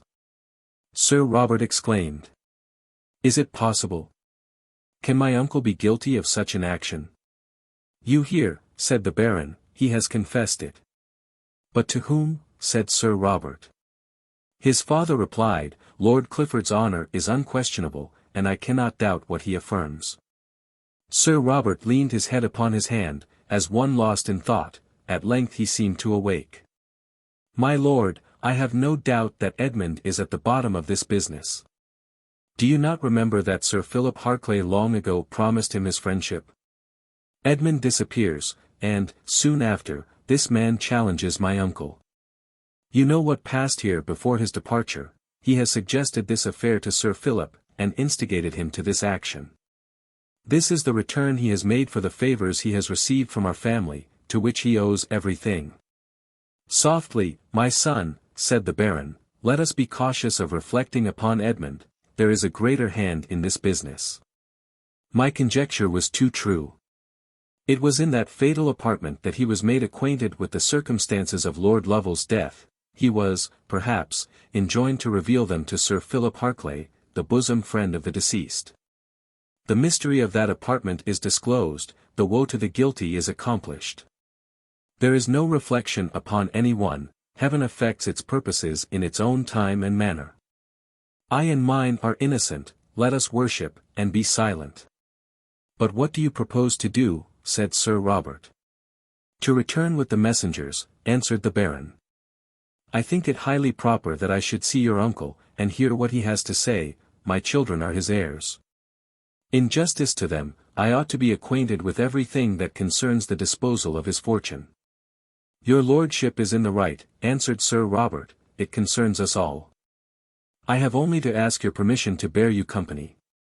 "With all my heart," said the Baron, "I have only to ask of you in return, that you will command yourself, and not speak your mind hastily. Wait for the proofs before you give judgment, and take advice of your reason before you decide upon anything. if you reflect upon the past, you will find reason to distrust yourself. Leave all to me, and be assured I will protect your honor and my own. I will obey you in all things, my lord, and will make immediate preparation for our departure." So saying, he left the room. As soon as he was gone, Mr. William broke silence. "My lord," said he, "if you have no great objection, I beg leave also to accompany you both. You shall, my son, if you desire it. I think I can see your motives, and your brother's also. Your coolness will be a good balance to his warmth. You shall go with us. My son Walter shall be his sister's protector in our absence, and he shall be master here till we return. I hope, my dear father, that will not be long." "I shall not be happy till you come home," said the fair Emma. "It shall be no longer, my dearest, than till this untoward affair is settled." The Baron desired to know when the messengers were expected to return. Oswald took this opportunity to retire. He went to his own apartment, and read the letter, as follows. "The heir of Lovel, to his dear and reverend friend, Father Oswald. Let my friends at the castle of Lovel know that I live in hopes one day to see them there. If you could by any means return with the messengers, your testimony would add weight to mine. Perhaps you might obtain permission to attend the Baron. I leave it to you to manage this. John Wyatt will inform you of all that has passed here, and that hitherto my success has outrun my expectation, and, almost, my wishes. I am in the high road to my inheritance. And trust that the power who hath conducted me thus far, will not leave his work unfinished. Tell my beloved William, that I live, and hope to embrace him before long. I recommend myself to your holy prayers and blessing, and remain your son and servant, Edmund." Oswald then went to the messengers. He drew John Wyatt to a distance from the rest, and got the information he wanted. He stayed with him till he was sent for by the Baron, to whom he went directly, and prevented his questions, by saying, "I have been talking with the messengers. I find they have travelled night and day to bring the letters with all speed.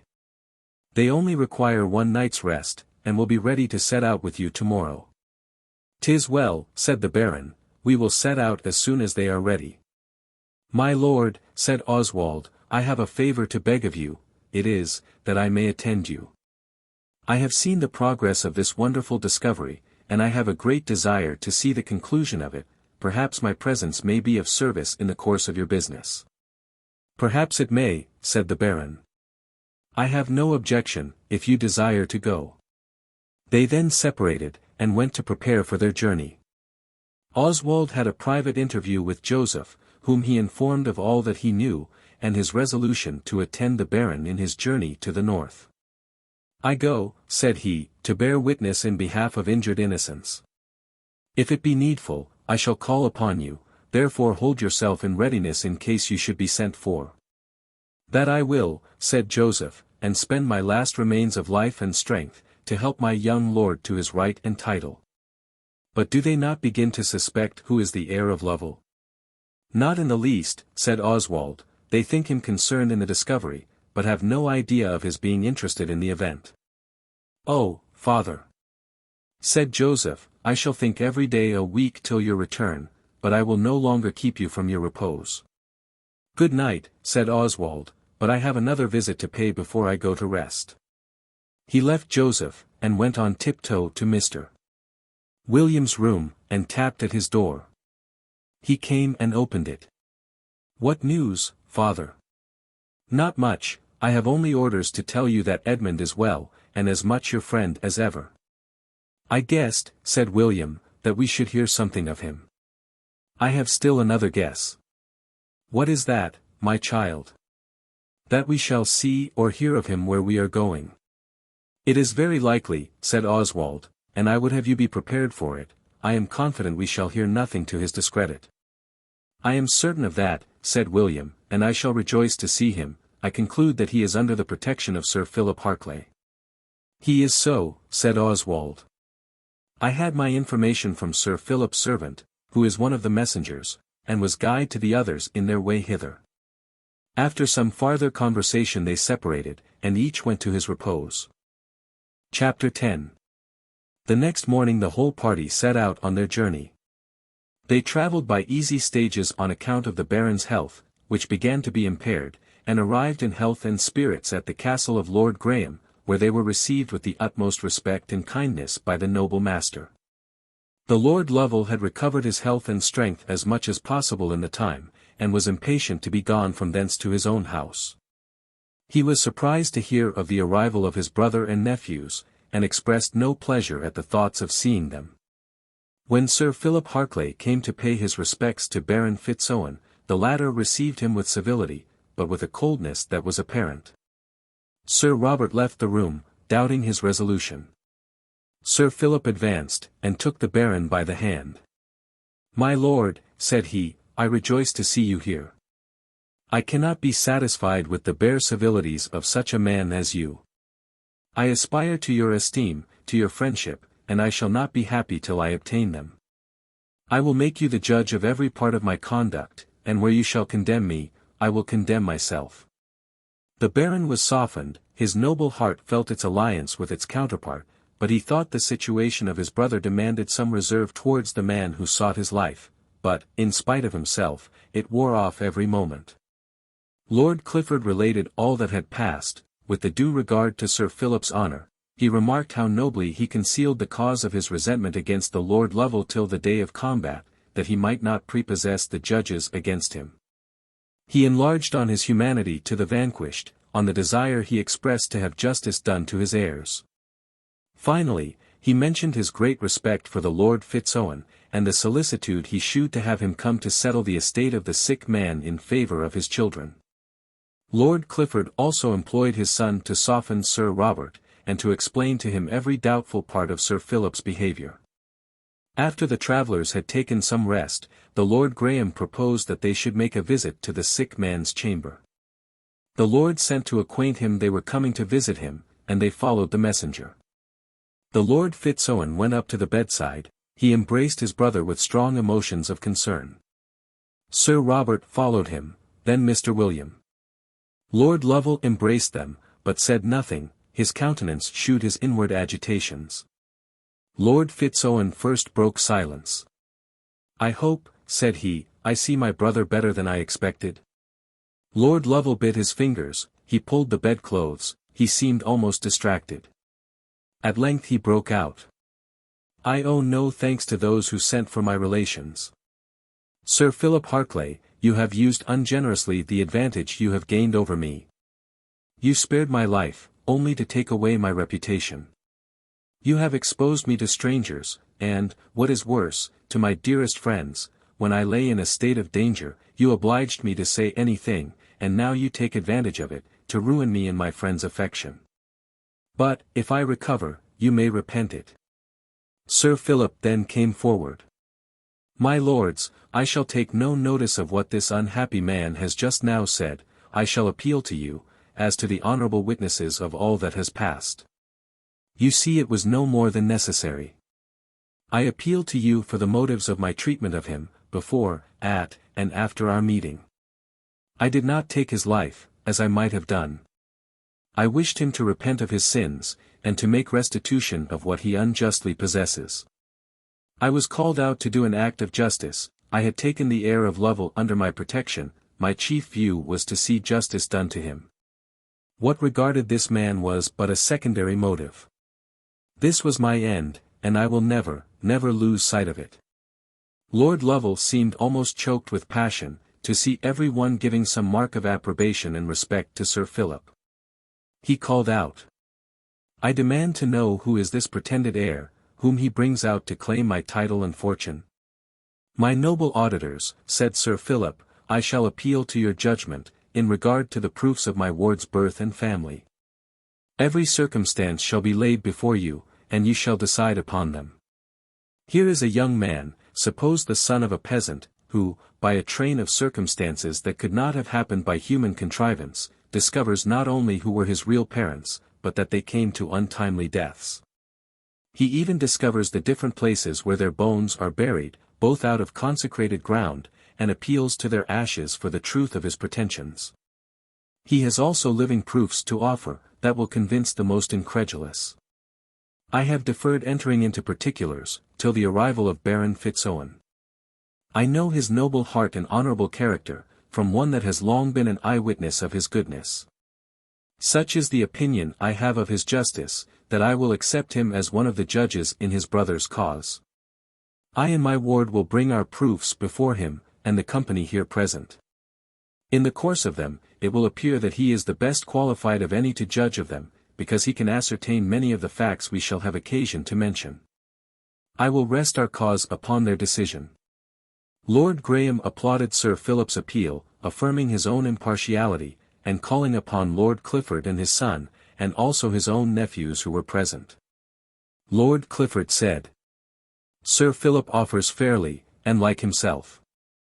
There can be no place nor persons more impartial than the present, and I presume the Lord Lovel can have no objection. No objection, answered he. What, to be tried like a criminal, to have judges appointed over me, to decide upon my right to my own estate and title? I will not submit to such a jurisdiction. Then, said Sir Philip, you had rather be tried by the laws of the land, and have them pronounce sentence upon you? Take your choice, sir, if you refuse the one, you shall be certain of the other. Lord Clifford then said, you will allow Lord Lovel to consider of the proposal, he will consult his friends, and be determined by their advice. Lord Fitz-Owen said, I am very much surprised at what I have heard. I should be glad to know all that Sir Philip Harclay has to say for his ward, that I may judge what my brother has to hope or fear. I will then give my best advice, or offer my mediation, as he may stand in need of them. You say well, replied Lord Graham, and pray let us come directly to the point. Sir Philip, you will introduce your ward to this company, and enter upon your proofs. Sir Philip bowed to the company. He went out and brought in Edmund, encouraging him by the way. He presented him to Baron Fitz-Owen, who looked very serious. Edmund Twyford, said he, are you the heir of the house of Lovel? I am, my lord, said Edmund, bowing to the ground. The proofs will appear, but I am, at the same time, the most humble and grateful of all your servants, and the servant of your virtues. Sir Robert rose up, and was going to leave the room. Son Robert, stay, said the Baron. If there is any fraud, you will be pleased to detect it, and, if all that is affirmed be true, you will not shut your eyes against the light. You are concerned in this business, hear it in silence, and let reason be arbiter in your cause. He bowed to his father, bit his lip, and retired to the window. William nodded to Edmund, and was silent. All the company had their eyes fixed on the young man, who stood in the midst, casting down his eyes with modest respect to the audience. While Sir Philip related all the material circumstances of his life, the wonderful gradation by which he came to the knowledge of his birth, the adventures of the haunted apartment, the discovery of the fatal closet, and the presumptive proofs that Lord Lovel was buried there. At this part of his narration, Lord Fitz-Owen interrupted him. Where is this closet you talk of? For I and my sons went over the apartment since Edmund's departure, and found no such place as you describe. My lord, said Edmund, I can account for it.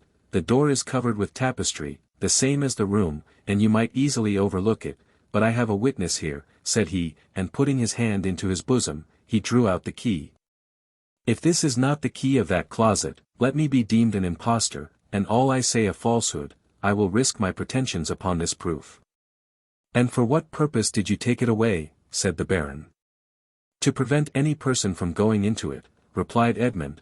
I have vowed to keep it till I shall open that closet before witnesses appointed for that purpose.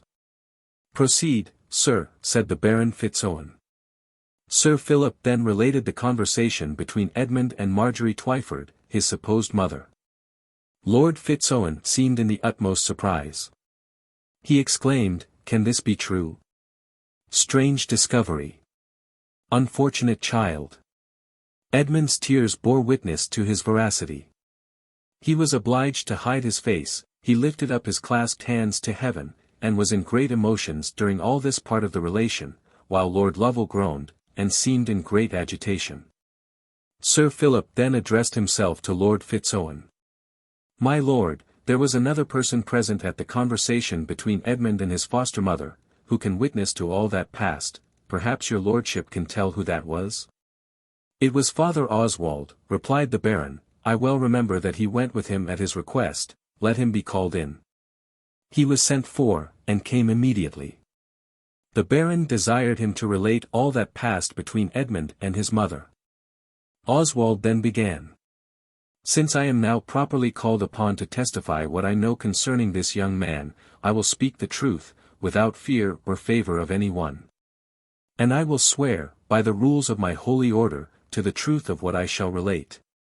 He then gave a particular account of all that passed on that occasion, and mentioned the tokens found on both the infant and his mother. "Where are these tokens to be seen?" said the Lord Clifford. "I have them here, my lord," said Edmund, "and I keep them as my greatest treasures." He then produced them before all the company. "There is no appearance of any fraud or collusion," said Lord Graham. "If any man thinks he sees any, let him speak." "Pray, my lord, suffer me to speak a word," said Sir Robert. "Do you remember that I hinted my suspicions concerning Father Oswald, the night our kinsman lay in the east apartment?" "I do," said the Baron. "Well, sir, it now appears that he did no more than he would tell us. You find he is very deep in all Edmund's secrets, and you may judge what were his motives for undertaking this journey." "I observe what you say," answered his father, "but let us hear all that Oswald has to say." "I will be as impartial as possible." "My lord," returned Oswald, "I beg you also to recollect what I said, on the night your son speaks of, concerning secrecy in certain matters." "I remember that also," said the Baron, "but proceed." "My lord," continued Oswald, "I knew more than I thought myself at liberty to disclose at that time, but I will now tell you everything. I saw there was something more than common in the accidents that befell this young man, and in his being called out to sleep in the east apartment. I earnestly desired him to let me be with him on the second night, to which he consented reluctantly. We heard a great noise in the rooms underneath, we went downstairs together, I saw him open the fatal closet, I heard groans that pierced me to the heart, I kneeled down and prayed for the repose of the spirit departed. I found a seal, with the arms of Lovel engraven upon it, which I gave to Edmund, and he now has it in his possession. He enjoined me to keep secret what I had seen and heard, till the time should come to declare it. I conceived that I was called to be a witness of these things, besides, my curiosity was excited to know the event, therefore, desired to be present at the interview between him and his mother, which was affecting beyond expression. I heard what I have now declared as nearly as my memory permits me. I hope no impartial person will blame me for any part of my conduct, but if they should, I do not repent it. If I should forfeit the favor of the rich and great, I shall have acquitted myself to God and my conscience. I have no worldly ends to answer, I plead the cause of the injured orphan, and I think, also, that I second the designs of Providence. You have well spoken, father, said the Lord Clifford, your testimony is indeed of consequence. It is amazing and convincing, said Lord Graham. And the whole story is so well connected, that I can see nothing to make us doubt the truth of it, but let us examine the proofs. Edmund gave into their hands the necklace and earrings. He showed them the locket with the cipher of Lovel, and the seal with the arms. He told them the cloak, in which he was wrapped, was in the custody of his foster mother, who would produce it on demand. He begged that some proper persons might be commissioned to go with him to examine whether or no the bodies of his parents were buried where he affirmed. Adding, that he put his pretensions into their hands with pleasure, relying entirely upon their honor and justice. During this interesting scene, the criminal covered his face, and was silent. But he sent forth bitter sighs and groans that denoted the anguish of his heart. At length, Lord Graham, in compassion to him, proposed that they should retire and consider of the proofs, adding, Lord Lovel must needs be fatigued. We will resume the subject in his presence, when he is disposed to receive us. Sir Philip Harclay approached the bed. Sir, said he, I now leave you in the hands of your own relations. They are men of strict honor, and I confide in them to take care of you and of your concerns. They then went out of the room, leaving only the Lord Fitz-Owen and his sons with the criminal. They discoursed of the wonderful story of Edmund's birth, and the principal events of his life. After dinner, Sir Philip requested another conference with the lords, and their principal friends. There were present also Father Oswald, and Lord Graham's confessor, who had taken the Lord Lovel's confession, Edmund, and Zadisky. "Now, gentlemen," said Sir Philip, "I desire to know your opinion of our proofs, and your advice upon them." Lord Graham replied, "I am desired to speak for the rest. We think there are strong presumptive proofs that this young man is the true heir of Lovel, but they ought to be confirmed and authenticated. Of the murder of the late lord there is no doubt, the criminal hath confessed it, and the circumstances confirm it. The proofs of his crime are so connected with those of the young man's birth, that one cannot be public without the other. We are desirous to do justice, and yet are unwilling, for the Lord Fitz-Owen's sake, to bring the criminal to public shame and punishment. We wish to find out a medium. We therefore desire Sir Philip to make proposals for his ward, and let Lord Fitz-Owen answer for himself and his brother, and we will be moderators between them." Here every one expressed approbation, and called upon Sir Philip to make his demands. "If," said he, "I were to demand strict justice, I should not be satisfied with anything less than the life of the criminal, but I am a Christian soldier, the disciple of him who came into the world to save sinners. For his sake," continued he, crossing himself, "I forego my revenge, I spare the guilty. If heaven gives him time for repentance, man should not deny it. It is my ward's particular request, that I will not bring shame upon the house of his benefactor, the Lord Fitz-Owen, for whom he hath a filial affection and profound veneration. My proposals are these: first, that the criminal make restitution of the title and estate, obtained with so much injustice and cruelty, to the lawful heir, whom he shall acknowledge such before proper witnesses. Secondly, that he shall surrender his own lawful inheritance and personal estate into the hands of the Lord Fitz-Owen, in trust for his sons, who are his heirs of blood. Thirdly, that he shall retire into a religious house, or else quit the kingdom in 3 months' time, and, in either case, those who enjoy his fortune shall allow him a decent annuity, that he may not want the comforts of life. By the last, I disable him from the means of doing further mischief, and enable him to devote the remainder of his days to penitence. These are my proposals, and I give him 24 hours to consider of them. If he refuses to comply with them, I shall be obliged to proceed to severer measures, and to a public prosecution. But the goodness of the Lord Fitz-Owen bids me expect, from his influence with his brother, a compliance with proposals made out of respect to his honourable character." Lord Graham applauded the humanity, prudence, and piety of Sir Philip's proposals. He enforced them with all his influence and eloquence.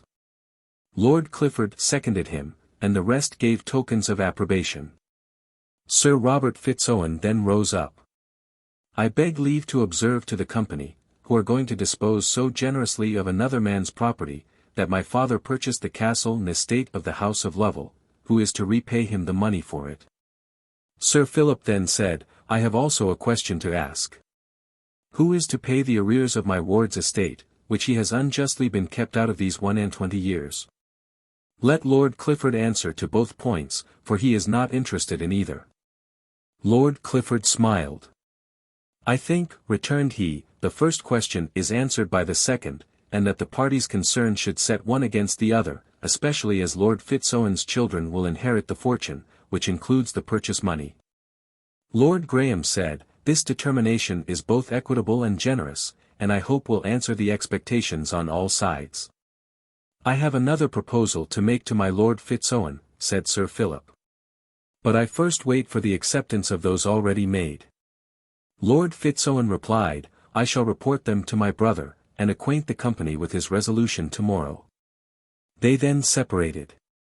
And the Baron, with his sons, returned to the sick man's chamber. There he exhorted his brother, with the piety of a confessor, to repent of his sins and make atonement for them.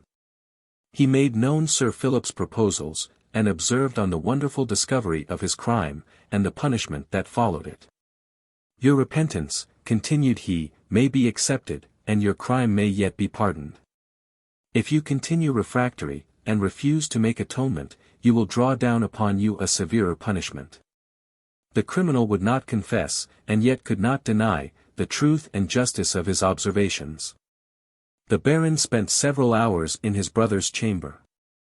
He sent for a priest, who took his confession, and they both sat up with him all night, advising, persuading, and exhorting him to do justice, and to comply with the proposals.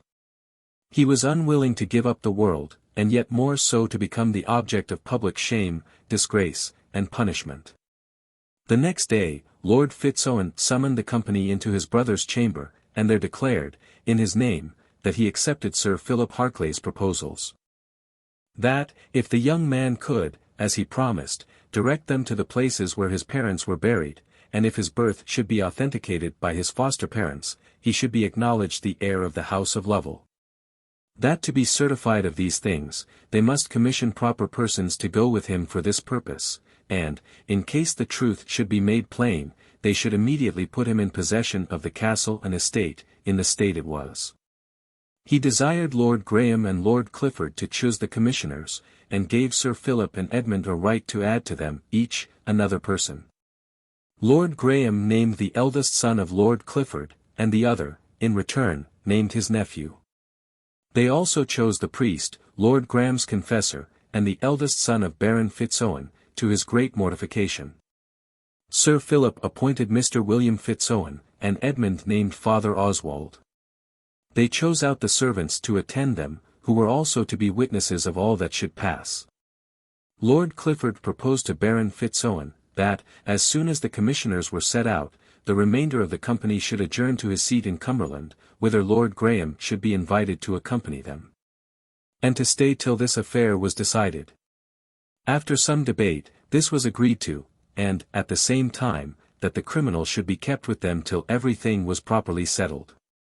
Lord Fitz-Owen gave his son William the charge to receive and entertain the commissioners at the castle. But, before they set out, Sir Philip had a conference with Lord Fitz-Owen, concerning the surrender of the castle, in which he insisted on the furniture and stock of the farm, in consideration of the arrears. Lord Fitz-Owen slightly mentioned the young man's education and expenses. Sir Philip answered, "You are right, my lord, I had not thought of this point. We owe you, in this respect, more than we can ever repay. But you know not half the respect and affection Edmund bears for you. When restitution of his title and fortune are fully made, his happiness will still depend on you." "How on me?" said the Baron. "Why, he will not be happy unless you honor him with your notice and esteem, but this is not all, I must hope that you will do still more for him." "Indeed," said the Baron, "he has put my regard for him to a severe proof. What further can he expect from me? My dear lord, be not offended, I have only one more proposal to make to you. If you refuse it, I can allow for you, and I confess it requires a greatness of mind, but not more than you possess, to grant it." "Well, sir, speak your demand."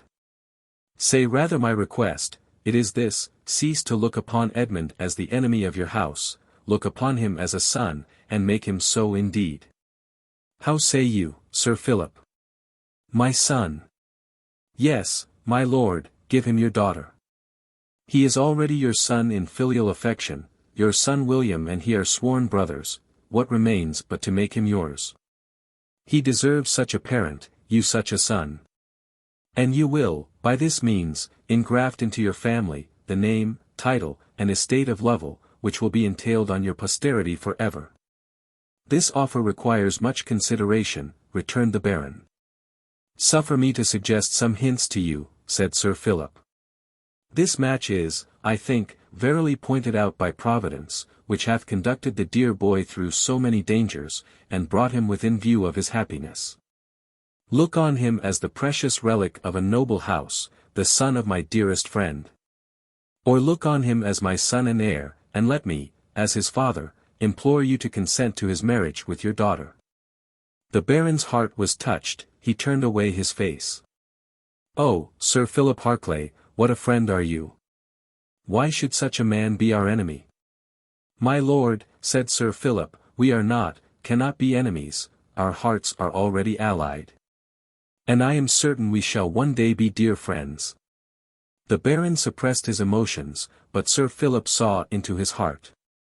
"I must consult my eldest son," returned he. "Then," replied Sir Philip, "I foresee much difficulty. He is prejudiced against Edmund, and thinks the restitution of his inheritance an injury to your family.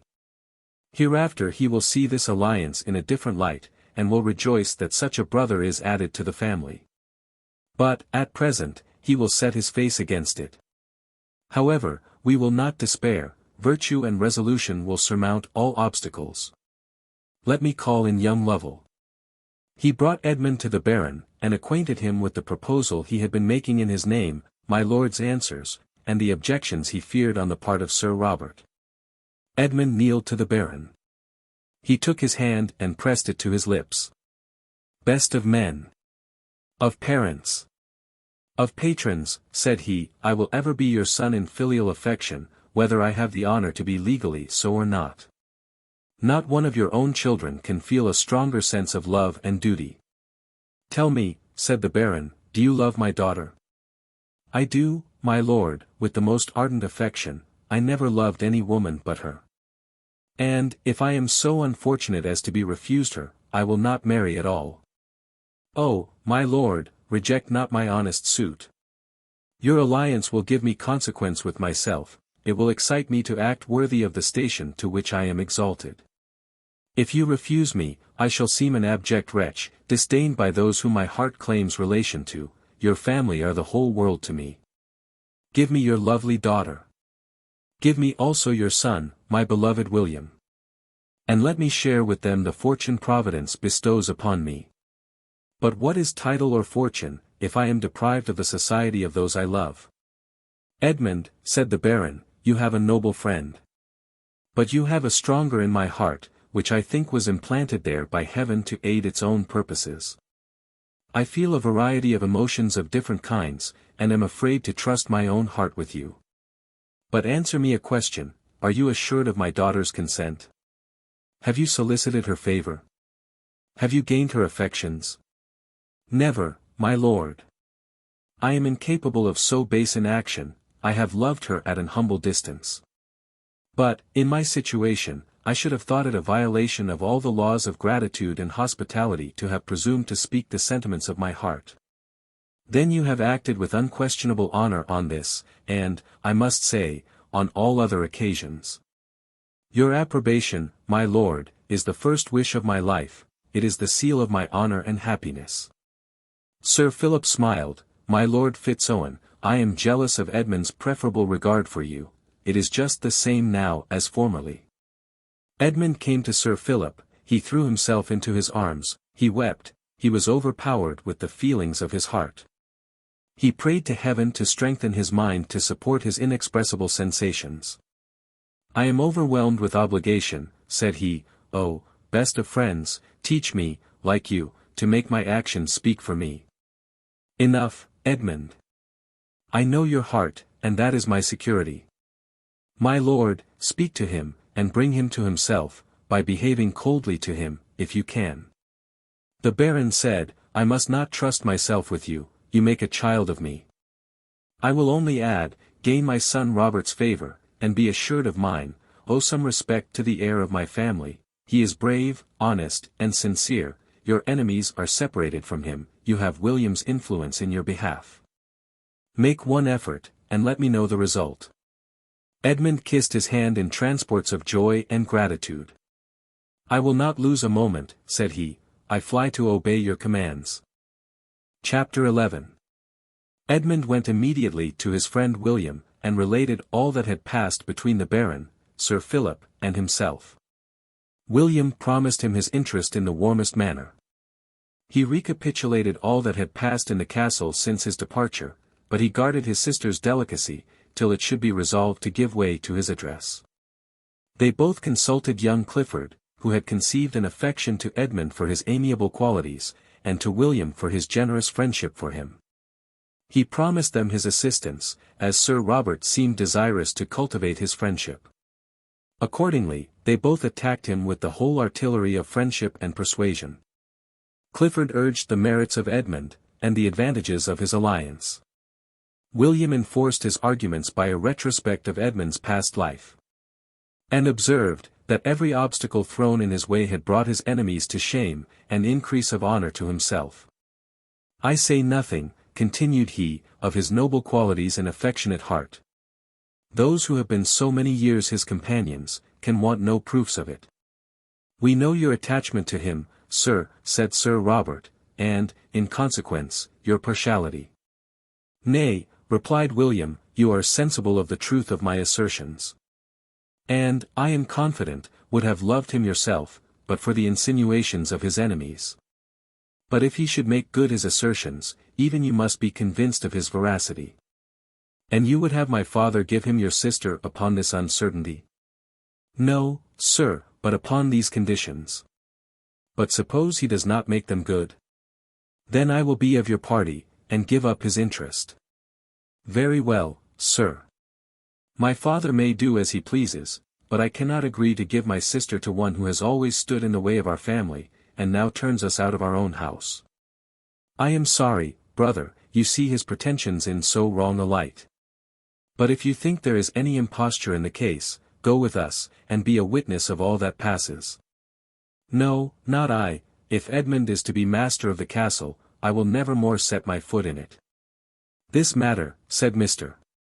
Clifford, must be left to time, which has brought stranger things to pass. Sir Robert's honour and good sense will enable him to subdue his prejudices, and to judge impartially. They took leave, and went to make preparations for their journey.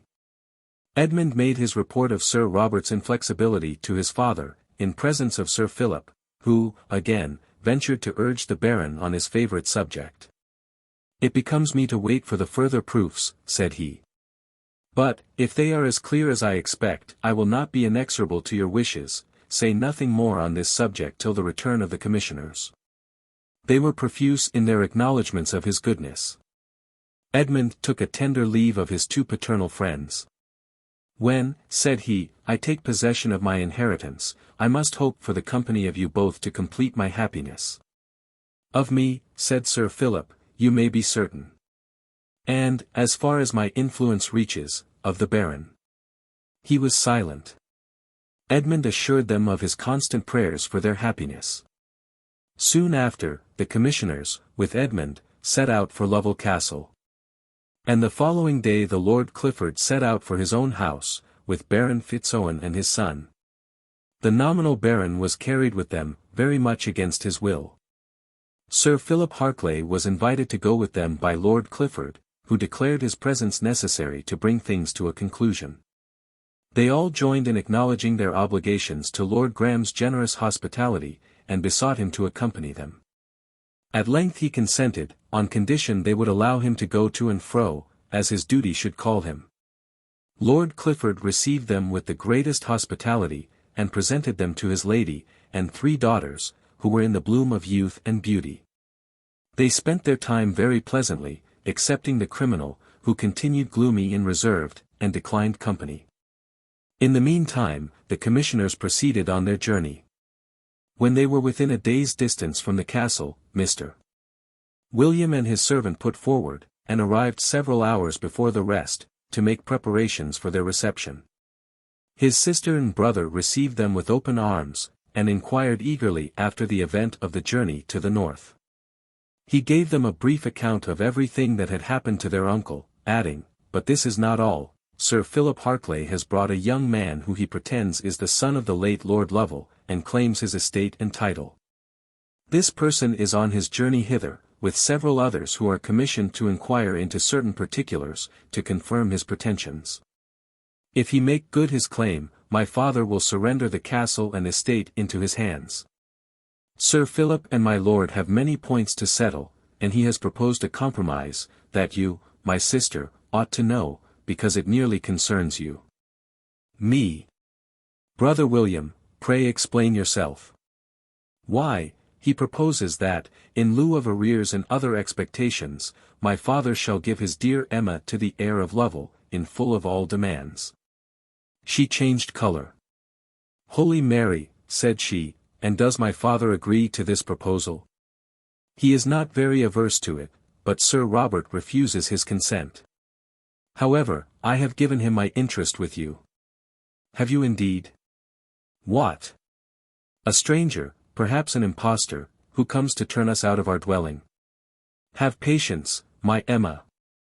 See this young man without prejudice, and perhaps you will like him as well as I do. I am surprised at you, William. Dear Emma, I cannot bear to see you uneasy.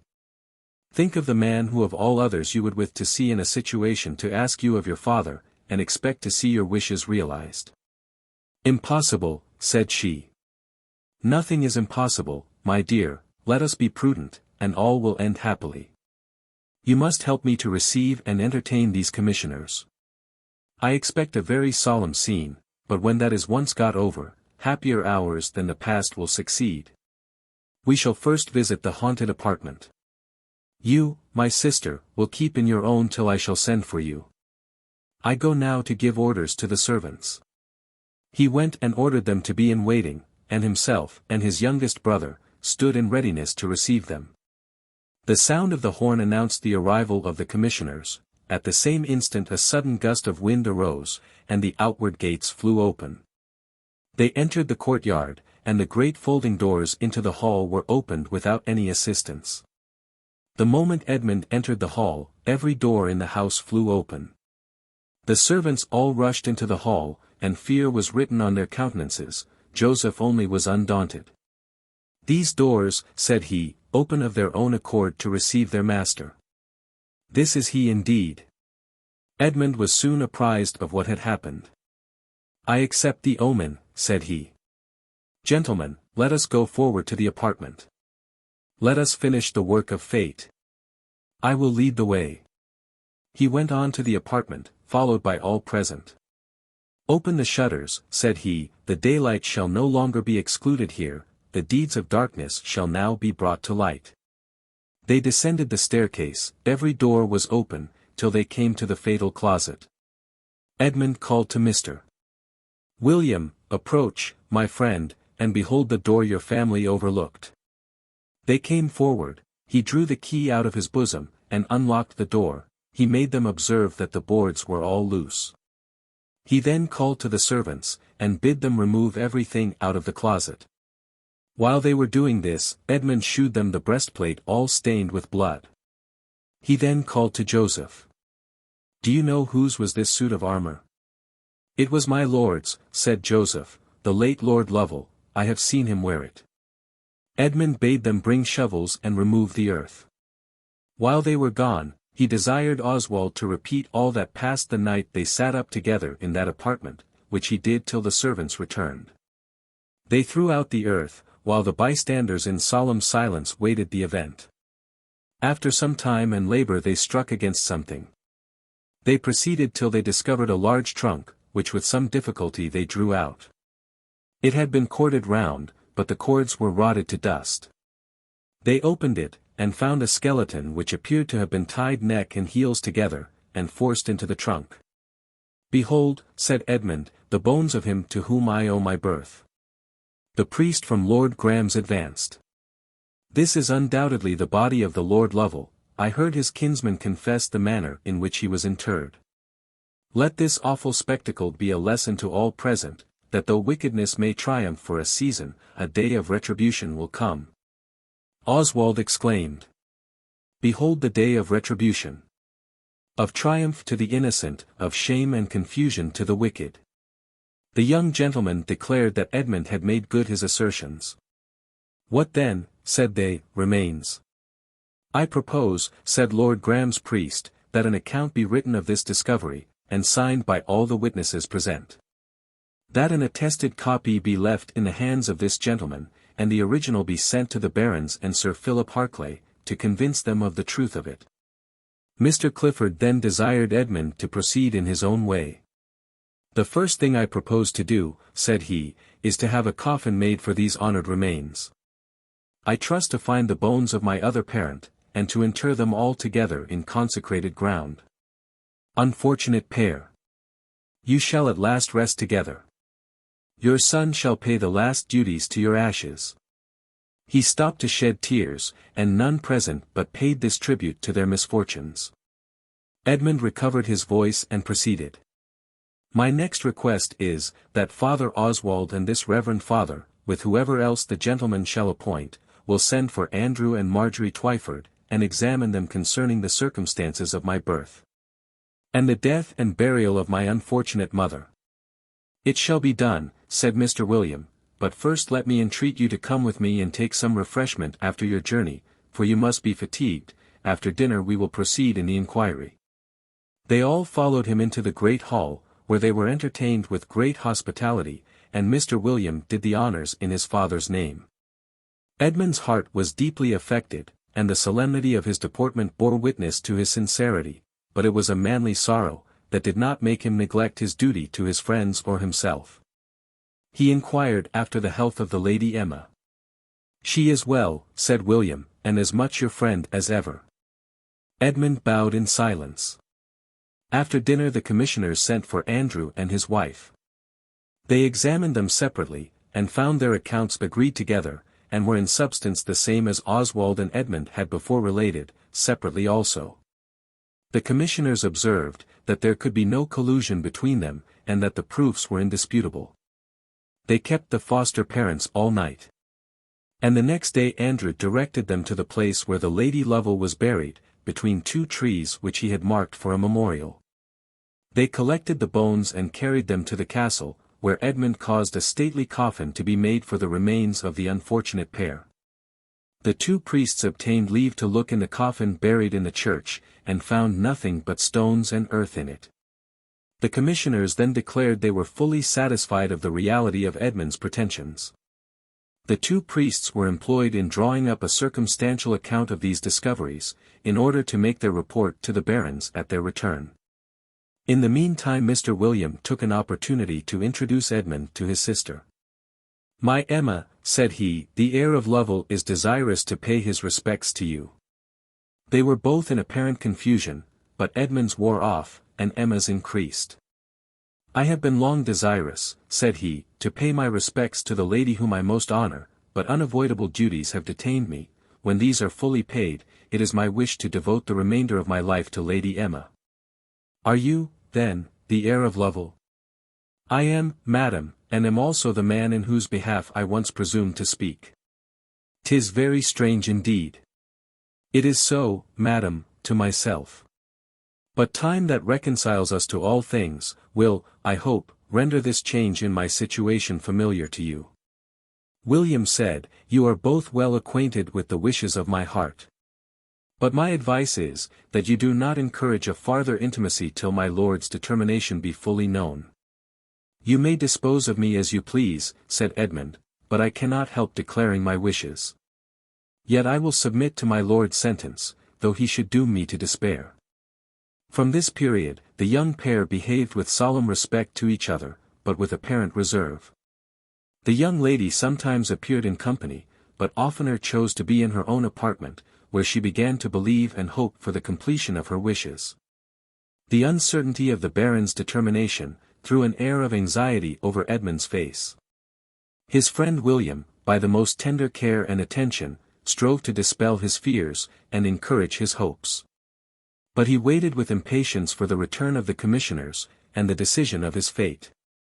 While these things passed at the castle of Lovel, the nominal baron recovered his health and strength at the house of Lord Clifford.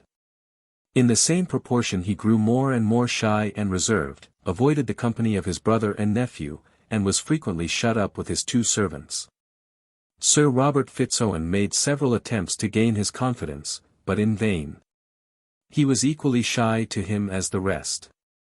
Zadisky observed his motions with the penetration for which his countrymen have been distinguished in all ages.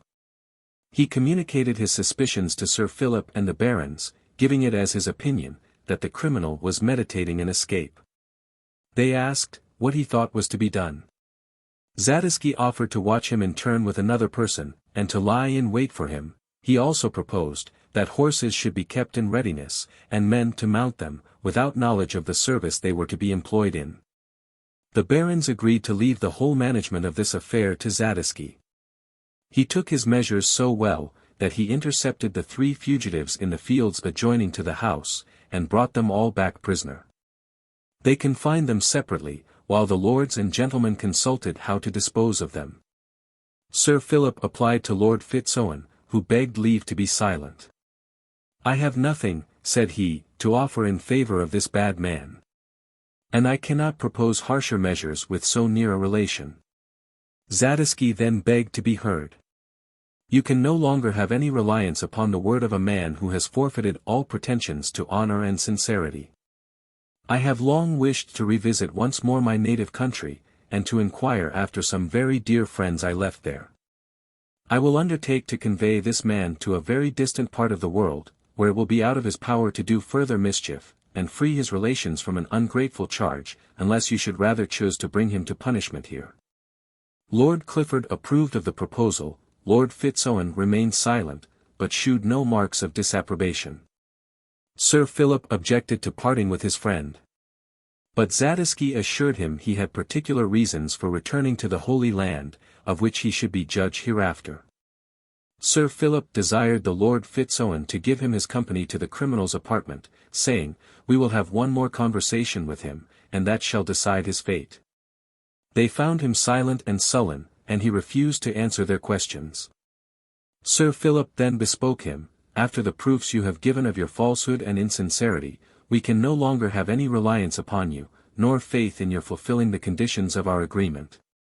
I will, therefore, once more make you a proposal that shall still leave you indebted to our clemency. You shall banish yourself from England for ever, and go in pilgrimage to the Holy Land, with such companions as we shall appoint. Or, secondly, you shall enter directly into a monastery, and there be shut up for life. Or, thirdly, if you refuse both these offers, I will go directly to court, throw myself at the feet of my sovereign, relate the whole story of your wicked life and actions, and demand vengeance on your head. The king is too good and pious to let such villainy go unpunished. He will bring you to public shame and punishment, and be you assured, if I begin this prosecution, I will pursue it to the utmost. I appeal to your worthy brother for the justice of my proceeding. I reason no more with you, I only declare my resolution. I wait your answer 1 hour, and the next I put in execution whatever you shall oblige me to determine." So saying, they retired, and left him to reflect and to resolve. At the expiration of the hour they sent Zadisky to receive his answer. He insinuated to him the generosity and charity of Sir Philip and the lords, and the certainty of their resolutions, and begged him to take care what answer he returned, for that his fate depended on it. He kept silent several minutes, resentment and despair were painted on his visage. At length he spoke. "Tell my proud enemies that I prefer banishment to death, infamy, or a life of solitude." "You have chosen well," said Zadisky. "To a wise man all countries are alike, it shall be my care to make mine agreeable to you. Are you, then, the person chosen for my companion?" "I am, sir." "And you may judge by that circumstance, that those whom you call your enemies, are not so in effect. Farewell, sir, I go to prepare for our departure." Zadisky went and made his report, and then set immediately about his preparations. He chose 2 active young men for his attendants, and gave them directions to keep a strict eye upon their charge, for that they should be accountable if he should escape them. In the meantime the Baron Fitz-Owen had several conferences with his brother. He endeavoured to make him sensible of his crimes, and of the justice and clemency of his conqueror, but he was moody and reserved to him as to the rest. Sir Philip Harclay obliged him to surrender his worldly estates into the hands of Lord Fitz-Owen. A writing was drawn up for that purpose, and executed in the presence of them all. Lord Fitz-Owen engaged to allow him an annual sum, and to advance money for the expenses of his voyage. He spoke to him in the most affectionate manner, but he refused his embrace. "You will have nothing to regret," said he, haughtily, "for the gain is yours." Sir Philip conjured Zadisky to return to him again, who answered, "I will either return, or give such reasons for my stay, as you shall approve. I will send a messenger to acquaint you with my arrival in Syria, and with such other particulars as I shall judge interesting to you and yours. In the meantime remember me in your prayers, and preserve for me those sentiments of friendship and esteem, that I have always deemed one of the chief honors and blessings of my life. Commend my love and duty to your adopted son. He will more than supply my absence, and be the comfort of your old age. Adieu, best and noblest of friends. They took a tender leave of each other, not without tears on both sides. The travellers set out directly for a distant seaport where they heard of a ship bound for the Levant, in which they embarked and proceeded on their voyage. The commissioners arrived at Lord Clifford's a few days after the departure of the adventurers. They gave a minute account of their commission, and expressed themselves entirely satisfied of the justice of Edmund's pretensions. They gave an account in writing of all that they had been eyewitnesses to, and ventured to urge the Baron Fitz-Owen on the subject of Edmund's wishes. The Baron was already disposed in his favour. His mind was employed in the future establishment of his family. During their residence at Lord Clifford's, his eldest son Sir Robert had cast his eye upon the eldest daughter of that nobleman, and he besought his father to ask her in marriage for him. The Baron was pleased with the alliance, and took the first opportunity to mention it to Lord Clifford, who answered him, pleasantly. "I will give my daughter to your son, upon condition that you will give yours to the heir of Lovel." The Baron looked serious. Lord Clifford went on. "I like that young man so well, that I would accept him for a son-in-law, if he asked me for my daughter, and if I have any influence with you, I will use it in his behalf." "A powerful solicitor indeed," said the Baron, "but you know my eldest son's reluctance to it. If he consents, so will I." "He shall consent," said Lord Clifford, "or he shall have no daughter of mine. Let him subdue his prejudices, and then I will lay aside my scruples." "But, my lord," replied the Baron, "if I can obtain his free consent, it will be the best for all. I will try once more, and if he will not, I will leave it wholly to your management." When the noble company were all assembled, Sir Philip Harclay revived the subject, and besought the Lord Fitz-Owen to put an end to the work he had begun, by confirming Edmund's happiness. The Baron rose up, and thus spoke. "The proofs of Edmund's noble birth, the still stronger ones of his excellent endowments and qualities, the solicitations of so many noble friends in his behalf, have altogether determined me in his favour. And I hope to do justice to his merit, without detriment to my other children. I am resolved to make them all as happy as my power will allow me to do. Lord Clifford has been so gracious to promise his fair daughter to my son Robert, upon certain conditions, that I will take upon me to ratify, and which will render my son worthy of the happiness that awaits him. My children are the undoubted heirs of my unhappy brother, Lovel. You, my son, shall therefore immediately take possession of your uncle's house and estate, only obliging you to pay to each of your younger brothers, the sum of £1,000. On this condition, I will secure that estate to you and your heirs forever. I will by my own act and deed surrender the castle and estate of Lovel to the right owner, and at the same time marry him to my daughter. I will settle a proper allowance upon my 2 younger sons, and dispose of what remains by a will and testament, and then I shall have done all my business in this world, and shall have nothing to do but prepare for the next." "Oh, my father," said Sir Robert, "I cannot bear your generosity. You would give away all to others, and reserve nothing for yourself." "Not so, my son," said the Baron, "I will repair my old castle in Wales, and reside there. I will visit my children, and be visited by them. I will enjoy their happiness, and by that means increase my own. Whether I look backwards or forwards, I shall have nothing to do but rejoice, and be thankful to heaven that has given me so many blessings.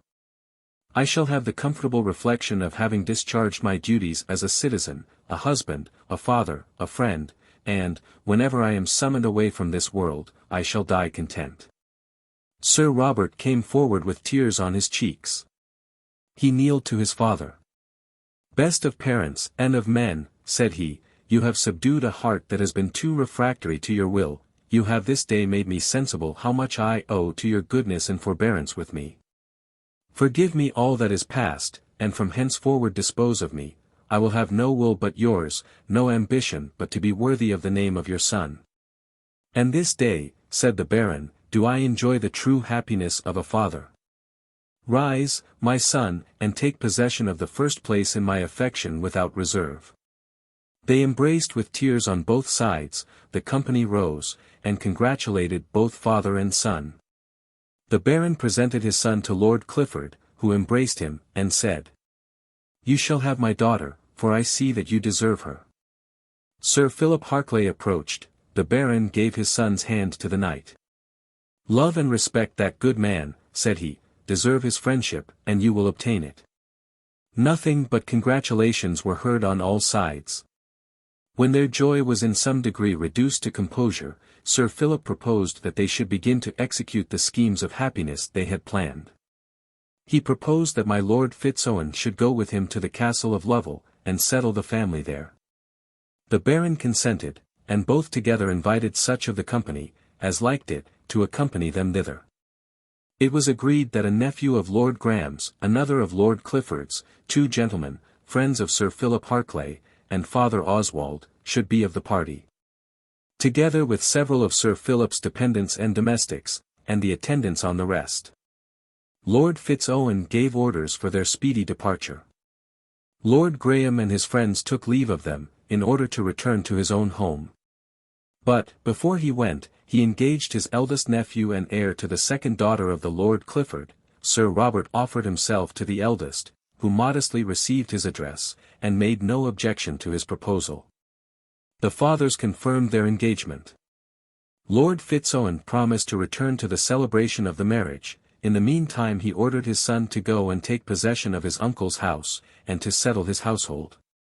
He invited young Clifford, and some other gentlemen, to go with him. The company separated with regret, and with many promises of friendship on all sides. And the gentlemen of the north were to cultivate the good neighbourhood on both sides of the borders. Sir Philip Harclay and the Baron Fitz-Owen, with their friends and attendants, set forwards for the castle of Lovel. A servant went before, at full speed, to acquaint the family of their approach. Edmund was in great anxiety of mind. Now the crisis of his fate was near at hand. He inquired of the messenger, who were of the party. And finding that Sir Philip Harclay was there, and that Sir Robert Fitz-Owen stayed in the north, his hopes rose above his fears. Mr. William, attended by a servant, rode forward to meet them. He desired Edmund to stay and receive them. Edmund was under some difficulty with regard to his behaviour to the lovely Emma. 1,000 times his heart rose to his lips, as often he suppressed his emotions. They both sighed frequently, said little, thought much, and wished for the event. Master Walter was too young to partake of their anxieties, but he wished for the arrival of his father to end them. Mr. William's impatience spurred him on to meet his father. As soon as he saw him, he rode up directly to him. "My dear father, you are welcome home," said he. "I think not, sir," said the Baron, and looked serious. "Why so, my lord?" said William. "Because it is no longer mine, but another man's home," answered he, "and I must receive my welcome from him." "Meaning Edmund?" said William. "Whom else can it be?" "Ah, my lord. He is your creature, your servant. He puts his fate into your hands, and will submit to your pleasure in all things." "Why comes he not to meet us?" said the Baron. "His fears prevent him," said William, "but speak the word, and I will fetch him." "No," said the Baron, "we will wait on him." William looked confused. "Is Edmund so unfortunate," said he, "as to have incurred your displeasure?" Sir Philip Harclay advanced, and laid his hand on William's saddle. Generous impatience. "Noble youth," said he, "look round you, and see if you can discover in this company one enemy of your friend. Leave to your excellent father the time and manner of explaining himself. He only can do justice to his own sentiments."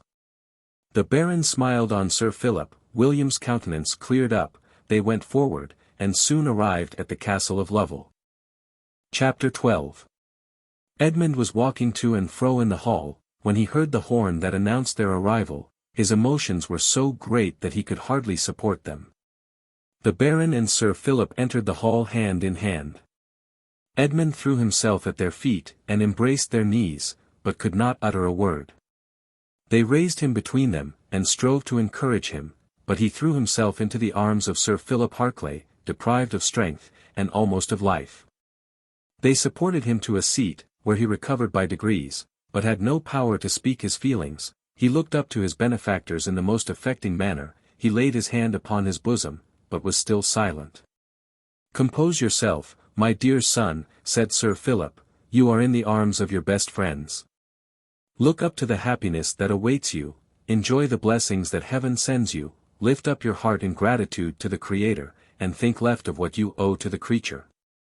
You will have time enough to pay us your acknowledgments hereafter.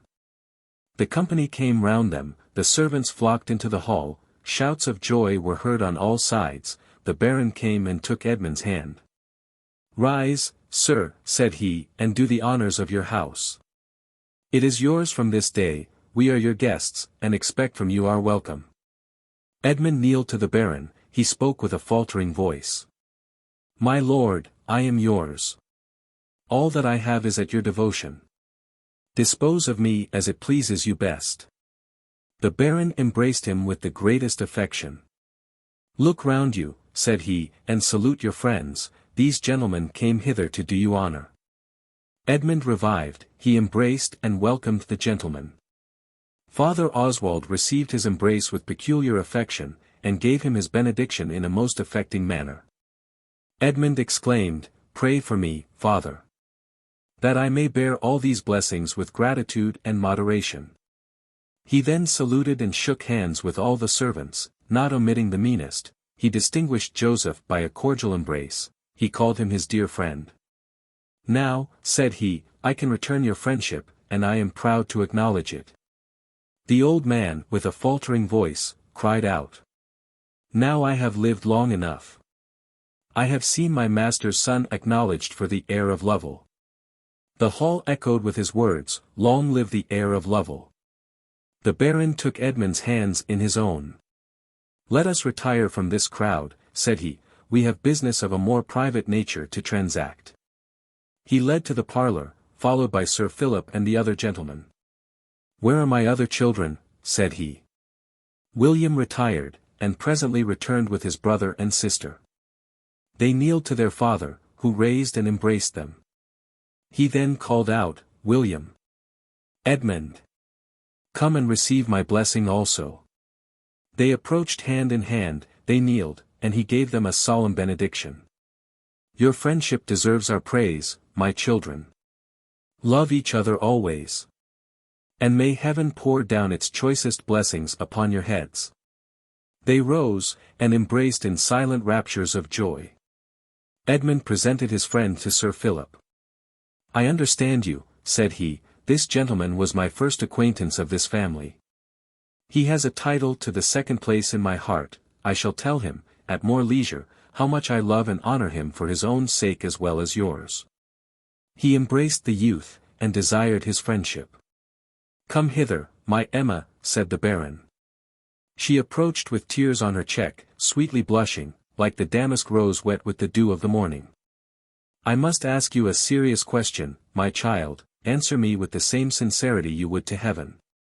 You see this young man, the heir of Lovel. You have known him long, consult your own heart, and tell me whether you have any objection to receive him for your husband. I have promised to all this company to give you to him. But upon condition that you approve him, I think him worthy of you, and, whether you accept him or not, he shall ever be to me a son, but heaven forbid that I should compel my child to give her hand, where she cannot bestow her heart. Speak freely, and decide this point for me and for yourself. The fair Emma blushed, and was under some confusion, her virgin modesty prevented her speaking for some moments. Edmund trembled, he leaned upon William's shoulder to support himself. Emma cast her eye upon him, she saw his emotion, and hastened to relieve him, and thus spoke in a soft voice which gathered strength as she proceeded.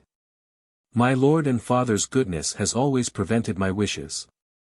I am the happiest of all children, in being able to obey his commands, without offering violence to my own inclinations. As I am called upon in this public manner, it is but justice to this gentleman's merit to declare, that, were I at liberty to choose a husband from all the world, he only should be my choice, who I can say, with joy, is my father's also. Edmund bowed low, he advanced towards her, the Baron took his daughter's hand, and presented it to him, he kneeled upon one knee, he took her hand, kissed it, and pressed it to his bosom. The Baron embraced and blessed them. He presented them to Sir Philip Harclay, receive and acknowledge your children, said he. "I do receive them as the gift of heaven," said the noble knight. "They are as much mine as if I had begotten them, all that I have is theirs, and shall descend to their children for ever." A fresh scene of congratulation ensued. And the hearts of all the auditors were too much engaged to be able soon to return to the ease and tranquillity of common life. After they had refreshed themselves, and recovered from the emotions they had sustained on this interesting occasion, Edmund thus addressed the Baron. "On the brink of happiness I must claim your attention to a melancholy subject.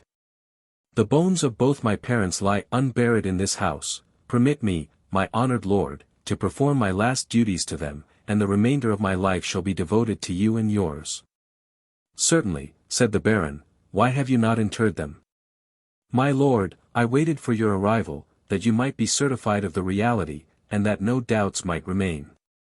"I have no doubts," said the Baron, "alas! Both the crime and punishment of the offender leave no room for them." He sighed. "Let us now put an end to this affair, and, if possible, forget it forever. If it will not be too painful to you, my lord, I would entreat you, with these gentlemen our friends, to follow me into the east apartment, the scene of my parents' woes, and yet the dawning of my better hopes." They rose to attend him. He committed the Lady Emma to the care of her youngest brother, observing that the scene was too solemn for a lady to be present at it. They proceeded to the apartment. He showed the Baron the fatal closet, and the place where the bones were found, also the trunk that contained them. He recapitulated all that passed before their arrival. He shewed them the coffin where the bones of the unfortunate pair were deposited. He then desired the Baron to give orders for their interment. "No," replied he, "it belongs to you to order, and every one here is ready to perform it." Edmund then desired Father Oswald to give notice to the friars of the monastery of St. Austin, that with their permission the funeral should be solemnized there, and the bones interred in the church. He also gave orders that the closet should be floored, the apartment repaired and put in order. He then returned to the other side of the castle. Preparations being made for the funeral, it was performed a few days after. Edmund attended in person as chief mourner, Sir Philip Harclay as the second. Joseph desired he might assist as servant to the deceased. They were followed by most people of the village. The story was now become public, and every one blessed Edmund for the piety and devotion with which he performed the last duties to his parents. Edmund appeared in deep mourning. The week after, he assisted at a mass for the repose of the deceased. Sir Philip Harclay ordered a monument to be erected to the memory of his friends, with the following inscription: "Pray for the souls of Arthur Lord Lovel and Marie his wife, who were cut off in the flower of the ire Eutha, by the treachery and cruel tie of the ire near kinsman. Edmund the ire Only son, 21 years after the ire death, by the direction of Hevine, made the discovery of the manner of the ire death, and at the same time proved his own birtha. He collected the ire bones together, and interred them in this place, a warning and proof to late posterity, of the justice of Providence, and the certainty of retribution." The Sunday after the funeral Edmund threw off his mourning, and appeared in a dress suitable to his condition. He received the compliments of his friends with ease and cheerfulness, and began to enjoy his happiness. He asked an audience of his fair mistress, and was permitted to declare the passion he had so long stifled in his own bosom. She gave him a favourable hearing, and in a short time confessed that she had suffered equally in that suspense that was so grievous to him. They engaged themselves by mutual vows to each other, and only waited the Baron's pleasure to complete their happiness. Every cloud was vanished from their brows, and sweet tranquillity took possession of their bosoms. Their friends shared their happiness. William and Edmund renewed their vows of everlasting friendship, and promised to be as much together as William's other duties would permit. The Baron once more summoned all his company together. He told Edmund all that had passed relating to his brother-in-law, his exile, and the pilgrimage of Zadisky. He then related the circumstances of Sir Robert's engagement to Lord Clifford's daughter, his establishment in his uncle's seat, and his own obligations to return time enough to be present at the marriage. "But before I go," said he, "I will give my daughter to the heir of Lovel, and then I shall have discharged my duty to him, and my promise to Sir Philip Harclay. You have nobly performed both, said Sir Philip, and whenever you depart I shall be your companion. What, said Edmund, am I to be deprived of both my fathers at once? My honoured lord, you have given away 2 houses, where do you intend to reside? No matter, said the Baron, I know I shall be welcome to both.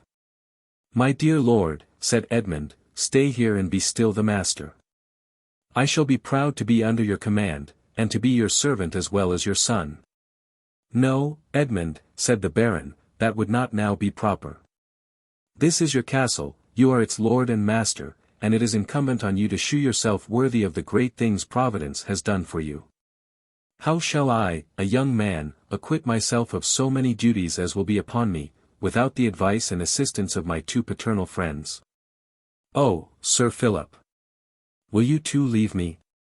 Once you gave me hopes. He stopped greatly affected. Sir Philip said, Tell me truly, Edmund, do you really desire that I should live with you? As truly, sir, as I desire life and happiness. Then, my dear child, I will live and die with you. They embraced with tears of affection, and Edmund was all joy and gratitude. My good lord, said Sir Philip, you have disposed of 2 houses, and have none ready to receive you, will you accept of mine? It is much at your service, and its being in the same county with your eldest son, will be an inducement to you to reside there. The Baron caught Sir Philip's hand. Noble sir, I thank you, and I will embrace your kind offer. I will be your tenant for the present, my castle in Wales shall be put in repair, in the meantime, if I do not reside there, it will be an establishment for one of my younger sons. But what will you do with your old soldiers and dependents? My lord, I will never cast them off. There is another house on my estate that has been shut up many years. I will have it repaired and furnished properly for the reception of my old men, I will endow it with a certain sum to be paid annually, and will appoint a steward to manage their revenue.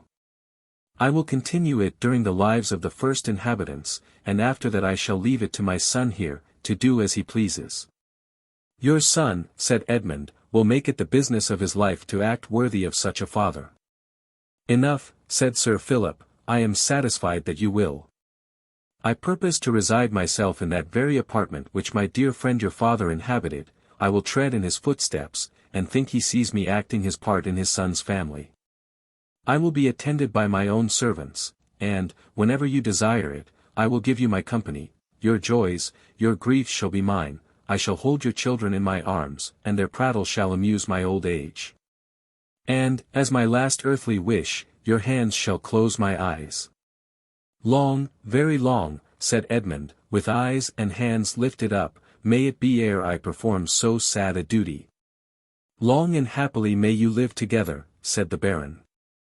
I will hope to see you sometimes, and to claim a share in your blessings. But let us give no more tears to sorrow, the rest shall be those of joy and transport. The first step we take shall be to marry our Edmund. I will give orders for the celebration, and they shall be the last orders I shall give in this house. They then separated, and went to prepare for the approaching solemnity. Sir Philip and the Baron had a private conference concerning Edmund's assuming the name and title of Lovel. I am resolved, said Sir Philip, to go to the king, to acquaint him briefly with Edmund's history. I will request that he may be called up to Parliament by a writ, for there is no need of a new patent, he being the true inheritor. In the meantime he shall assume the name, arms, and title, and I will answer any one that shall dispute his right to them. Sir Philip then declared his resolution to set out with the Baron at his departure, and to settle all his other affairs before he returned to take up his residence at the castle. A few days after, the marriage was celebrated, to the entire satisfaction of all parties. The Baron ordered the doors to be thrown open, and the house free for all comers, with every other token of joy and festivity. Edmund appeared full of joy without levity, of mirth without extravagance, he received the congratulations of his friends, with ease, freedom, and vivacity. He sent for his foster father and mother, who began to think themselves neglected, as he had been so deeply engaged in affairs of more consequence that he had not been particularly attentive to them. He made them come into the great hall, and presented them to his lady. These, said he, are the good people to whom I am, under God, indebted for my present happiness. They were my first benefactors. I was obliged to them for food and sustenance in my childhood, and this good woman nourished my infancy at her own breast. The lady received them graciously, and saluted Marjorie. Andrew kneeled down, and, with great humility, begged Edmund's pardon for his treatment of him in his childhood. I heartily forgive you, said he, and I will excuse you to yourself. It was natural for you to look upon me as an intruder that was eating your children's bread. You saved my life, and afterwards you sustained it by your food and raiment. I ought to have maintained myself, and to have contributed to your maintenance. But besides this, your treatment of me was the first of my preferment. It recommended me to the notice of this noble family. Everything that happened to me since, has been a step to my present state of honor and happiness. Never man had so many benefactors as myself, but both they, and myself, have been only instruments in the hands of Providence, to bring about its own purposes. Let us praise God for all. I shared your poverty, and you will share my riches. I will give you the cottage where you dwell, and the ground about it. I will also pay you the annual sum of £10 for the lives of you both. I will put out your children to manual trades, and assist you to provide for them in their own station. And you are to look upon this as paying a debt, and not bestowing a gift. I owe you more than I can ever pay, and, if there be anything further in my power that will contribute to your happiness, you can ask nothing in reason that I will deny you. Andrew hid his face. I cannot bear it, said he. Oh, what a brute was I, to abuse such a child as this. I shall never forgive myself. You must indeed, my friend, for I forgive and thank you.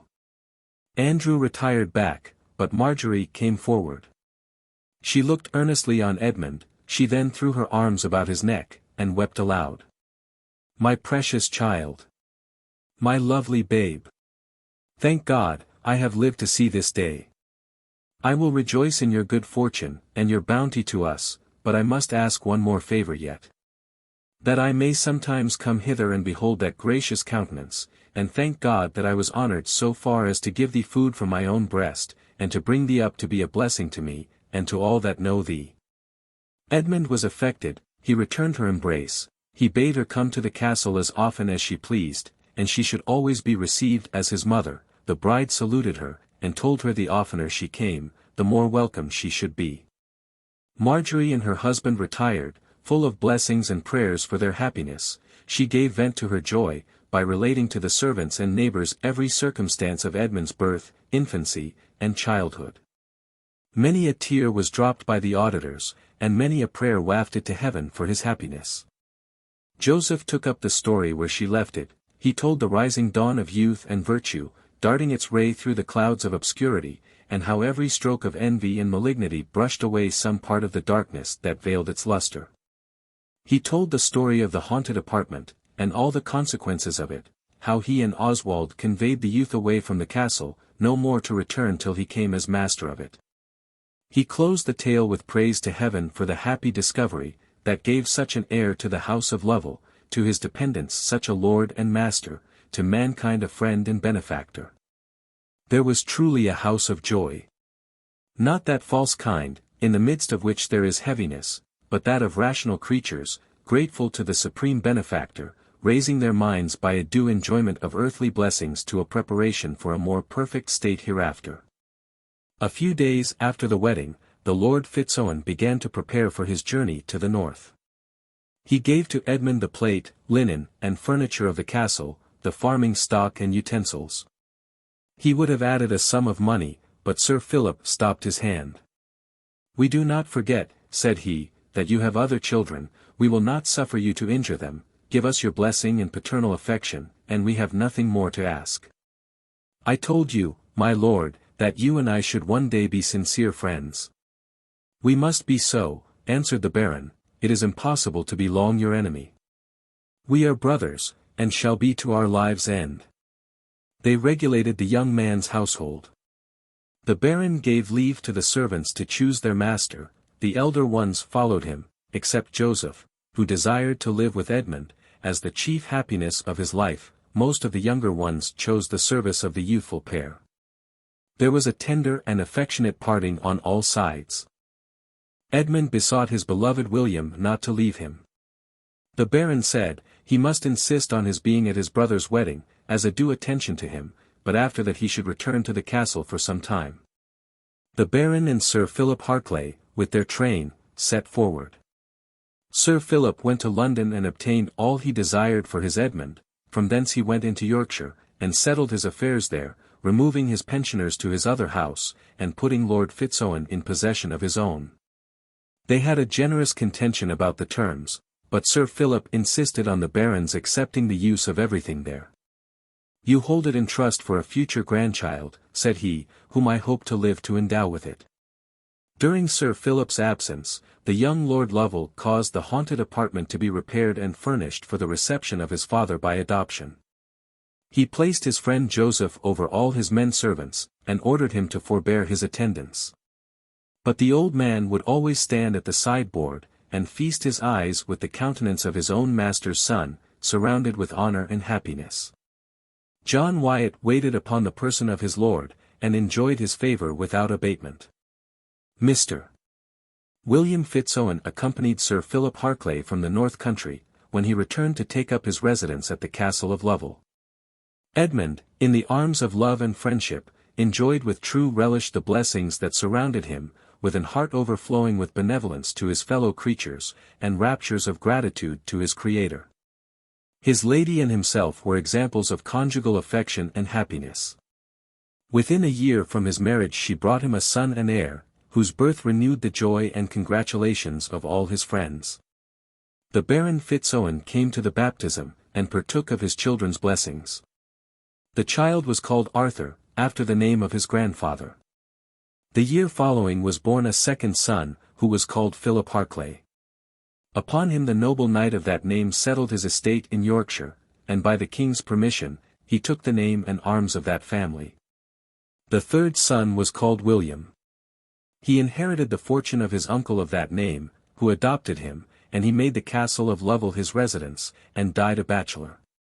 The fourth son was called Edmund, the fifth Owen, and there was also a daughter, called Emma. When time had worn out the prejudices of Sir Robert Fitz-Owen, the good old Baron of that name proposed a marriage between his eldest son and heir, and the daughter of Edmund Lord Lovel, which was happily concluded. The nuptials were honored with the presence of both families. And the old Baron was so elevated with this happy union of his descendants, that he cried out, "Now I am ready to die, I have lived long enough, this is the band of love that unites all my children to me, and to each other." He did not long survive this happy event, he died full of years and honors, and his name was never mentioned but with the deepest marks of gratitude, love and veneration. Sweet is the remembrance of the virtuous, and happy are the descendants of such a father. They will think on him and emulate his virtues, they will remember him, and be ashamed to degenerate from their ancestor. Many years after Sir Philip Harclay settled at the castle, he received tidings from his friend Zadisky, by one of the two servants who attended him to the Holy Land. From him he learned that his friend had discovered, by private advices, that he had a son living in Palestine, which was the chief motive of his leaving England, that he had met with various adventures in pursuit of him. That at length he found him, converted him to the Christian religion, and then persuaded him to retire from the world into a monastery by the side of Mount Libanus, where he intended to end his days. That Walter, commonly called Lord Lovel, had entered into the service of the Greek Emperor, John Palaeologus, not bearing to undergo a life of solitude and retirement. That he made up a story of his being compelled to leave his native country by his relations, for having accidentally killed one of them, and that he was treated with great cruelty and injustice. That he had accepted a post in the Emperor's army, and was soon after married to the daughter of one of the chief officers of it. Zadisky foresaw, and lamented the downfall of that empire, and withdrew from the storm he saw approaching. Finally, he bade the messenger tell Sir Philip Harclay and his adopted son, that he should not cease to pray for them, and desired their prayers in return. Sir Philip desired Lord Lovel to entertain this messenger in his service. That good knight lived to extreme old age in honor and happiness, and died in the arms of his beloved Edmund, who also performed the last duties to his faithful Joseph. Father Oswald lived many years in the family as chaplain. He retired from thence at length, and died in his own monastery. Edmund Lord Lovel lived to old age, in peace, honour and happiness, and died in the arms of his children. Sir Philip Harclay caused the papers relating to his son's history to be collected together. The first part of it was written under his own eye in Yorkshire, the subsequent parts by Father Oswald at the Castle of Lovel. All these, when together, furnish a striking lesson to posterity, of the overruling hand of Providence, and the certainty of retribution. The End.